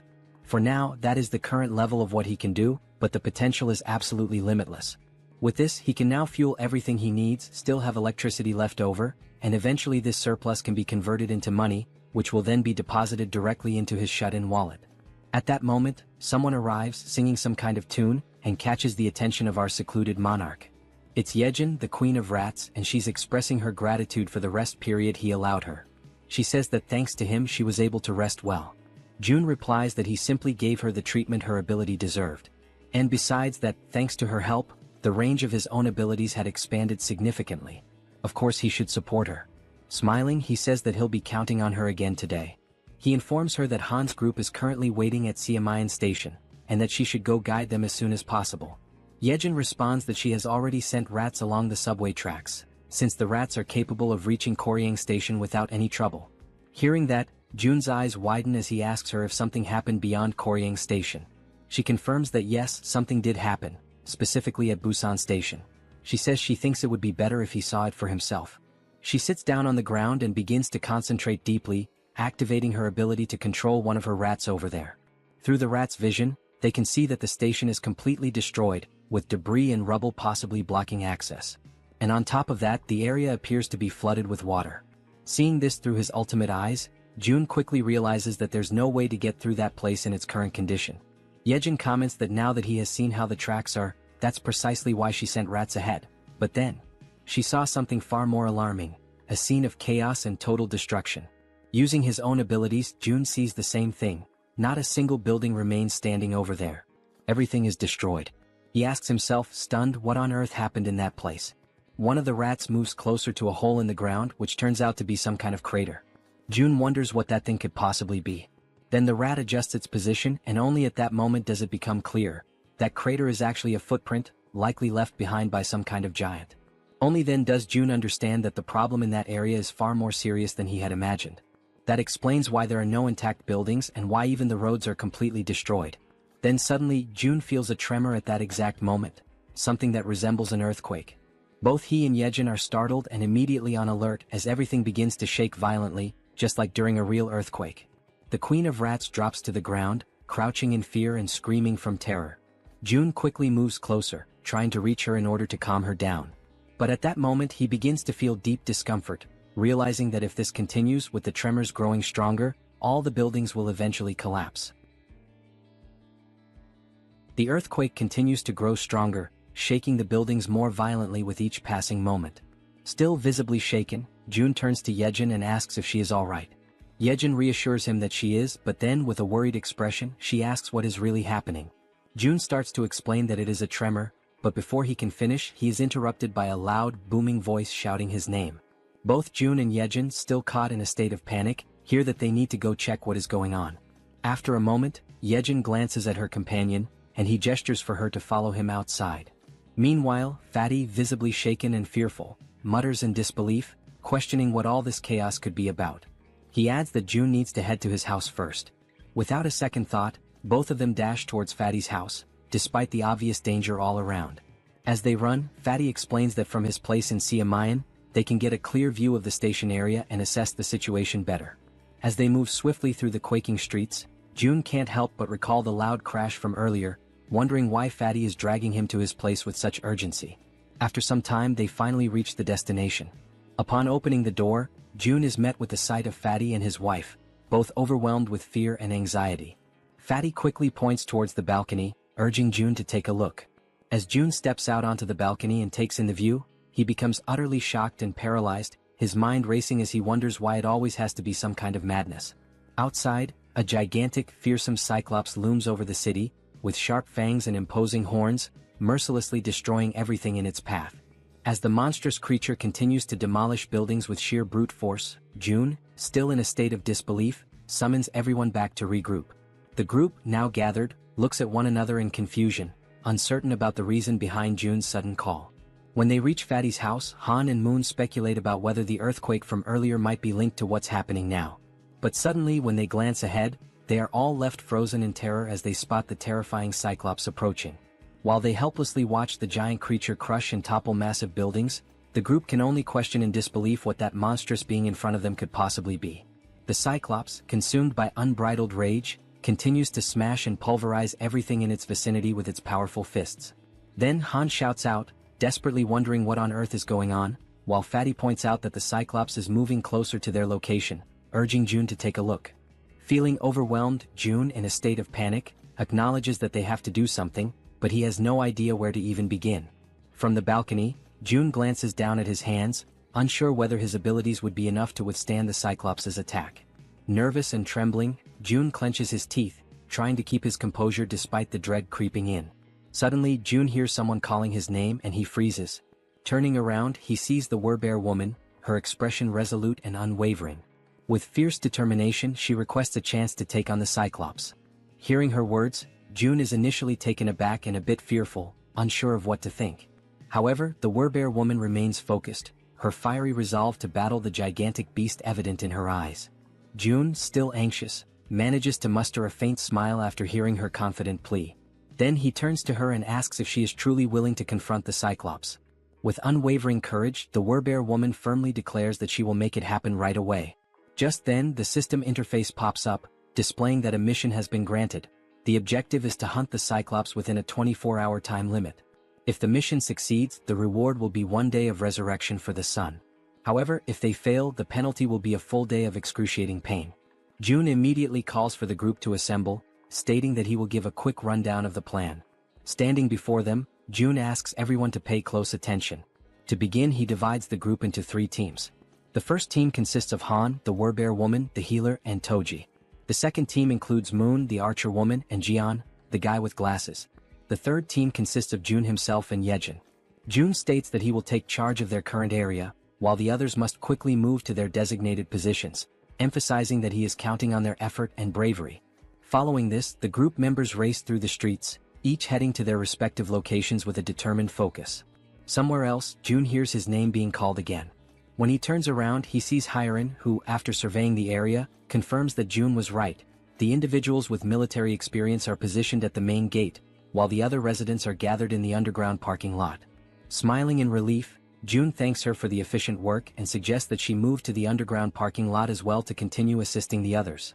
However, Hyerin, with her gaze fixed firmly on June, states that she wants to contribute more, despite her body, especially her trembling hands, clearly revealing her fear and nervousness. Hearing this unexpected declaration, June is momentarily taken aback and, with a hint of concern, asks her if she is really sure that she will be okay.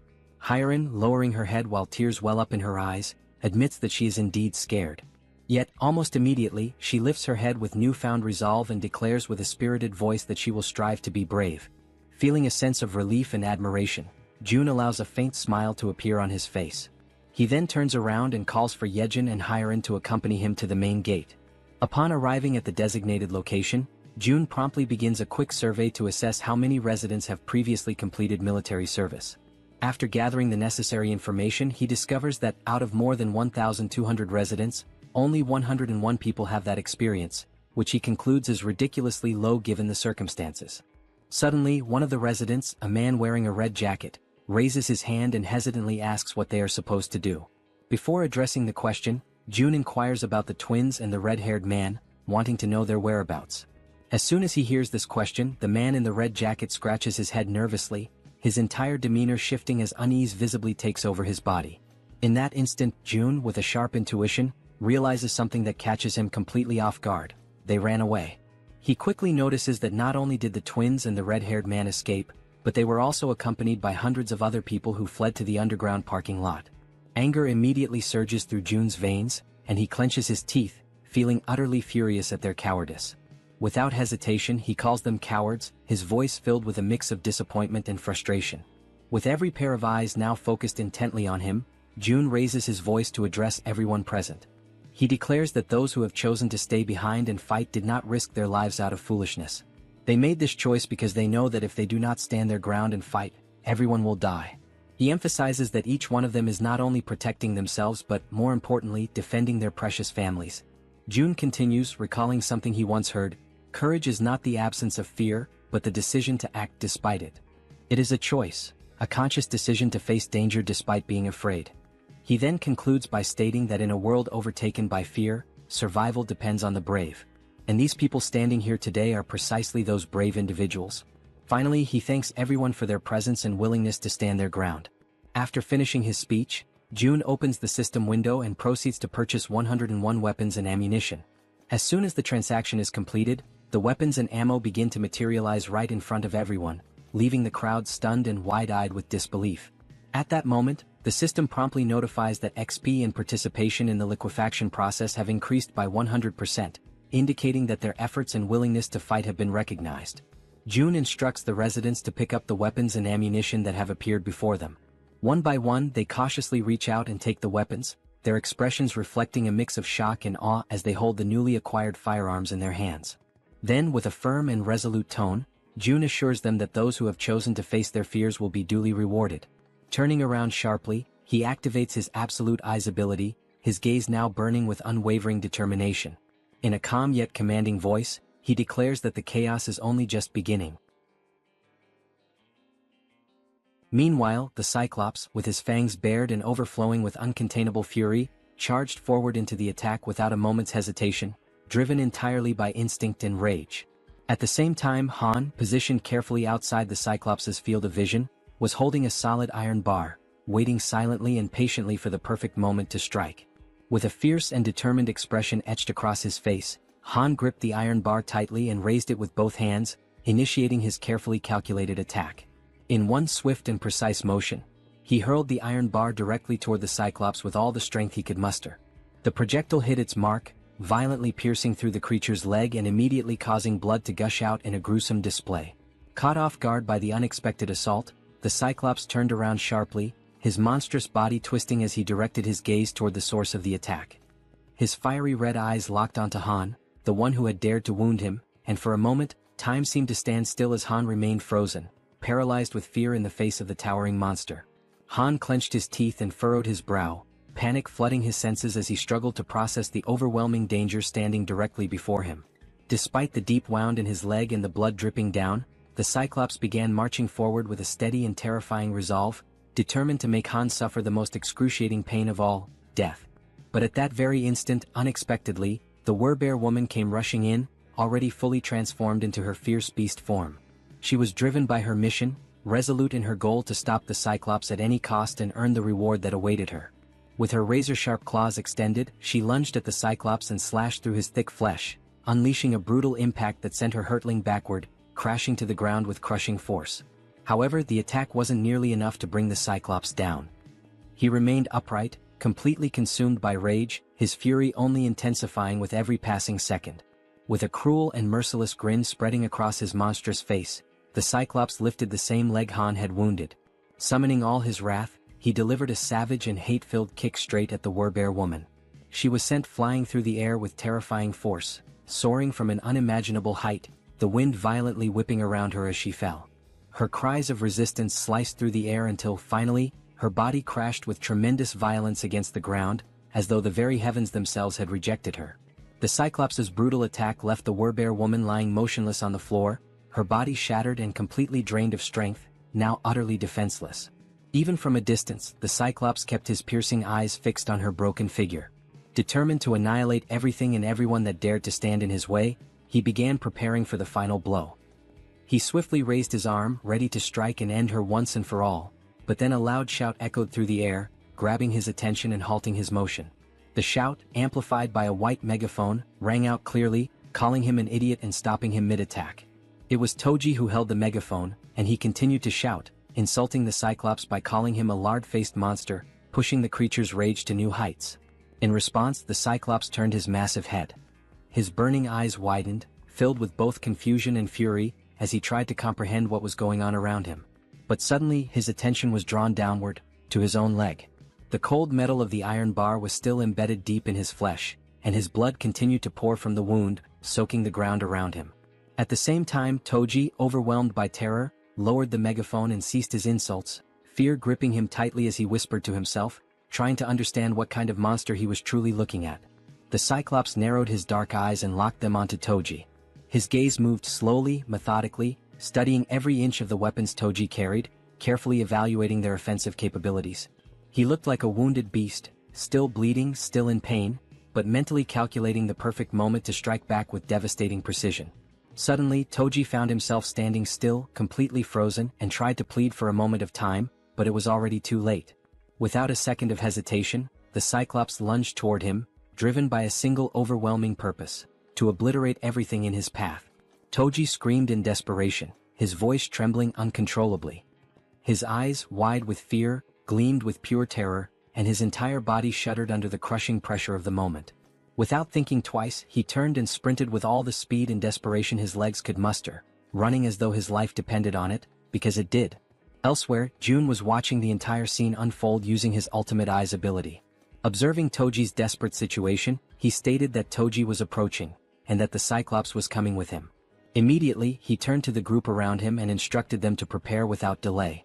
Once more, Jun activated ultimate eyes, clenched his teeth tightly, and warned that the moment was near. Toji was almost at their location, and behind him was the largest creature any of them had ever seen. Toji was completely frantic, running out of control and screaming at the top of his lungs that he was arriving. After a few tense seconds, he stumbled past the edge of the barrier, where everyone was already waiting for him, alert and filled with tension. Outside the protective barrier, the Cyclops loomed, his eyes watching everything. And then, without warning, Black, the crow belonging to the man with glasses, appeared in the sky and began flying straight toward the Cyclops. The bird flapped erratically in the Cyclops' line of sight, pecking and disrupting his vision non-stop, refusing to let up for even a moment. Eventually, overwhelmed and disoriented, the Cyclops shut his eyes tightly in frustration. Without wasting a second, the archer woman was already in position, her body firm, unwavering, and fully prepared for the perfect moment to strike. Then, with unwavering focus, she aimed her bow with precise calculation, her eyes locked on the monstrous figure ahead, while Black, the intelligent crow, gracefully landed on the arm of his master, perching with familiarity and calm. Without a single trace of hesitation, the exact moment had finally arrived. The archer woman pulled back the bowstring with strength and confidence and released her arrow in one swift and fluid motion. The arrow shot forth with incredible speed and force. The Cyclops, in a desperate attempt to defend himself, raised his massive hand to shield his face, but it was in vain. The arrow not only pierced straight through his outstretched hand but also struck directly and with perfect accuracy into the very center of his head. Immediately after, Moon appeared, soaring high above the Cyclops with steady flight. Without wasting any time, he reached into his clothes and retrieved 4 rats, each one alive and squirming. Then, with firm resolve and no hesitation, he hurled all 4 rats directly toward the Cyclops' mouth, which was wide open as the creature roared in agony from the arrow embedded in his face. With all the power in his lungs, Moon screamed out June's name, his voice ringing through the battlefield, demanding immediate action. Up until that moment, everything had been unfolding exactly as planned. Now, with his ability already activated, June initiated the release of the gas that had been hidden inside the Cyclops' body. At that exact instant, the creature's eyes flew open, and despite the intense pain radiating from the arrow lodged within them, he seemed to forcefully ignore it. The Cyclops slowly lowered his massive head and looked down at his abdomen with a focused and steady gaze, as if noticing something unfamiliar. He took in a long breath, bracing himself for whatever was about to come next. Soon after, June raised his arm firmly and pointed it straight at the Cyclops. His face remained calm, composed, entirely devoid of fear. In his mind, there was an unshakable conviction. When the opportunity to end that terrible battle finally came, there would be no room for doubt, only the resolve to bring everything to a close decisively and completely. He activated a magical attribute, conjuring flames that danced around his hand and crackled with energy. After a tense heartbeat of silence, a massive explosion erupted from within the Cyclops' body, sending thick, dark smoke billowing into the sky and spreading outward like a storm cloud. Within the suffocating haze, the Cyclops appeared to be unconscious, his body stunned and overwhelmed by the force of the explosion. His gigantic form remained completely still, unmoving, while the entire atmosphere became heavy with tension and anticipation. The townspeople stood frozen, stunned, their mouths hanging open in disbelief, until one among them noticed that the towering giant was beginning to lean more and more over the barrier. Meanwhile, June stood his ground and insisted, with a strong and commanding voice, that everyone remain in position. He encouraged them to hold on to hope, even as the danger loomed right before them. Quickly analyzing the situation, he realized that almost everything was proceeding according to the plan. The next phase, however, would depend entirely on the citizens.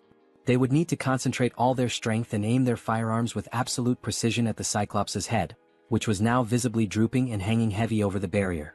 With one hand thoughtfully resting on his chin, June continued reviewing the details of his strategy in his mind. Deep down, he wished that, if possible, the final blow could be delivered by one of his loyal subordinates. His train of thought, however, was abruptly interrupted when Fatty approached, visibly nervous and trembling all over. Unable to speak a single word, Fatty simply pointed frantically behind June, urging him with urgency to look. Trying to calm him down, June replied that the Cyclops was going to fall onto the barrier no matter what. But when June turned fully around and saw for himself, his entire expression changed in an instant. To his shock and horror, the explosion had not been powerful enough to bring the Cyclops down. The massive creature was still standing, firm and steady, his terrifying eyes locked directly onto June. Paralyzed by fear, June struggled to comprehend the horrifying reality unfolding before him. His wide eyes were filled with pure panic, unable to believe what he was seeing. Beyond the safety of the protective barrier, the Cyclops remained upright and unshaken, exuding an aura of dominance as if daring anyone to try and stop him. Without a moment's pause, the Cyclops lifted his arm with merciless strength and brutal determination. His fists clenched tightly, as if they bore the weight of a final decision that could not be reversed. And then, in one explosive movement, he brought his massive arm crashing down with devastating force. The very air around him trembled from the impact. The collision reverberated like thunder against the protective wall, shaking everything around it and sending a shockwave through the surroundings that echoed with raw power. After the violent impact against the shield, the system immediately issued an alert, indicating that an unauthorized entity was attempting to enter the protected zone. For a brief and tense moment, June and all the people around him were overwhelmed with fear and uncertainty. However, as the seconds passed and they realized they were still alive, June understood that he had, in fact, managed to block the devastating attack from the towering Cyclops. At that very moment, Fatty cried out, urging everyone to begin opening fire. Though still visibly shaken, the group quickly prepared themselves, raising their weapons and firing at the colossal enemy looming before them. Most of the gunfire struck the Cyclops directly in the eye, causing him to howl in unbearable pain. Meanwhile, June began to sense that although he had successfully blocked this latest attack, they would not be able to withstand repeated blows of the same magnitude. He knew all too well that even a single unblocked strike could prove to be fatal. Realizing this, he also decided it was time to act. He activated his invisible hand ability, combining it with gigantification attributes, understanding that he, too, had to intervene using one of the powerful skills he had unlocked by spending ability points. In an attempt to counterattack, the Cyclops raised one of his enormous fists once again, clearly preparing to deliver another crushing blow. The citizens, noticing the movement and realizing that yet another attack was coming, were filled with fear once more. The monstrous creature gathered all his brute strength and threw another punch. But once again the devastating strike was stopped by the protective barrier. Only this time the blow came with even more force, and it wasn't just a single hit. The system responded promptly, issuing another notification that an unauthorized entity was attempting to breach the barrier. Upon seeing that the Cyclops had failed yet again, the people cheered and felt a surge of relief. They had successfully resisted once more and now decided to continue opening fire on the giant creature. June observed the situation carefully and realized that, although they had not yet brought the Cyclops down, they were inflicting damage. The rats with bombs and the citizens' repeated attacks were slowly but steadily accumulating injuries on the monster's body. He concluded that if they continued this strategy they could eventually take the Cyclops down, but they still needed something capable of delivering a critical strike.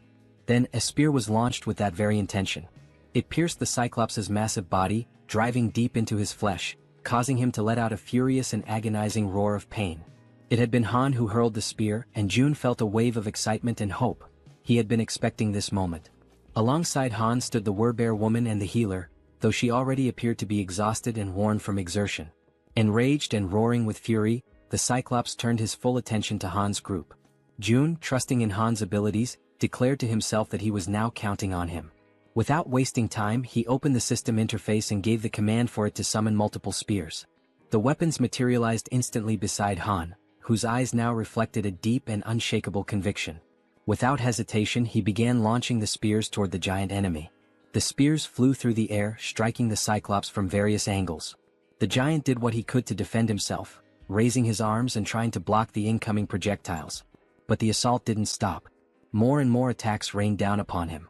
In addition to the spears coming from the front, others began descending from above, and he was unable to defend from all sides at once.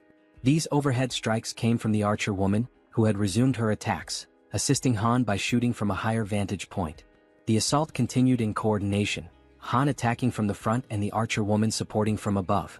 At that exact moment, the system sent a notification to June stating that Cammy's level had increased. For a brief second, June thought this might not be the best time for the system to be bringing up status updates. Yet the system continued, revealing that Cammy had partially unlocked the power of the sun, inheriting a portion of the guardian beast's strength. Furthermore, Cammy's basic fire magic had evolved into intermediate level fire magic. The system also reported that Cammy had detected an intruder trying to enter the territory and was requesting energy release. Reading this, June paused, reflecting deeply on the energy release request. He was almost certain that the intruder being referenced was the Cyclops. Now he wondered what Cammy would be able to do with the energy. Despite his uncertainty, June gave the command to authorize the energy release, and just like that, 300 million won were consumed. Cammy then began drawing in power from the solar generators. All June could think about at that moment was how extremely expensive that decision had just been. The energy kept flowing steadily from the generators, and June noticed that it was being funneled toward his room, where Cammy had been stationed. After a moment, the transfer of energy finally stopped. And when June turned to look behind him, he saw something he hadn't expected. It was Cammy, his three-legged crow. But the creature no longer looked the same. This time, Cammy appeared transformed, with a sharper beak, larger wings, and a presence that radiated power and majesty. He was no longer the small, cute bird he used to be. Now he was larger, had 3 glowing eyes, and emitted an aura of a true guardian. Then Cammy began to concentrate a powerful fire attack in his beak. The Cyclops, focused entirely on his current opponents, had not yet noticed the bird's presence, until he finally sensed something emitting light directly behind his back.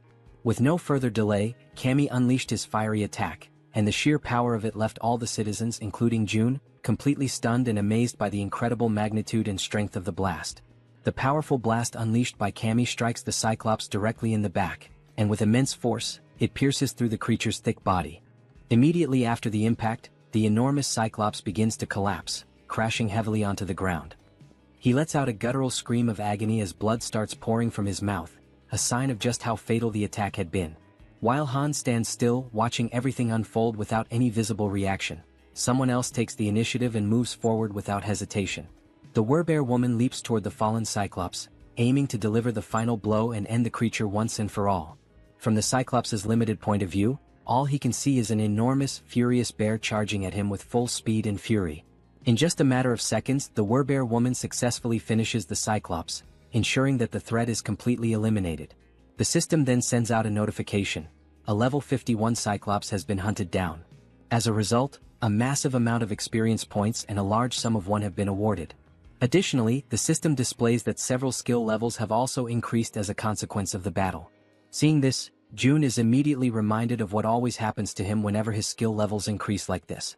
As expected, he begins to feel the familiar and agonizing pain that always accompanies the evolution of his abilities.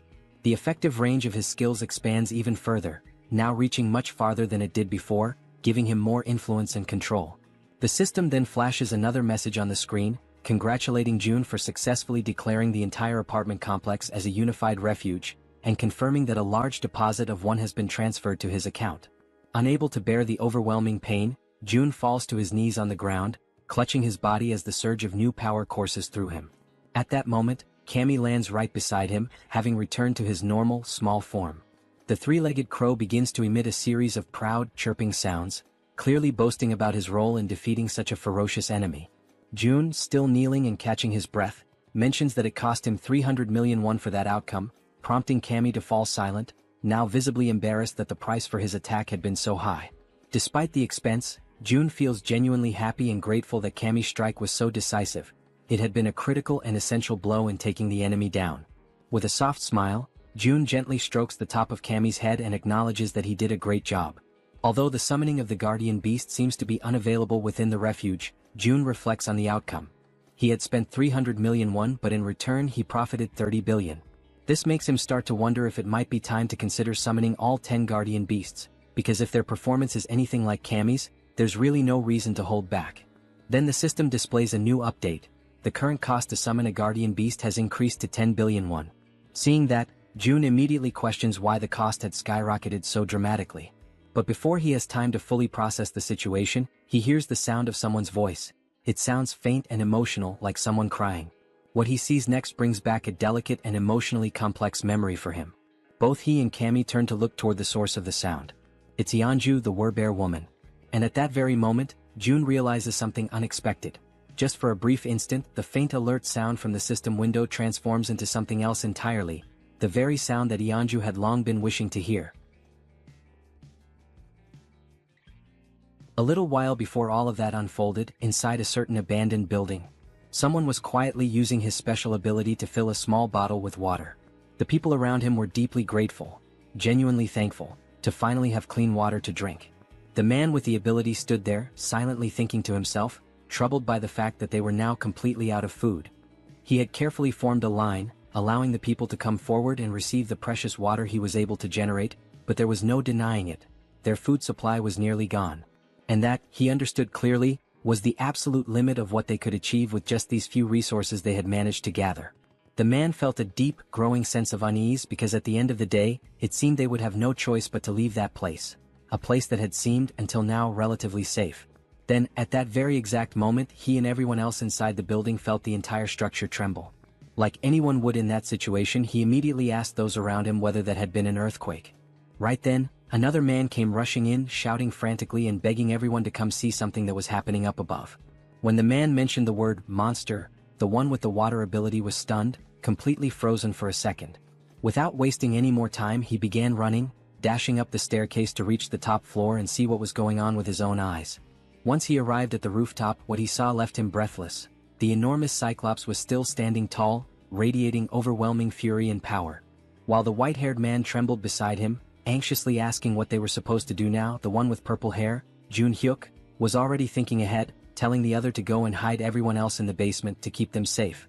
Jun Hyuk, overwhelmed and desperate, ran his hands through his hair in frustration, desperately trying to think of a plan. But the truth was undeniable. Facing off against the Cyclops was utterly impossible. He tried to offer a bit of comfort to the other man, explaining that there was nothing they could do against something like that. In the background, without them realizing, the powerful light of Cammy's upcoming attack had begun to form. The men could only speak in hushed, fearful tones, saying that all they could do now was pray that the monster wouldn't find its way to them. And in the background once again the Cyclops was being obliterated. That moment caught them completely off guard. They had no idea what had just happened, what kind of power had been unleashed. But when Hyuk saw it, when his eyes truly grasped the scene in front of him, he knew right then and there that this power, it too came from an awakened but someone on a level far beyond his own.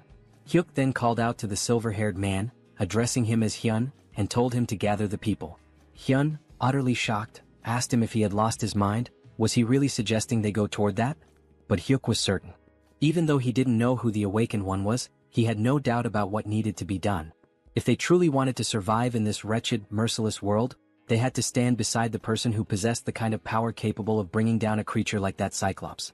As they began walking toward June's location, the people silently hoped, prayed, that whoever they were going to meet would be someone good-hearted, because they had no other options left.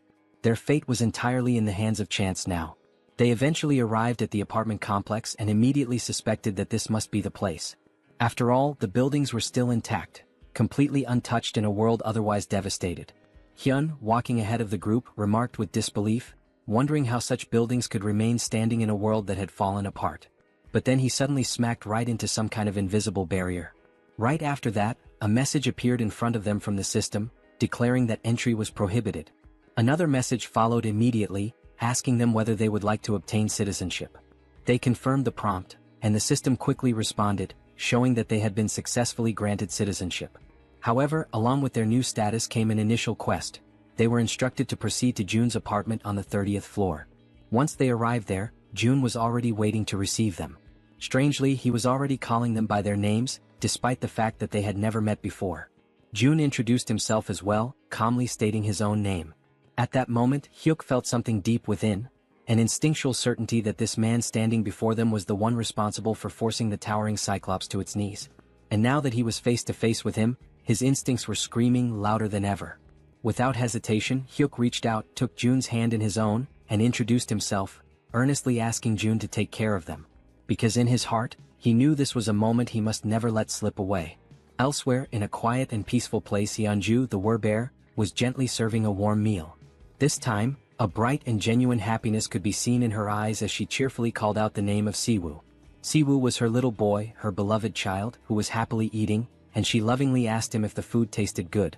With a big smile he replied that it was absolutely delicious. The small boy then turned to his mother with innocent curiosity and asked whose birthday it was, because they were having seaweed soup, a dish traditionally served on birthdays.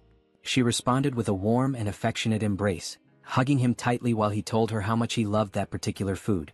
At that very moment someone opened the door. It was June.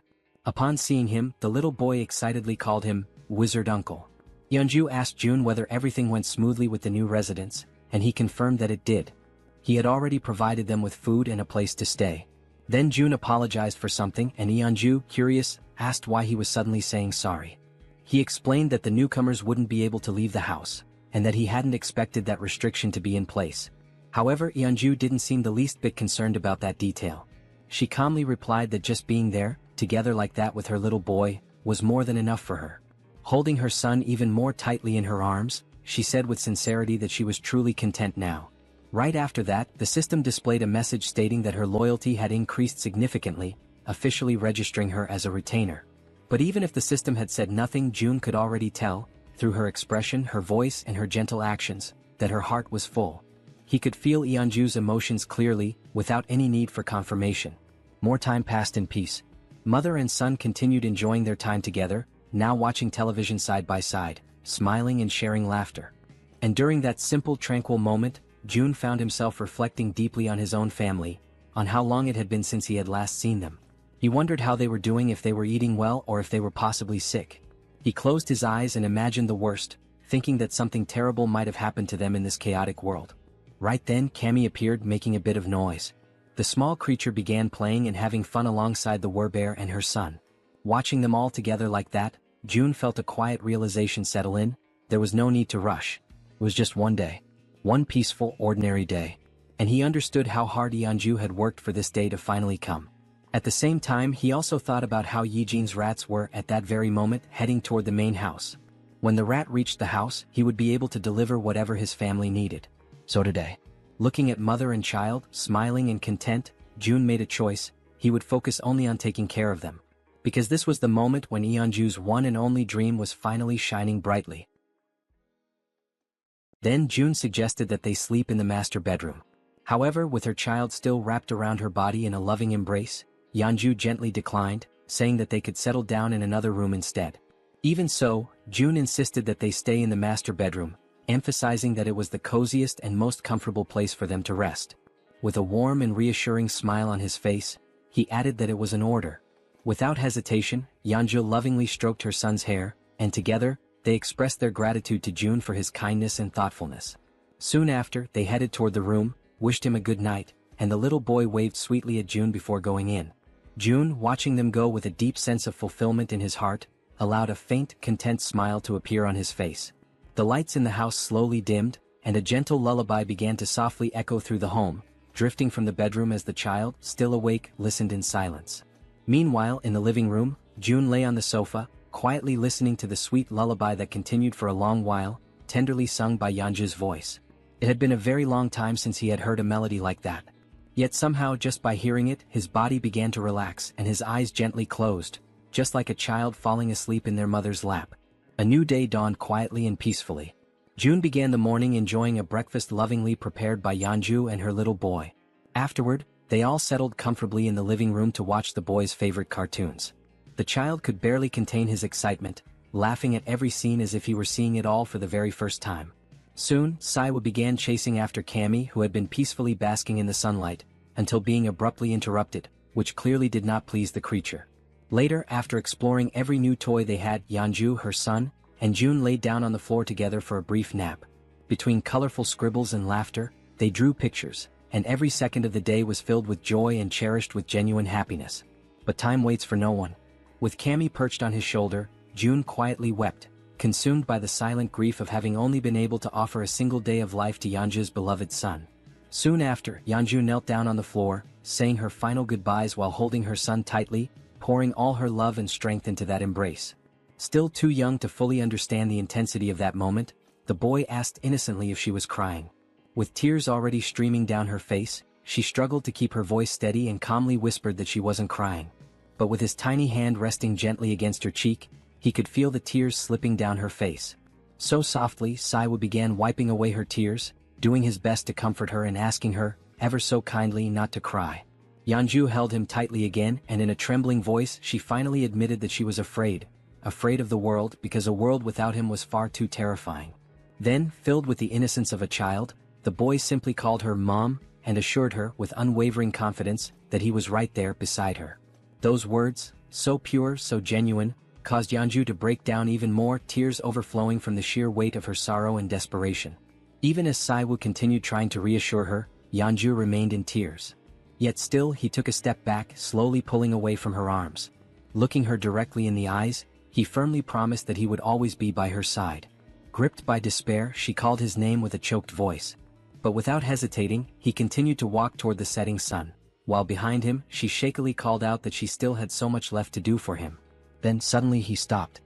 He turned around slowly, and with a gentle smile full of warmth and joy, he said that he loved her, just as his body began to dissolve into the light. At that exact moment, upon hearing those words, she froze. Still kneeling on the ground, her body began to tremble, and the overwhelming pain made it almost impossible for her to respond. But as all mothers do, even in the midst of unimaginable pain, she smiled through the tears and managed to whisper back a quiet, "I love you." And with those final words, Saiwa said goodbye with a peaceful smile on his face. In the blink of an eye, his body vanished completely, and Yeonju's hand, overtaken by the unbearable pain of saying farewell, collapsed limply to the floor, while June watched her silently, deeply concerned and heartbroken by her side. Soon after, she tried to stand, but the pain she felt was so overwhelming, so crushing, that her body simply wouldn't allow her the strength to rise. Moved by the scene unfolding before him, June could only think that hope is like a delicate flower that chooses to bloom right in the middle of despair. With his eyes closed tightly, he came to a painful conclusion. Those who cling to hope must be prepared to face the darkest depths of despair, no matter how cruel. Then he extended his hand to her and gently urged Yeonju not to lose herself in grief, reassuring her that this moment was not the end. At that, Yeonju lifted her head, turned toward June, and in a hesitant, trembling voice, she asked if that was really true, if this wasn't truly the end.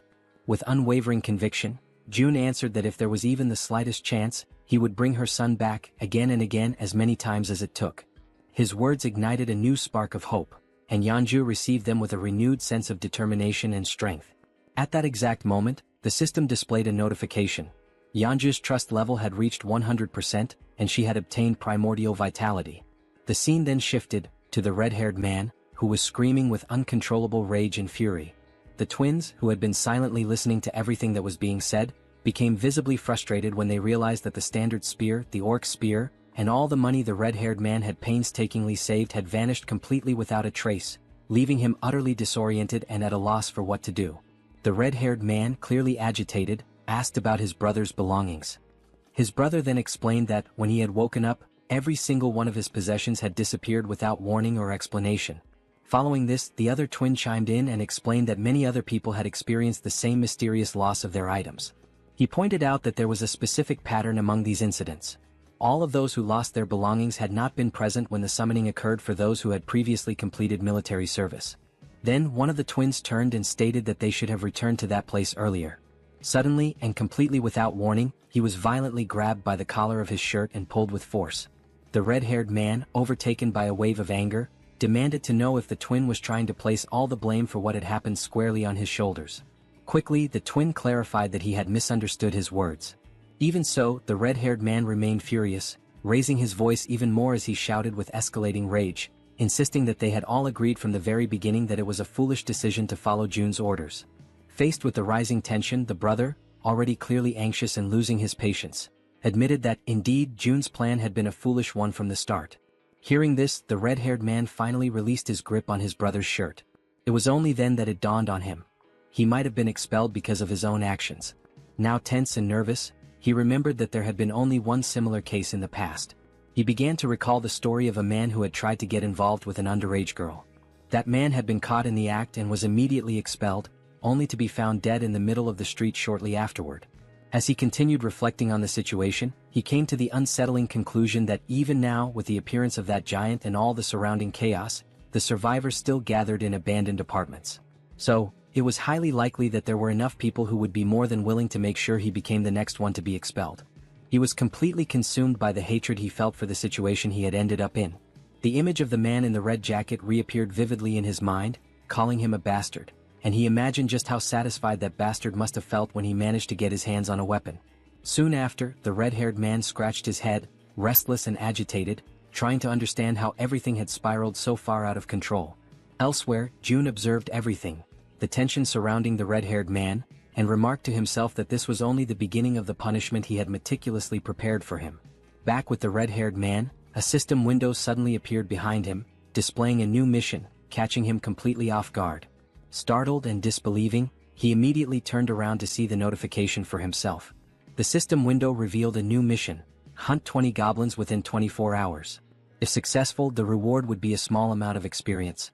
However, if they failed, they would suffer 1 minute of extreme, unbearable pain. Returning now to Yeonju's most recent and impressive achievement, the dreaded primordial vitality. A rare and highly coveted ability which June now also possesses, it is known for amplifying regeneration to absurd levels, always in direct proportion to the severity of the injuries sustained. June could barely process what he had just witnessed. Not even for a moment had he imagined that, upon reaching 100 trust points, Yeonju would awaken precisely that ability. Still deep in thought, June soon realized that, at least for now, this ability wouldn't have much practical use. With his gaze locked on the system window, he continued following his own line of reasoning. After all, he wouldn't be the one doing the fighting. Even if he were to leave the building, the chances of sustaining any real injuries were practically non-existent. Even so, the fact that such a powerful skill had been granted as a reward for reaching 100 trust points was undeniably noteworthy. His thoughts then began to drift toward Moon, who was also dangerously close to reaching that same 100-point threshold. The idea of what might happen next began to take shape in his mind. If Moon were to awaken an ability upon hitting 100 trust points, and if, as a result, June were also to acquire that same skill, one that would allow him to instantly teleport to any location he could see, then the possibilities would expand dramatically. Taking his speculations even further, June began to envision a future where this teleportation ability could be combined with the absolute one's eye, along with the support of an activated advanced base.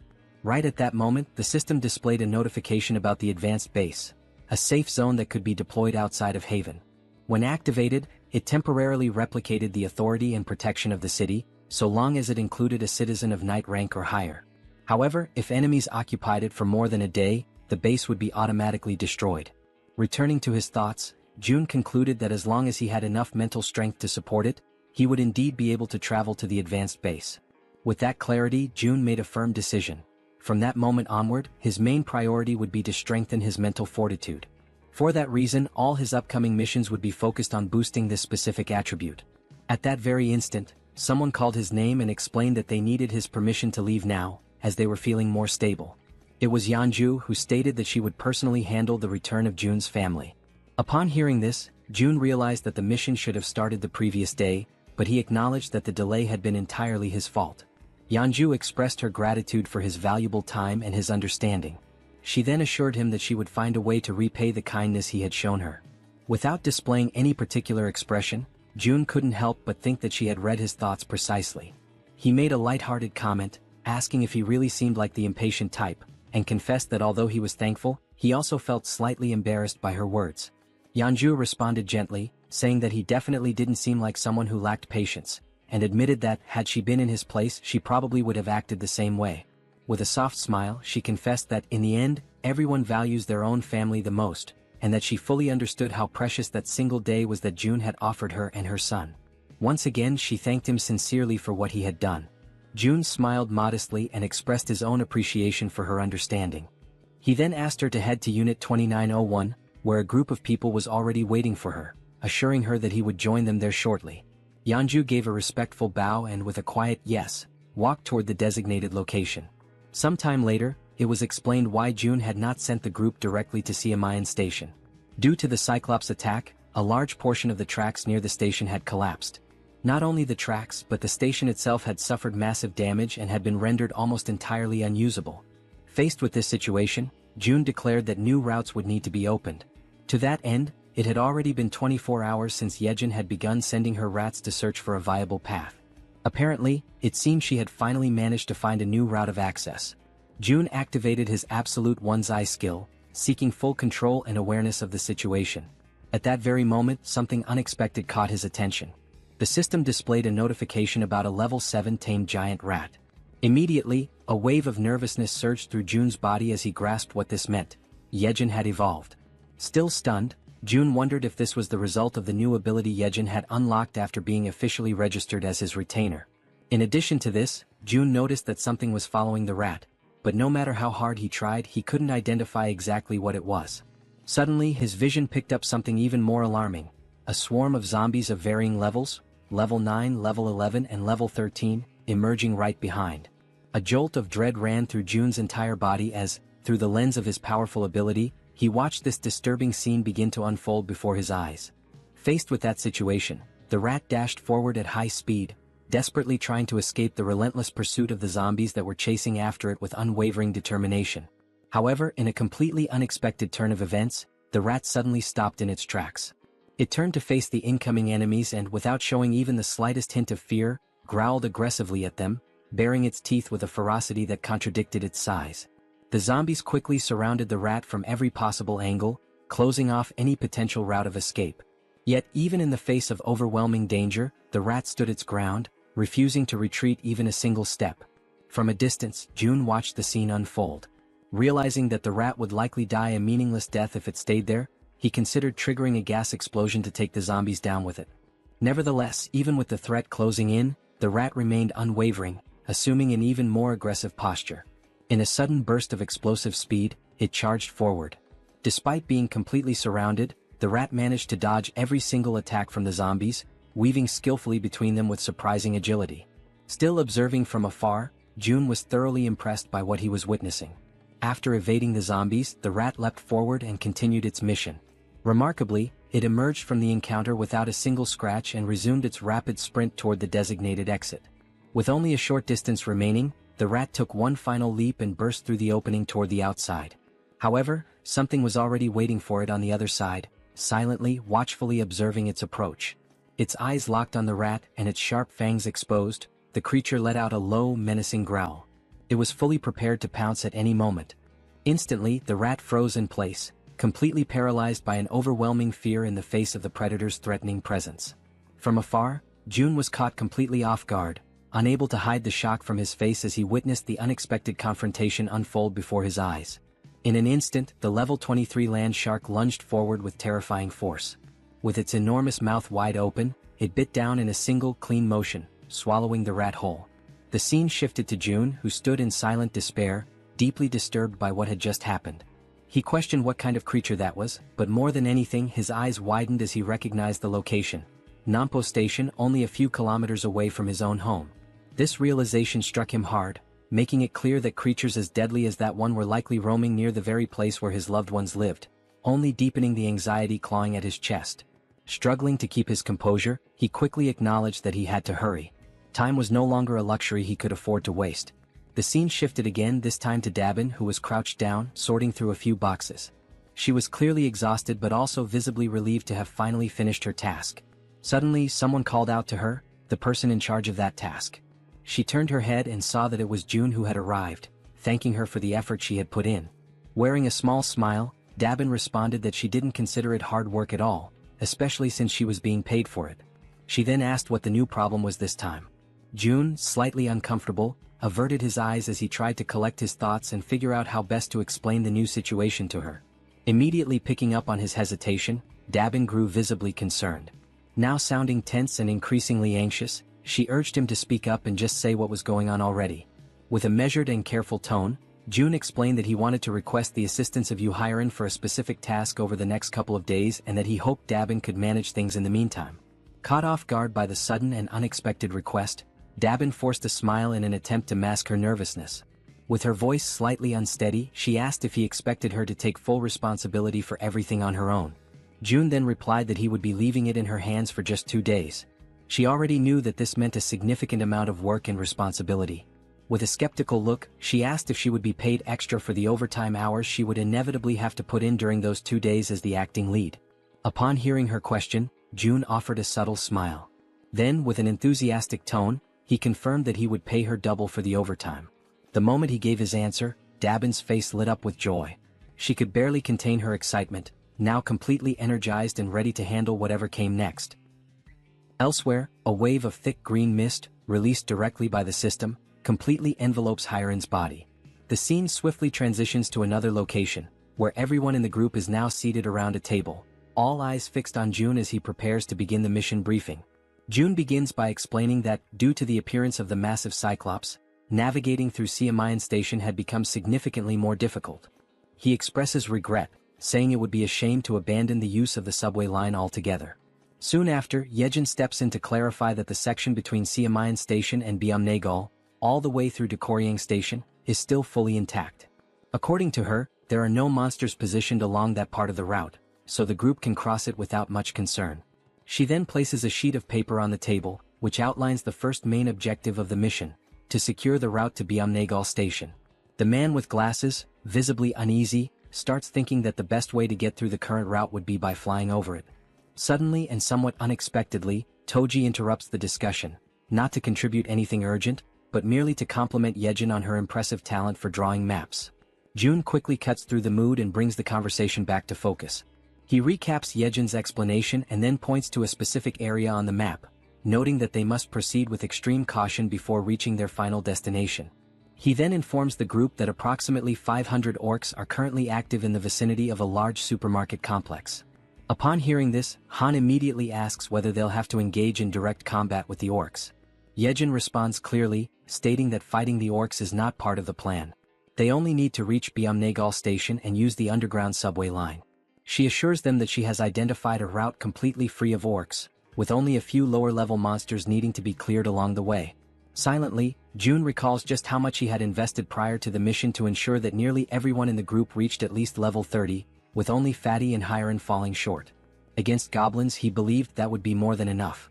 June continues by explaining that they should reach Koryang Station without any significant trouble. However, he then immediately points out the real obstacle that lies ahead. Busan Station. The moment he mentions Busan, Toji panics, fearing there might be another giant creature stationed there. But Yejin quickly denies it. Her concern isn't about another giant, she says, but rather the condition of the railway tracks between Koryang and Busan. She then reveals that this particular area is swarming with an enormous horde of zombies. And unless someone in the group possesses an ability capable of wiping out monsters in extremely tight spaces, using that route would pose a serious and dangerous challenge. Everyone is left stunned by the revelation, especially Hyeon. Trying to remain composed, Hyeon focuses and slowly gathers the courage to speak. Still nervous, she calls Yejin by name and with trembling hands, says that she believes her ability might be able to help in this situation. Sometime later, the system displays a notification stating that the 100,000 weight limit of her poisonous mist had just been exceeded. Seeing this notification, Hyeon feels a deep frustration that her contribution has already reached its limit. She opens a nearby door where June and Yejin are waiting. Both immediately begin praising her efforts, telling her that she did exceptionally well. June asks if she's feeling okay. Hyeon confirms that she is. Although she had felt completely drained at the beginning, something powerful seemed to push her through the process, and now she felt fine. What she didn't know was that the strength she had felt came from June, who had secretly upgraded his retainer management level. June reflected on the cost of the upgrade. It had been expensive, but ultimately worth it since he ended up earning billions in return. Still unsure, Hyeon then asks June if he's truly certain that it's okay for her not to go in person. June calmly reassures her, explaining that just staying in place and continuing to produce poisonous mist is more than enough for the mission's needs. With all preparations now complete, June activates his ultimate eyes ability and officially declares the beginning of the operation. Immediately, through his ability, he sees an enormous swarm of zombies located exactly where they had anticipated. Suddenly, something catches the attention of the zombies, and they all turn simultaneously to face whatever is approaching them. It's a level 3 rat charging rapidly toward them at full speed. The zombies are momentarily stunned the instant they realize what, or rather who, is approaching them. Following the plan with careful precision, June opens his inventory within the system. A dense and toxic green mist is released, spreading swiftly over the horde of undead. In perfect coordination, the rat dashes forward at high speed, weaving through the crowd of bodies and leaving the zombies behind in its wake. Hyeon's poisonous mist, upon being inhaled, induces paralysis by targeting muscles such as the diaphragm, ultimately causing suffocation. However, the targets this time are zombies, creatures that are already dead and no longer require breathing to function. That is why June had already anticipated this limitation and had prepared a contingency, Plan B. He had instructed Yejin in advance to take over the operation when necessary. Soon, amid the group of undead, several rats waited patiently, alert for Yejin's command. As soon as the order was given, one of the rats lunged toward a fallen zombie. Through the reflection in the zombie's still open eye, the system captured the exact moment the rat bared its fangs and sank them mercilessly into the creature. At that precise instant, a system notification appeared. A level 11 zombie had been successfully hunted. Along with the experience gained, a deposit of 120,085 won was transferred directly to the digital wallet. But the momentum is quickly interrupted when Yejin suddenly calls out to June in distress. With urgency in her voice, she informs him that something seems to be wrong with the rats. In that exact moment, the system displays a troubling notification. A rat has reached level 9. This revelation sets June instantly on edge. He quickly realizes the potential danger. If that rat were to come into contact with zombie blood, it might become infected and transform into one of them. Even more alarming is a far more terrifying thought. Yejin herself may have been exposed to contamination through bites or claw wounds during the battle. In response, June immediately asks whether the rats are still obeying her commands. Yejin confirms that they are, although she notes they have become noticeably more aggressive. Relieved, June lets out a soft breath and remarks that everything seems to be going well, at least for now. Internally, he begins to reflect on what's ahead. If they can make it safely to Jigalki Station, then maybe, just maybe, he'll finally have the chance to reunite with his family. But just as this thought forms in his mind, it is abruptly interrupted by a system notification. An unauthorized individual is attempting to access the shelter through the main entrance.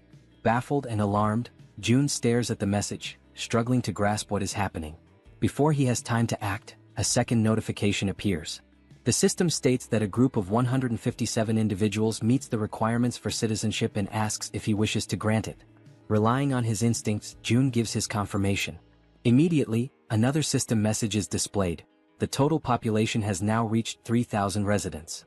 As a result, a new ability has been unlocked, Economic Activity Subsidy.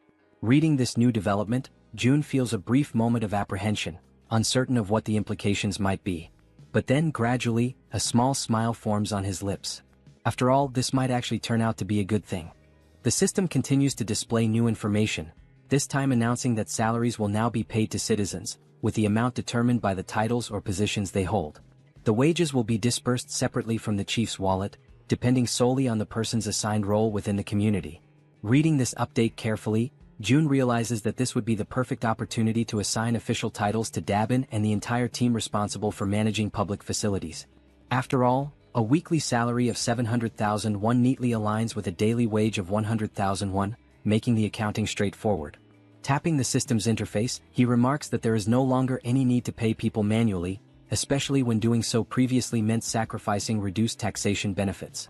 At the pace things are advancing, it becomes clear to him that they need to expand the department responsible for public facilities management. After all, the funds distributed to citizens through the Economic Activity Support Fund are essentially free resources provided by the system. It's not a small sum either. Even the 100,000 won paid to each employee is considerable. Doing a quick calculation in his head, if 300 workers are on the payroll, that's already 30 million won per day.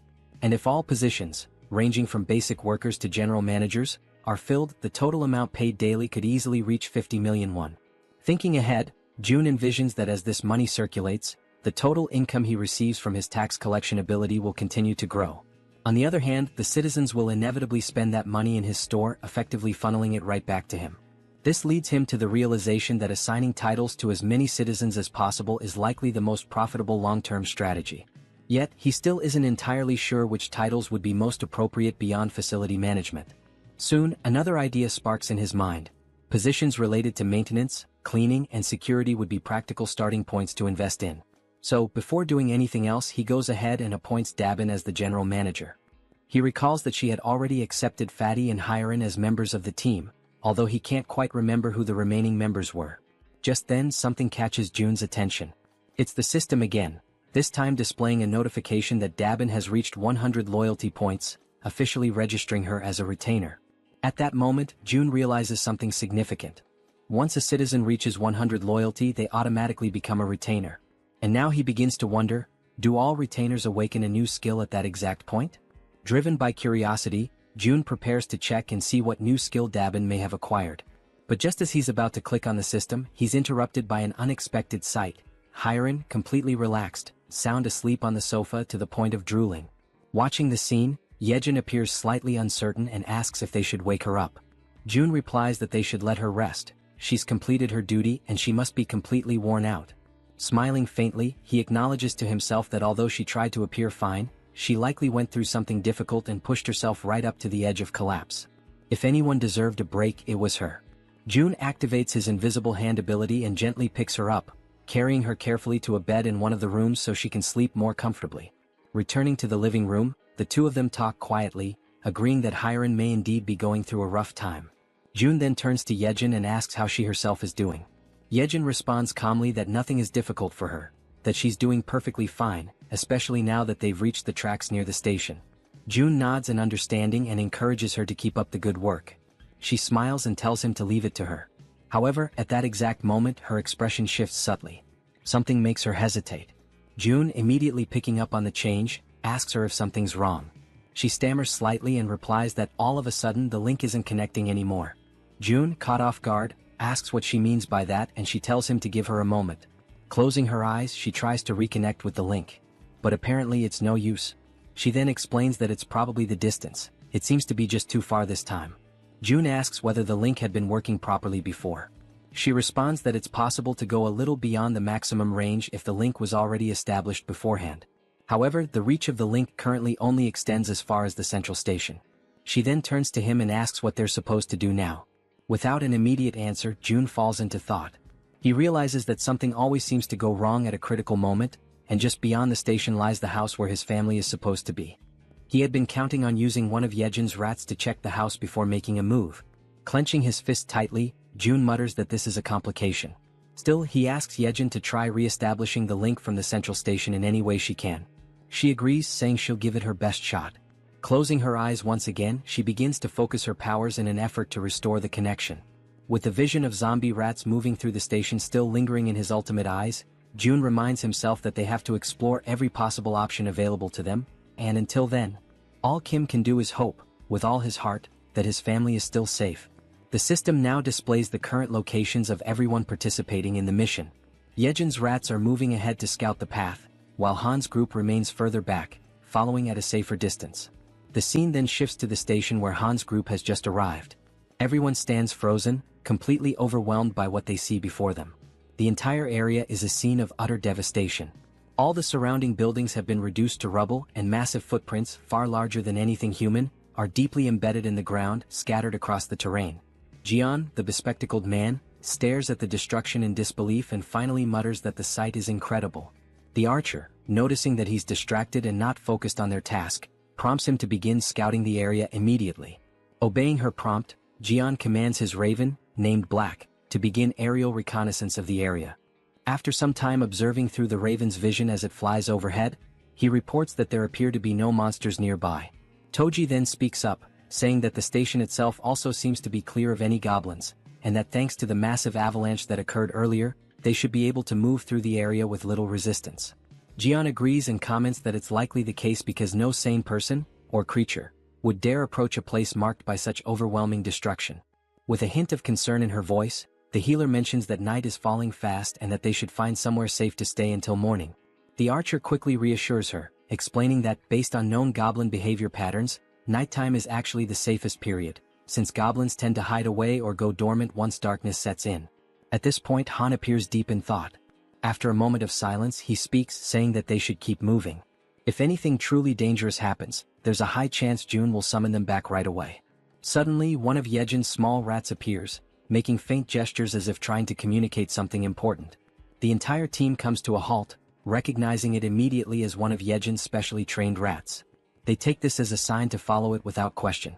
Quietly and cautiously, they begin to trail the rat as it scurries ahead, guiding them through the eerily silent night in the ruined city. As they move along the path, someone comments that the station up ahead looks like it's been turned into a shallow lake. Jaehyeon asks aloud if that might be a result of the giant's rampage. The archer responds that it's quite likely. The terrain had shifted significantly when the buildings collapsed, which could have easily led to the formation of sunken, water-filled areas. While they continue walking near the edge of the water, something begins to stir beneath the surface of the lake. Slowly, almost imperceptibly at first, something large begins to rise, emerging completely from the water before their eyes. Both Jaehyeon and Toji immediately sense that something is wrong. They notice strange movements in the ripples, something that doesn't match the natural motion of water. The others ask them what's going on, and Jaehyeon replies that he just heard something that didn't sound like it belonged there. He narrows his eyes and looks carefully ahead, straining to make out details through the dim light. Suddenly, he points toward a distant figure and says that there's someone up ahead. As they all focus their gaze, they try to make sense of what they're seeing. The silhouette appears humanoid at first, and they question whether it might be a woman. But as their eyes adjust and they examine the figure more closely, they notice something strange, something moving behind her. It's a tail. The creature stares directly at them with an unnatural intensity, and then it opens its mouth wide and releases a deafening, high-pitched scream that pierces the still night air. In immediate panic, the healer shouts out a warning to everyone, urging them to cover their ears as fast as they can. The creature, despite her appearance resembling that of a woman, is no ordinary monster. What stands before them, shrieking in a voice that seems capable of tearing through their very minds, is, in truth, a siren. In a sudden, desperate reaction, everyone in the group instinctively raises their hands to tightly cover their ears, trying to block out the piercing, bone-shaking scream of the siren. Toji quickly begins to show visible signs of exhaustion, struggling to keep his hands pressed firmly against his head, his arms trembling under the strain. Meanwhile, Yeonju looks around in shock, unable to comprehend what's happening, her voice filled with disbelief as she questions the situation unfolding around her. Toji, even more bewildered, realizes with growing horror that his body is starting to move involuntarily, his limbs betraying him as if something else is controlling them. Moments later, as if pulled by some unseen force, both he and Yeonju begin to slide helplessly toward the edge of the lake. The pull is strong and unrelenting, and they're dragged across the ground without being able to resist. When Yeonju hits the ground and feels the cold touch of water, she immediately understands the danger. Watching Toji move toward the depths at such a rapid pace, she senses that if he continues like that, he'll be in serious danger. Suddenly, at that very moment, sharp fangs emerge from the water and lunge toward her feet, forcing her instincts into high alert. Reacting instantly, she tries to swim upward toward the surface, but the monstrous creatures grasp her legs with vicious strength, pulling her back down into the water with raw, furious force. Meanwhile, back above the surface, Han and the others are still locked in a battle of endurance, struggling to withstand the siren's excruciating scream. Their faces contorted with pain, their bodies weakened, they try to hold out just a little longer. Amid the chaos and panic, the healer closes her eyes and focuses, summoning all her remaining strength. With a surge of energy, she casts a protective magical armor over the group, enveloping them in a glowing, defensive aura. Now shielded by the magical barrier, Han feels a noticeable difference. He comments that he feels much stronger, more capable of resisting the siren's debilitating scream. The man with glasses then asks, almost breathless, what exactly the young healer's power is. Exhausted and barely able to stay on her feet, she pleads with them to hurry and save Toji and Yeonju before it's too late. But just as she finishes speaking, something in the water catches her eye. A dreadful blue creature, barely visible beneath the surface, begins to emerge from the depths of the lake. From a distance, the rest of the group watches the movement and begins to question, what are those bastards? Before anyone can respond, the creatures launch a sudden, brutal assault, moving with terrifying speed and aggression. Sensing the incoming clash, Han immediately calls out to everyone, urging them to prepare themselves for battle. He warns them that the creatures are closing in fast. Without a moment of hesitation, the monsters leap through the air, aiming directly at the group. Han quickly raises a steel rod in both hands, bracing for impact, ready to counterattack. With powerful force, his weapon collides with the creature's strike, sending shockwaves through the air. Just as the creature begins to recover, it's struck by a well-aimed arrow, finally going down.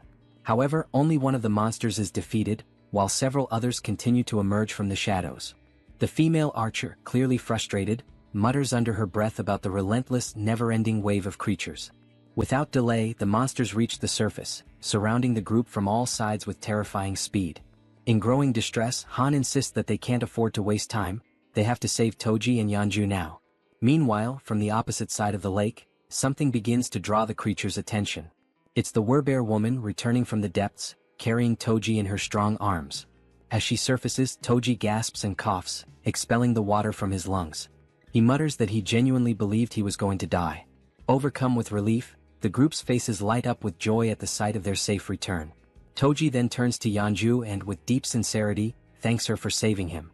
But their moment of reunion is abruptly interrupted. The bastards resume their relentless assault without giving the group a second to breathe. The team quickly realizes the creatures aren't going to let up, not even for a moment. Toji immediately activates his magical armor, his body lighting up with protective energy. As the monsters continue charging forward, he yells to the group that they'll hold the line and fight until the very end. In that moment, the werbear woman plants her feet firmly and prepares to strike. As one of the creatures lunges forward, she throws a heavy punch that lands squarely on its face, sending it flying backward through the air.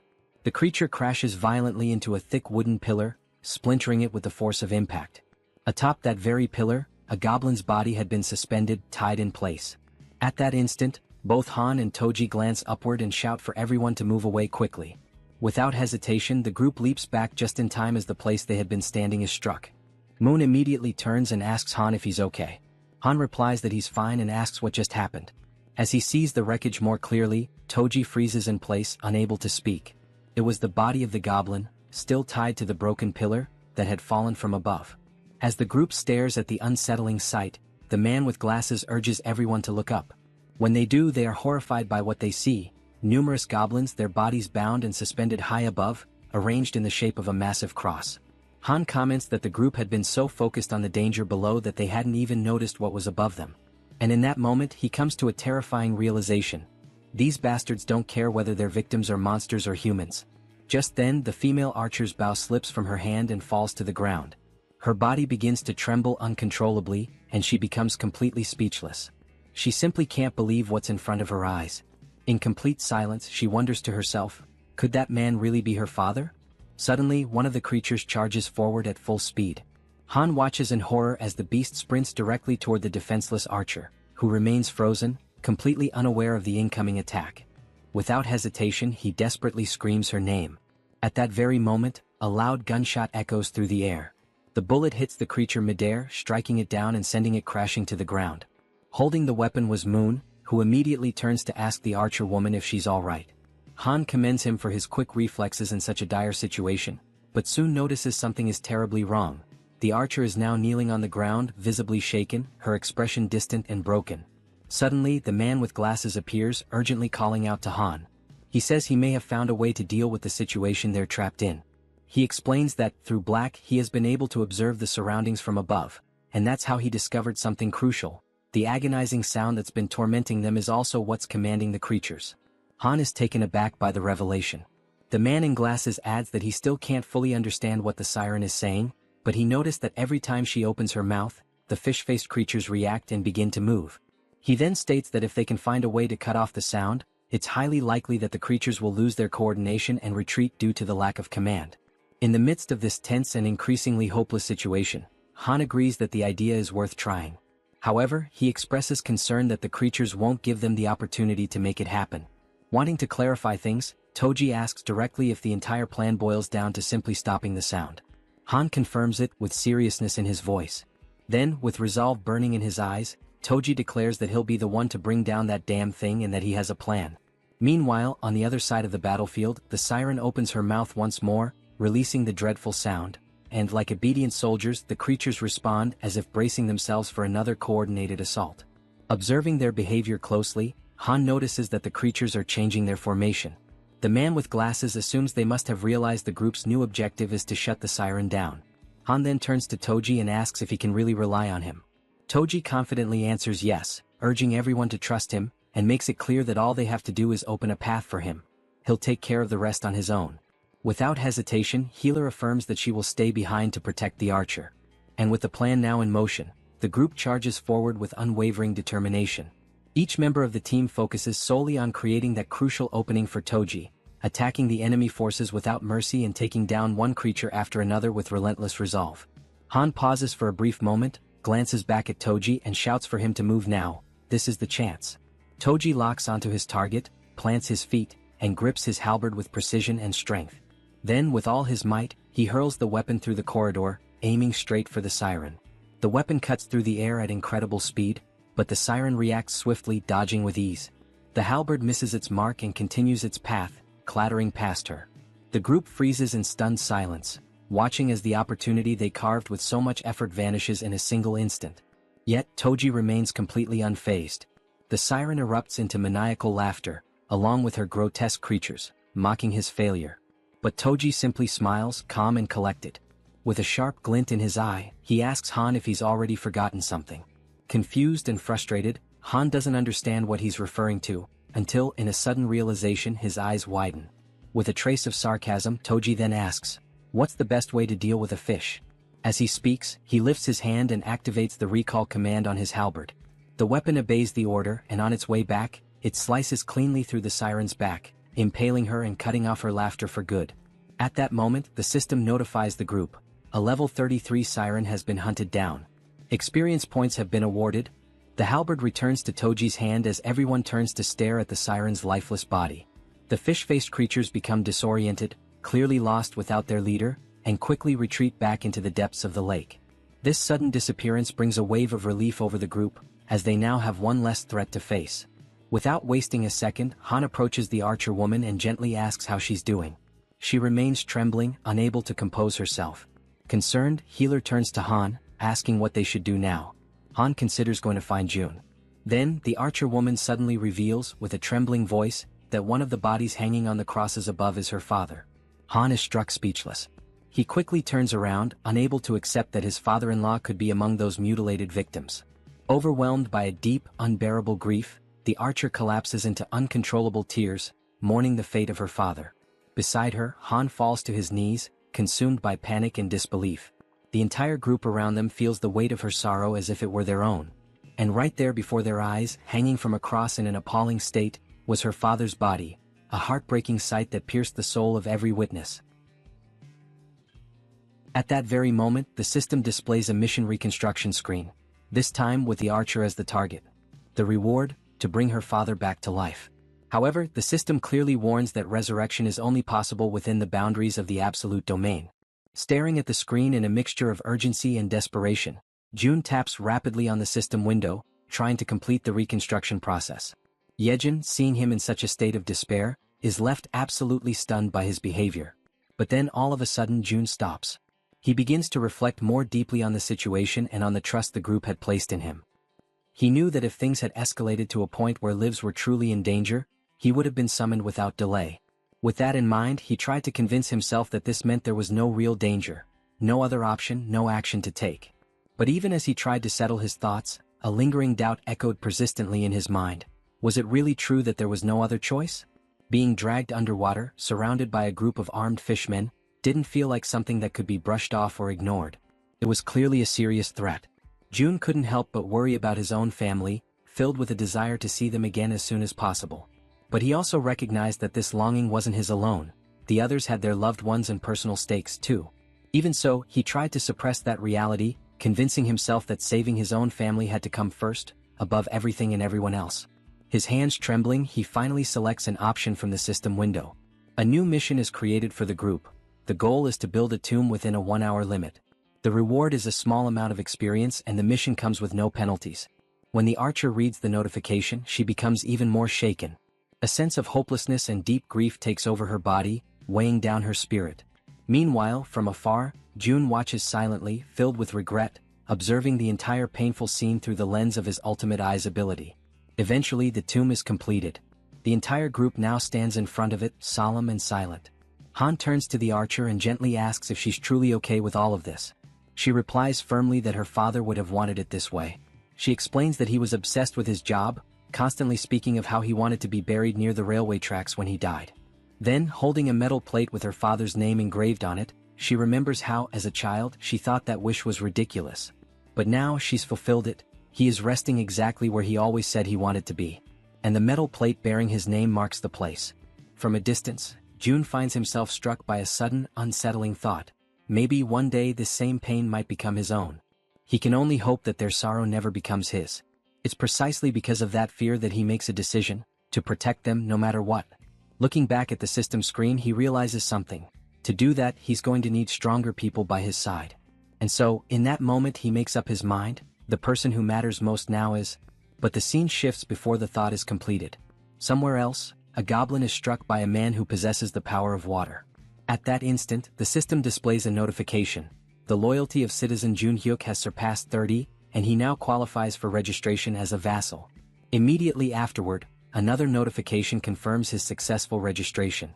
A woman appears behind him, catching his attention and informing him that his body is glowing.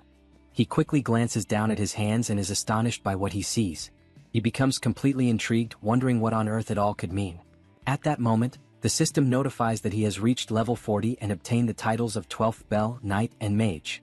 He now has 59 trust and 51 loyalty points, and his awakened skills are related to water manipulation. Shortly after that, a new mission appears. The power of mage abilities has been increased by 100%. One of his new skills, Water Bomb A rank, allows him to summon high-temperature compressed water that explodes with force proportional to the amount of mana used. The other skill, Water Control S rank, grants him the ability to freely manipulate water using mental energy. The system then sets the objective. Use these skills within 10 minutes. The reward is an increase in mental power. The penalty for failure is mental fatigue. Standing at the location, Jun Hyuk is stunned by what he sees before him. The mission notification appears once again. As he reads it, someone nearby asks if he's okay, but he responds by asking for a moment. A smile slowly spreads across his face as he begins to understand the nature of the mission. He quickly realizes there are more than enough enemies nearby to use his powers on. Without delay, water begins to materialize around him, initiating the execution of his challenge. A massive sphere of water forms before everyone's eyes, leaving the goblins completely shocked and unprepared. Then, with confidence, Jun Hyuk utters the command, Water Bomb. He hurls it forward, striking the group of goblins mercilessly. The resulting explosion creates a crater in the ground, leaving every single one of them dead, as Jun Hyuk stands watching in silence. He extends his hand again, activating the water control ability. With unwavering concentration, he begins to lift the droplets of water into the air. What happens next surprises two men who are silently watching everything unfold. The man wearing a black coat asks in complete disbelief if it is truly Jun Hyuk who is doing all of that. The other man confirms it, emphasizing that what they are witnessing is indeed Jun Hyuk's power. With a smile on his face, Jun Hyuk lets the tiny droplets fall slowly, like gentle rain, still under his full control. Immediately after, he falls to his knees on the ground, lifts his arms upward, and begins to give thanks for the kindness he just experienced. The two men, now even more confused, begin to wonder aloud whether he might be losing control of himself. At that exact moment, the system displays a notification stating that both his trust and loyalty have increased, that the mission has been successfully completed, and that 70,251 won have been consumed. Witnessing all of this, Jun is completely taken aback. He truly didn't expect a skill of rank S to be awakened in that way. With this event, Junhyuk becomes the second person to hold a rank S skill, following after Yeonju. Jun begins to reflect, considering how surprising it is, especially given that Junhyuk's original ability was merely rank B, a skill that used mental energy to produce water. He hadn't imagined it would develop so impressively. Now, he wonders if this significant growth is because of Junhyuk's high level. Standing in front of the system window, he admits to himself that this outcome was unexpected, but he feels content with the result he has achieved. Internally, he recalls that, back when the ability was still at rank B, he would use mental energy to generate water in any form. Now, he questions how this type of use fits into the overall strategy, the metaphorical board of pieces. He notes that in Han's group, there's no need to add a new piece, since the team is already well balanced. As he considers what his next move should be, Jun continues to stare at the system window. The screen now displays a notification about a goblin hunt. Level 6 goblins are being eliminated one by one, and both experience points and one are being accumulated into the account. Reading this message leaves Jun in shock. It's already late, yet there are still people out there hunting. Suddenly, the system shows another notification. The skill level has increased, and the declaration of return to home has now reached level 20. With this, 3 additional skill points have been gained, along with the acquisition of a brand new ability. Jun goes into a state of panic as he reads the latest update. The system further informs him that the territory is expanding, and with that expansion comes an intense, unbearable pain that spreads through his entire body. He screams out, overwhelmed by the agony, while Jaehyeon watches in terror, completely uncertain of what she should do. The pain becomes excruciating, but despite it, the territory continues to expand further and further without stopping. With his vision blurred, Jun barely manages to see Jaehyeon as she urgently asks if he is okay. Jun is overwhelmed by a pain far greater than any he has ever felt before. It feels as though enormous needles are tearing through his entire body, ripping him apart from the inside out. Jaehyeon persists, her voice filled with desperation, commanding him to breathe. Frantically, she asks what she can do to help him in that critical moment, visibly shaken and desperate to ease his suffering. Jun forces his eyes open, his mind clouded and dazed. Through his blurry sight, he catches a glimpse of her face, partially obscured by the haze of confusion and the relentless agony. Startled, he realizes she is getting dangerously close to his face, inching towards him with clear intent.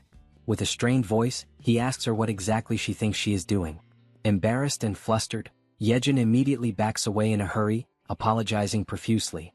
She quickly explains that for a moment she feared he had stopped breathing and was about to perform CPR on him. But before she can continue, Jun cuts her off, assuring her firmly that he is fine. Behind him, Cammy is crying, visibly distressed and filled with concern. Jun reaches out, gently stroking Cammy to calm him down, softly repeating that everything is going to be alright. Still in the process of recovering his composure, Jun activates his ability, Ultimate Eyes. Through the lens of his awakened power, he observes the expansion taking place, and is immediately taken aback by the sheer magnitude of its scale. The zone has spread both to the west and to the north, engulfing streets within a full kilometer radius surrounding the complex. Lying on the ground, he finally understands the true cause behind the overwhelming pain he just endured. The territory has expanded to its largest size yet. Turning his attention to the system screen, Jun reflects that no matter how exhausted and drained he feels, now is certainly not the time to rest. The system displays a message indicating he has earned 3 skill points for reaching level 20. Jun has already decided which ability he will upgrade next. He chooses to enhance the skill he considers the most vital for the current operation, Ultimate Eyes. Immediately after making his selection, the system notifies him that Ultimate Eyes has reached level 4. Soon after, a new message appears on the screen, informing him that a multivision function has been unlocked and added to the ability. With this newly acquired attribute, Jun feels his field of vision expand dramatically, as though he is now surrounded by countless CCTV monitors, each displaying different angles. However, he quickly notices that maintaining this expanded vision places a significant strain on his focus. He realizes that handling 3 simultaneous views is his current limit. Once again, Jun checks the system and sees that he still has 2 remaining skill points to allocate. He decides to invest them in enhancing the skill known as preservation of dignity. Moments later, the system displays an update stating that the skill has now reached level 5 and that a new feature called Mystic Draw has been activated. In addition, he is granted a reward of 300 crystals, which catches him completely by surprise. Shortly after, the system clarifies that it was through this Mystic Draw feature that he has received those 300 crystals. June finds no reason to reject the unexpected gift, so he clicks on the notification to accept them. As soon as he does, a bright circle forms on the ground beneath him. The circle emits a radiant light so intense that it causes discomfort to Jaehyeon, Cammy, and even June himself, forcing them to shield their eyes. After a few moments, the circle of light vanishes, yet a concentrated, powerful glow remains suspended in the air. From within this brilliant light, an object begins to materialize. It is a ring. The system promptly notifies him that this is a communication ring, designed specifically to transmit June's voice directly to his vassals. June slides the ring onto his finger, still uncertain about its practical use. As he considers its function, it becomes clear to him that its ability to project his voice could be perfectly suited for Dabin. But then he remembers that Dabin has already been officially registered as one of his vassals. He accesses the vassal management interface within the system, which displays detailed information about Dabin.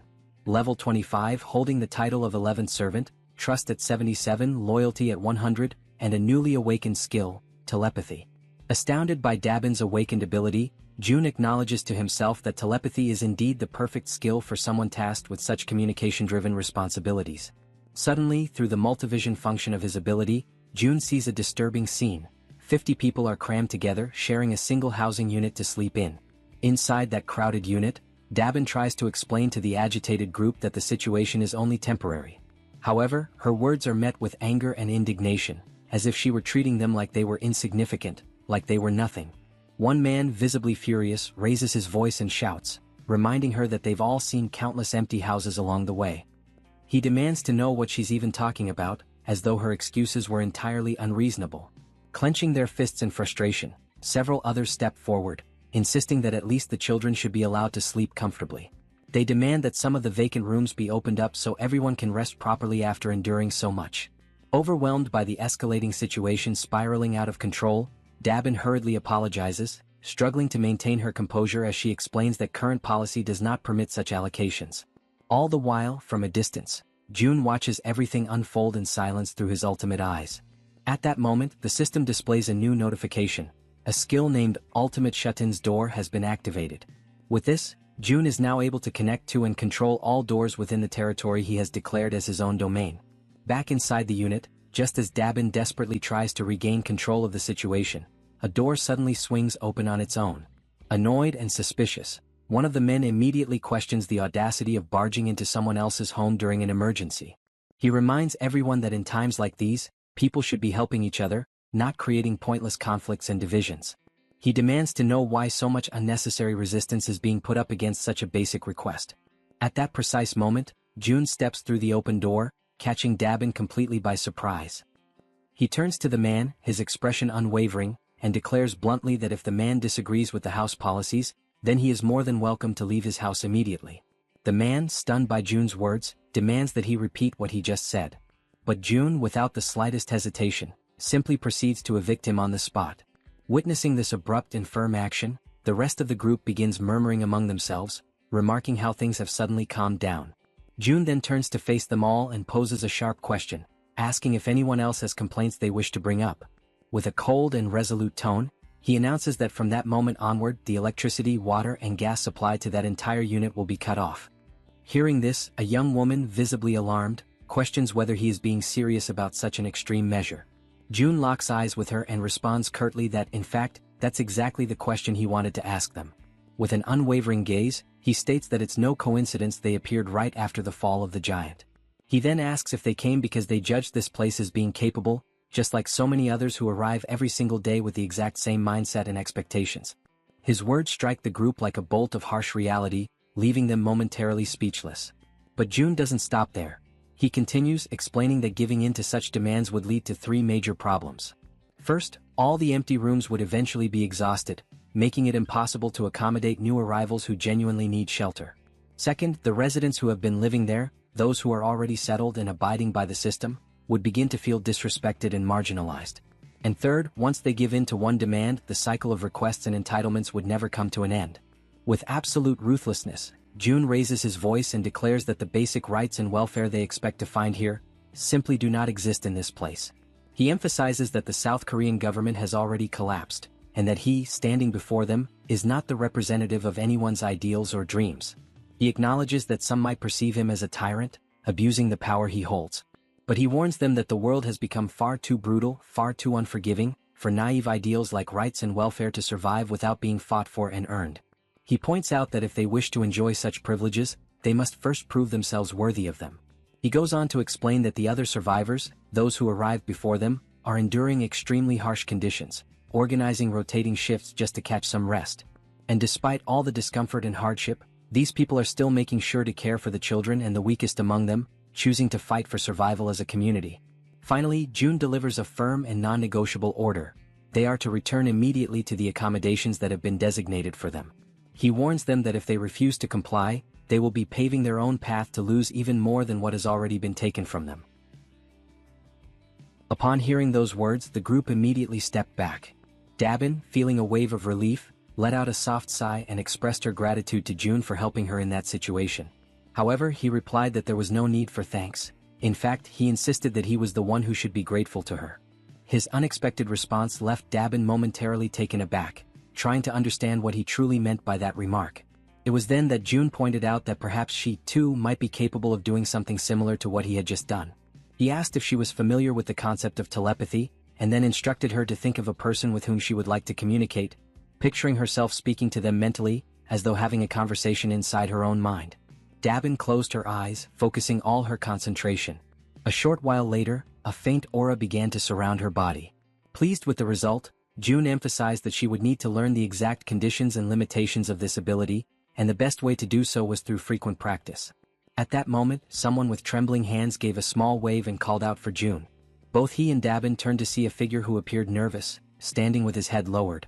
Jun asked if the man still had something he wished to say. The man, clearly frustrated yet determined, admitted that he knew he was being bold, but he needed to ask if Jun might consider forgiving the friend who had been expelled earlier. Jun questioned why he would do such a thing. The man explained that Yoon-sik, the one who had been expelled, was the only person who dared to speak aloud what everyone else was already thinking, and he didn't think it was fair for Yoon-sik to be the only one punished.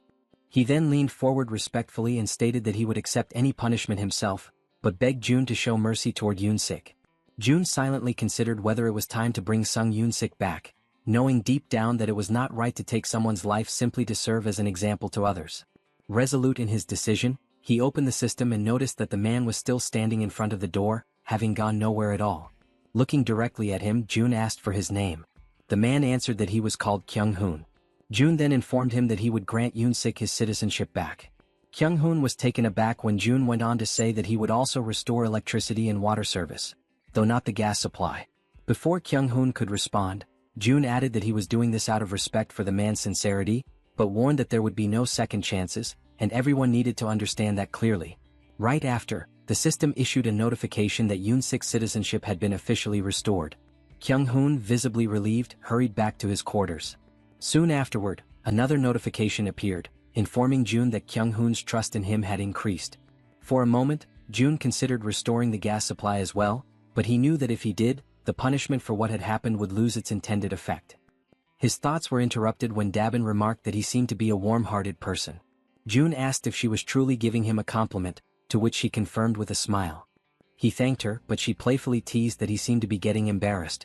Changing the subject, Jun asked her to inspect the facilities in 3 buildings, adding that he intended to have one in each of the 25 buildings. The idea left Dabin utterly surprised. Without hesitation, she asked how many members he currently had. Jun explained that if it became possible to expand to 100 people, he could assign 4 to manage each building. Dabin's eyes lit up with interest, and she declared that she would be willing to pay 100,000 won per day for each person, assuring him that with such a scale, everything would run smoothly. As they spoke, someone approached from behind. Jun and Dabin turned and asked if the newcomer was new to the area. The man confirmed and asked if Jun might need a medical team on site. He then introduced himself as Sung Min, an associate professor of nephrology at Busan Park Hospital. After hearing his introduction, Jun commented that he had dismissed the medical team for the time being, as he believed high-ranking individuals required proper treatment. He then turned to Dabin and asked what she thought about offering a room for the team and converting it into a hospital. She responded that it seemed like a good idea. Seizing the moment, June noted that if they looked around carefully, they could probably find a fair number of nurses. He also said that assembling the medical team and managing it would be her responsibility. Dabin, clearly enthusiastic, assured him that he could count on her for that. Afterward, June opened the door and returned to where Jaehyeon was waiting. She asked if he had managed to solve the problem, and with a smile he confirmed that he had. Without wasting any time, he activated his Eyes of the Absolute ability. When Jaehyeon saw the Han group, she asked if they had already left. June quickly realized they were on their way to Jaehyeon Station and that there were no issues there. He then opened the system again to finish what he had been working on. As he had expected, the final location available for investing his skill points was the Absolute Warehouse. The system issued a notification stating that the skill had reached level 2, increasing its capacity to 200 kilograms and adding a new feature called State Preservation. The description clarified that this function would maintain the exact movement and condition of an item as it was at the very moment it was stored. Upon realizing that the capacity had now doubled, June immediately understood that he could make far freer and more strategic use of the warehouse. His thoughts quickly drifted toward the true potential of this newly acquired function. It did not take long for him to realize that, if used correctly, it could become something extremely powerful. Without hesitation, he opened the store and purchased an S&W revolver along with 100 rounds of .38 caliber ammunition, which began to materialize before him.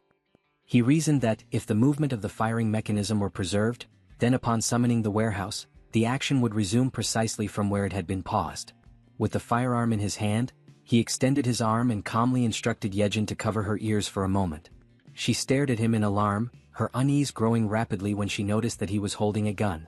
June reassured her that it would be over quickly, and with his finger on the trigger, he gave the command, "Store in the warehouse." Immediately afterward he pulled the trigger.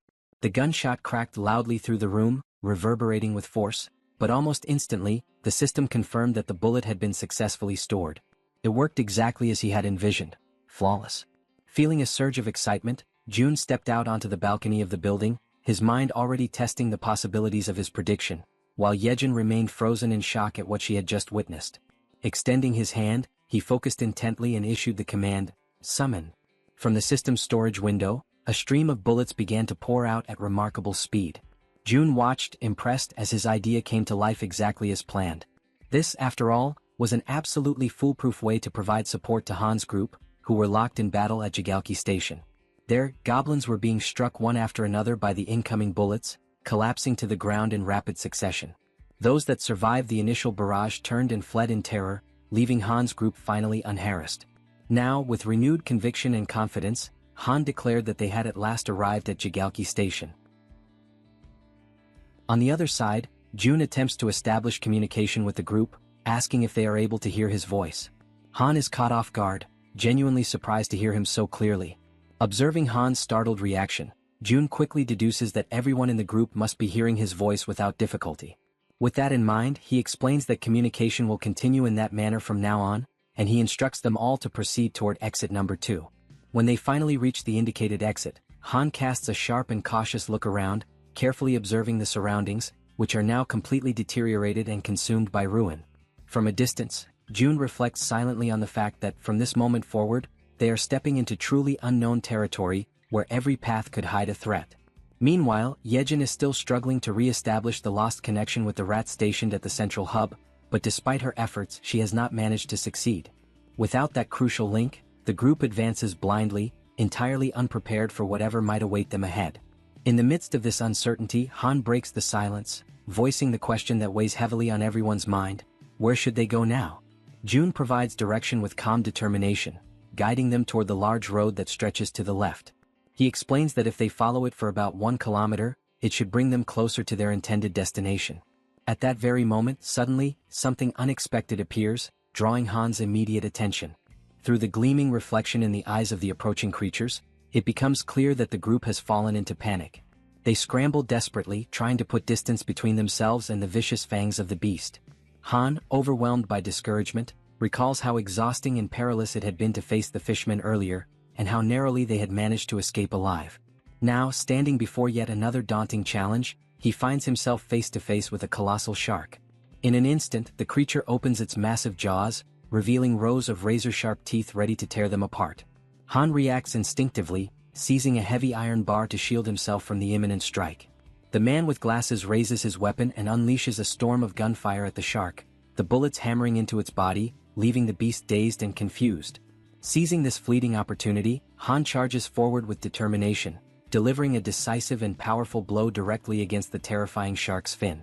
At the same time, the Werbear woman hurls herself into the fray, leaping with unrestrained fury.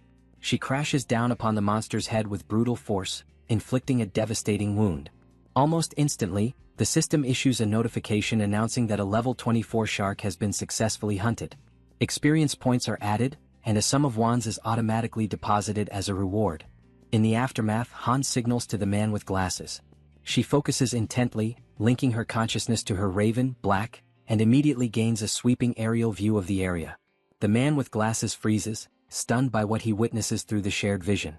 Without hesitation, he alerts the group that the entire surrounding area seems to be overrun by fish.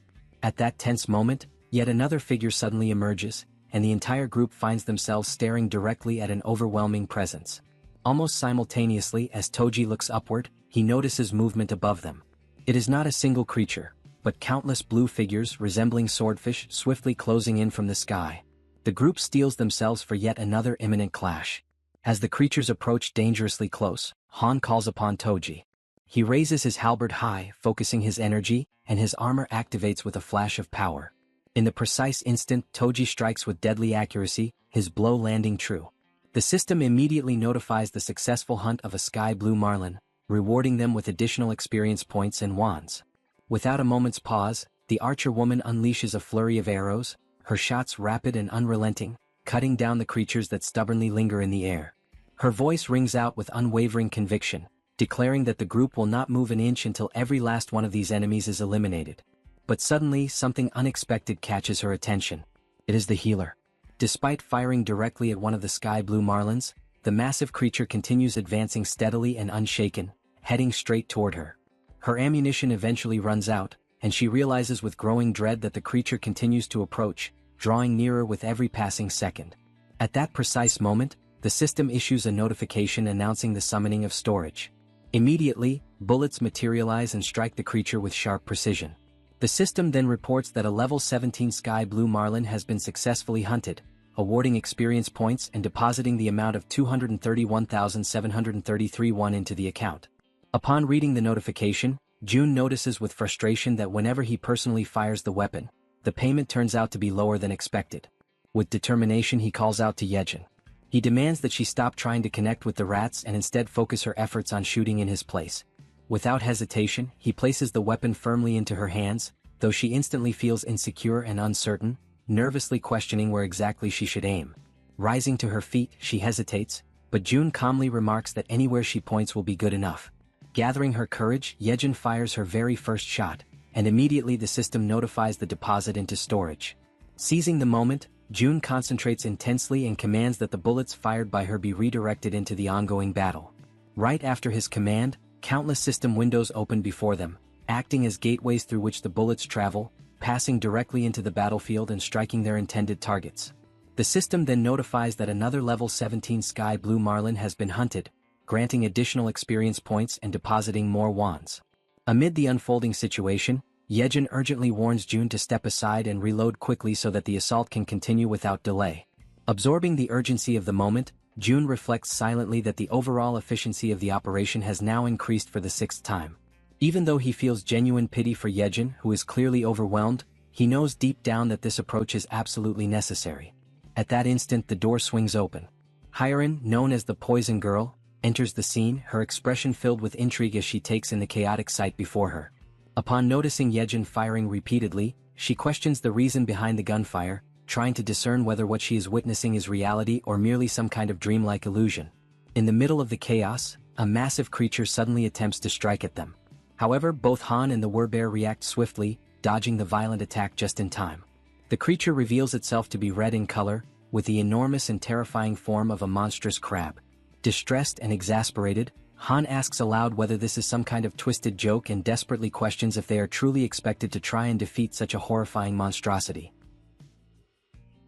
The giant crab prepares to attack, raising its massive limbs with a menacing weight. It strikes down with such force that the surface itself trembles violently, but Han and the werbear woman manage to dodge in time, narrowly escaping the devastating blow. Her eyes remain fixed firmly on the target, burning with determination. The werbear woman lets out a powerful cry, calling for the healer. He immediately understands the signal, raises his hand and envelopes her in a radiant aura. Wrapped in that energy, her body surges forward with explosive speed. With ferocity, she grabs hold of part of the creature's massive structure, opens her mouth wide, and seized by fury, sinks her fangs deep into its flesh. At the same time, Han charges toward the monstrous adversary, gripping a long iron rod with both hands. At just the right moment, he halts his sprint and hurls the weapon with precise strength, sending it flying straight into the target and piercing the very center of its head. From behind the crab, the werbear woman emerges once again, moving relentlessly, her determination unshaken and fixed entirely on her goal. She unleashes a decisive strike upon the creature and quickly withdraws. To her shock, however, she realizes that the beast remains completely unharmed, its thick shell impervious to her attack. Then Moon shouts for everyone to fall back. From above, he lifts his weapon, holds it firmly, and focuses his entire attention on the monstrous crab. Without pause, he begins firing, unleashing a relentless storm of bullets that rain down upon the creature's dreadful body. Amid that chaos, Han comments on the insane durability of the enemy, his voice heavy with frustration, and he questions aloud what they should possibly do now. His eyes remain locked on the beast, and for a fleeting moment, doubt takes hold of him as he wonders if there truly is no chance of victory. At a certain distance, carefully observing everything, Jun notices something crucial. He realizes that this creature is not like the ordinary projectiles they have faced before. What they need is not just sharp strikes but a blow of overwhelming impact, something heavy and crushing like a hammer. Accepting this realization, he begins to search frantically for an object capable of delivering that kind of force. His gaze scans every corner until finally he discovers a gem. A satisfied smile spreads across his face, for he has found exactly what he was searching for. The system promptly notifies him of an item being stored in the deposit. Through his ability of communication, Jun instructs the werbear woman that when he gives the signal, she must leap onto the crab's shell, because he has found something that can break through it. Soon after, Jun raises his hand and summons a heavy barbell, which begins to materialize right before him. Inwardly, he apologizes to the boy who used to own it, silently promising that he will buy a new one for him later. His plan is clear. First, he allows the heavy bar to fall freely, letting gravity build up its full kinetic energy, and only then does he store it in the deposit. Immediately afterward, Jun invokes the bar again. It shoots forth through the system's window and hurtles toward the center of the crab's head. At that exact moment, he uses his communication skill and gives the long-awaited signal to the werbear woman. The bar pierces the target with brutal force, splitting open its head and sending streams of blood spurting outward. Without hesitation, the werbear woman launches herself straight at the point of impact. Her claws are ready, sharpened and gleaming, her body fueled entirely by determination and fury. She closes the distance with fierce speed and strikes with lethal precision, delivering the finishing blow that successfully ends the beast. The system immediately registers the successful hunt of the giant crab, level 35, granting experience points and depositing one into their account. Yet even after their victory, the path home resembles nothing less than a chaotic marketplace of sea monsters. Every kind of fish and crustacean-like abomination continues to attack mercilessly, without pause or mercy. Jun understands that without his support, the group would have faced countless situations that could have ended in tragedy. He accepts, with heavy resignation, that this place is simply too much to handle, even for Han's group. He reflects on how, despite everyone being awakened and armed, they still struggle just to advance a single kilometer. Now, he must finally admit to himself that the chances of his family being alive are almost non-existent. The closer he gets to his home, the stronger the fear grows inside him. Still, even if there is just a 1% chance, he knows he cannot allow himself to lose faith. Using his ability, he surveys the surroundings and notices a ruined but familiar street. He reflects that just beyond the narrow alley lies his home. But suddenly, something unusual captures his attention: a tree. Through his communication skill, he commands the group to stop immediately. He knows this city well. It is the place where he was born and raised, and he is certain of what belongs here and what does not. Observing carefully, he realizes that there has never been a tree like that on the main road, and even if there had been, the city would never have left it standing there. This means that the tree appeared only after the world had fallen apart. Calling upon his ability once more, Jun draws everyone's attention to the anomaly. He asks if they too can see the massive tree ahead. The group confirms that they can. Jun then declares firmly that the tree is not what it seems, it is a monster. He directs them to prepare for an attack. At that very moment something strange happens. A single, enormous eye opens upon the trunk of the tree. Before the group, the figure awakens and everything around them begins to tremble as if the world itself recoils from its presence. The archer remained firm, her gaze fixed upward. A shot was released, flying toward the monster and piercing part of its trunk. Yet that was not enough to stop it. With each passing instant, it rose higher, lifting itself from the ground as though abandoning the very surface that once held it. Faced with that overwhelming threat, Han, gathering all his focus, hurled an iron bar against the tree, striking the target with perfect precision. But even then the colossal creature endured, resisting the blows and continuing to advance, drawing ever closer. Its extraordinary resilience astonished Han, who could hardly believe what he was witnessing. Meanwhile, Moon teleported behind the tree and swiftly raised his weapon, unleashing a barrage of shots that struck the monster in rapid succession. At that same moment, the Werbear woman charged forward, throwing herself into the fray against the creature in the midst of its relentless attacks. Her sharp claws tore into the wood, ripping away splinters and peeling its bark with raw violence. The tree, however, responded by summoning from its depths a living mass of trunks and roots, twisting and writhing as they surged toward the Werbear. The branches coiled around her body, lifting her into the air and immobilizing her with a crushing force. Han and the others, horrified by the dreadful sight, cried out to her. But the tree held her fast, suspended high above them all, like a living trophy captured within its dominion. Without hesitation, it began to release branches sharpened like spears, twisting menacingly as they thrust toward the Werbear. Overcome with despair, she let out a cry, her voice laden with anguish. At that instant, Moon appeared before her, placing himself as a shield in her defense. The Werbear woman begged him to step back, pleading for him not to endanger himself. Yet he stood his ground, unwavering, prepared to face the piercing tip of the branch that drew ever nearer. But to his surprise the monster stopped. Its branches retracted, pulling back into the surface. On the other side, June too was taken aback by the tree's sudden withdrawal. The unexpected pause forced him to reflect on what could have provoked such a change. Through his ability of communication, June ordered Han to have Yeonju retreat, while the others pressed forward against the creature. Han hesitated, questioning if it truly should be only Yeonju who withdrew, but June confirmed without faltering. Thus Han relayed the command. While the companions readied themselves to resume the attack, she obeyed and stepped back as instructed. From a distance, June observed carefully, analyzing the scene and wondering if the reason behind the creature's withdrawal was indeed what he suspected. Toji, on his side, prepared himself, double-checking that everything remained under control. At that moment, the great tree began to move once more, and as everyone braced for combat, confusion spread among them as they asked themselves what was truly happening. Then, the monster slowly returned to its original place as though nothing had occurred. June, watchful, began to contemplate, could it be that the creature did not attack humans at all?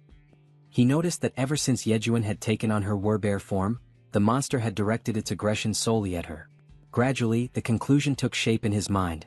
Perhaps it was specifically the form of the Werbear that stirred the creature's wrath.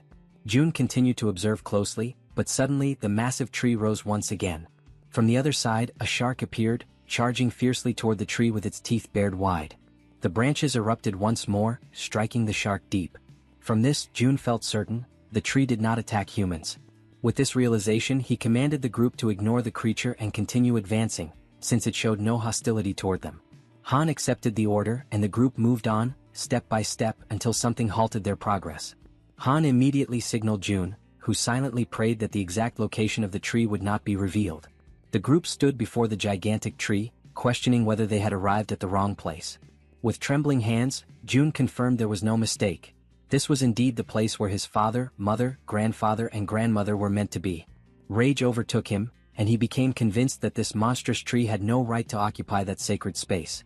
Resolute, he decided it had to be destroyed immediately. His plan was to surround it with gasoline and set it ablaze, certain that only by reducing it to ashes would he find satisfaction. He realized that Han's group could be summoned not only by his own hand but also through his vassals, which meant the destruction could proceed without delay. At that moment, a system notification revealed the presence of one of June's blood relatives nearby. Suddenly, a voice rang out, shouting to know who was there. A blinding light shone upon the group, forcing them to shield their eyes. An old man emerged, scrutinizing each of them carefully, accompanied by two other figures. With stern authority, he demanded to understand how they dared to intimidate his little proppy. The elders approached the tree and began to wonder what they should do about the deep holes that had been inflicted upon it. They start speaking to the tree itself, commenting that such a wound must have been terribly painful, and they even ask if the tree is doing well after enduring such harm. Han's group feels awkward and somewhat embarrassed when the elders remark that if the leader were to hear about this, his heart would surely break from sorrow. Then one of the elders suddenly raises his voice, demanding to know if this was their doing, and the group immediately admits that it was. The elder presses further, questioning how they could bring themselves to commit such an act against a defenseless child, leaving everyone in Han's group apologizing profusely for their mistake. At that moment, another man arrives and calls for everyone to look over there. He then explains that the prophet has done something once again, and this new revelation causes the elders' anger to slowly dissolve. The men then begin walking toward the location being pointed out. When they arrive, they see the shark that the tree had previously defeated, and several of the men are already busy cutting it apart in order to secure meat from its body. Astonished by the sight, one of the elders remarks that the flesh of the shark has grown plump, although he admits that the taste of shark meat is not particularly delicious. Immediately, another elder retorts that this is no time to be picky about food, stating bluntly that if someone does not like it, then they simply should not eat it. This pragmatic reaction surprises Han's group even more, leaving them somewhat speechless. From a distance, Jun quietly observes everything, and he feels as though his perception is sharpening, as if a veil has been lifted and everything suddenly makes sense. The existence of a monstrous tree that does not attack humans, combined with the enormous tree that continued to grow right where their home once stood, begins to form a clear picture in his mind. Jun recalls that ever since he was very young, their house had always been filled with plants. In the garden, the flowers would change beautifully with the seasons, and on the rooftop, several fruit trees would bear harvests at different times of the year. All of this had started after his grandfather retired, when he built a rooftop garden, and at times those very vegetables would appear on the dinner table, much to young Jun's delight. Piecing together these memories with the present reality, Jun concludes that the tree's refusal to harm humans and the giant tree occupying the place of their former house could not be a coincidence. He becomes convinced that these phenomena are the awakened abilities of someone, very likely powers on the same level as his own. An idea strikes him with sudden clarity. His grandfather must have finally awakened. In that moment, Jun feels an immense sense of relief, one he had not experienced in a long time, because under normal circumstances, everyone should already have been dead. After all, monsters roam freely through the streets, and in the skies above, other monsters move in organized groups, threatening humans from every direction. He cannot help but wonder how ordinary people have managed to survive in such an environment. Overwhelmed by this sudden realization, he begins to laugh, not with mockery but with pure relief. Jaehyeon approaches him, concerned by his unexpected reaction, and asks if something is wrong. Jun turns to her, still smiling, and reassures her that nothing is wrong at all, emphasizing instead that everyone is safe. Yet even as he says this, he realizes that he still needs to confirm a few things. Back at the location of the tree, pieces of shark meat are scattered about while one of the men comments on how wonderful youth truly is. Han, who is in the process of cutting up sections of the shark, asks if the amount they have gathered will be enough.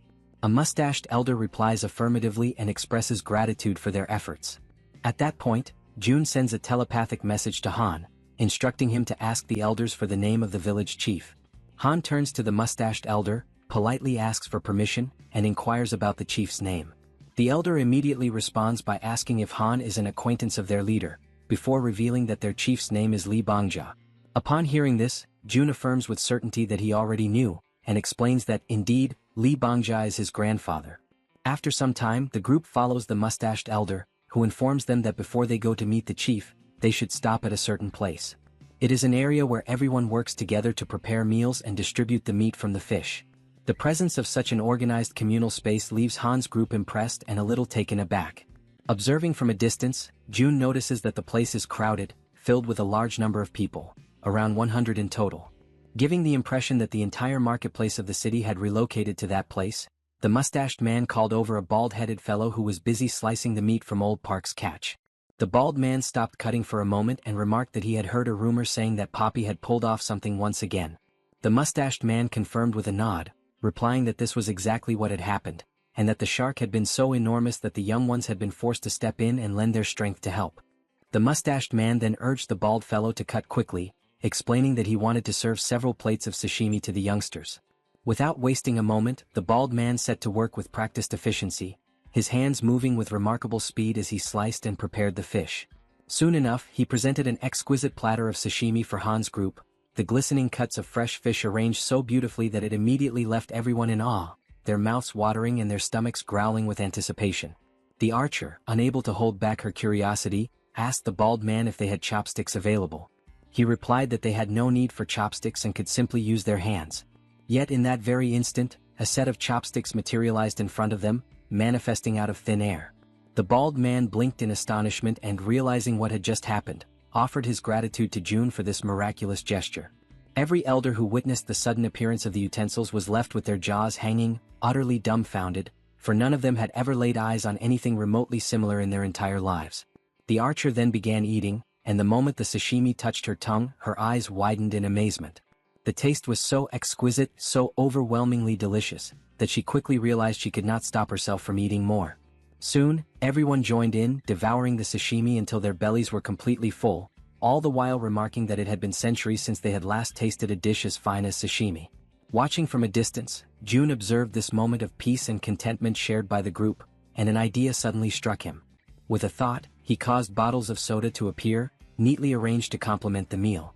Once again, both the bald man and the mustached man were caught completely off guard, their expressions filled with disbelief at the sight.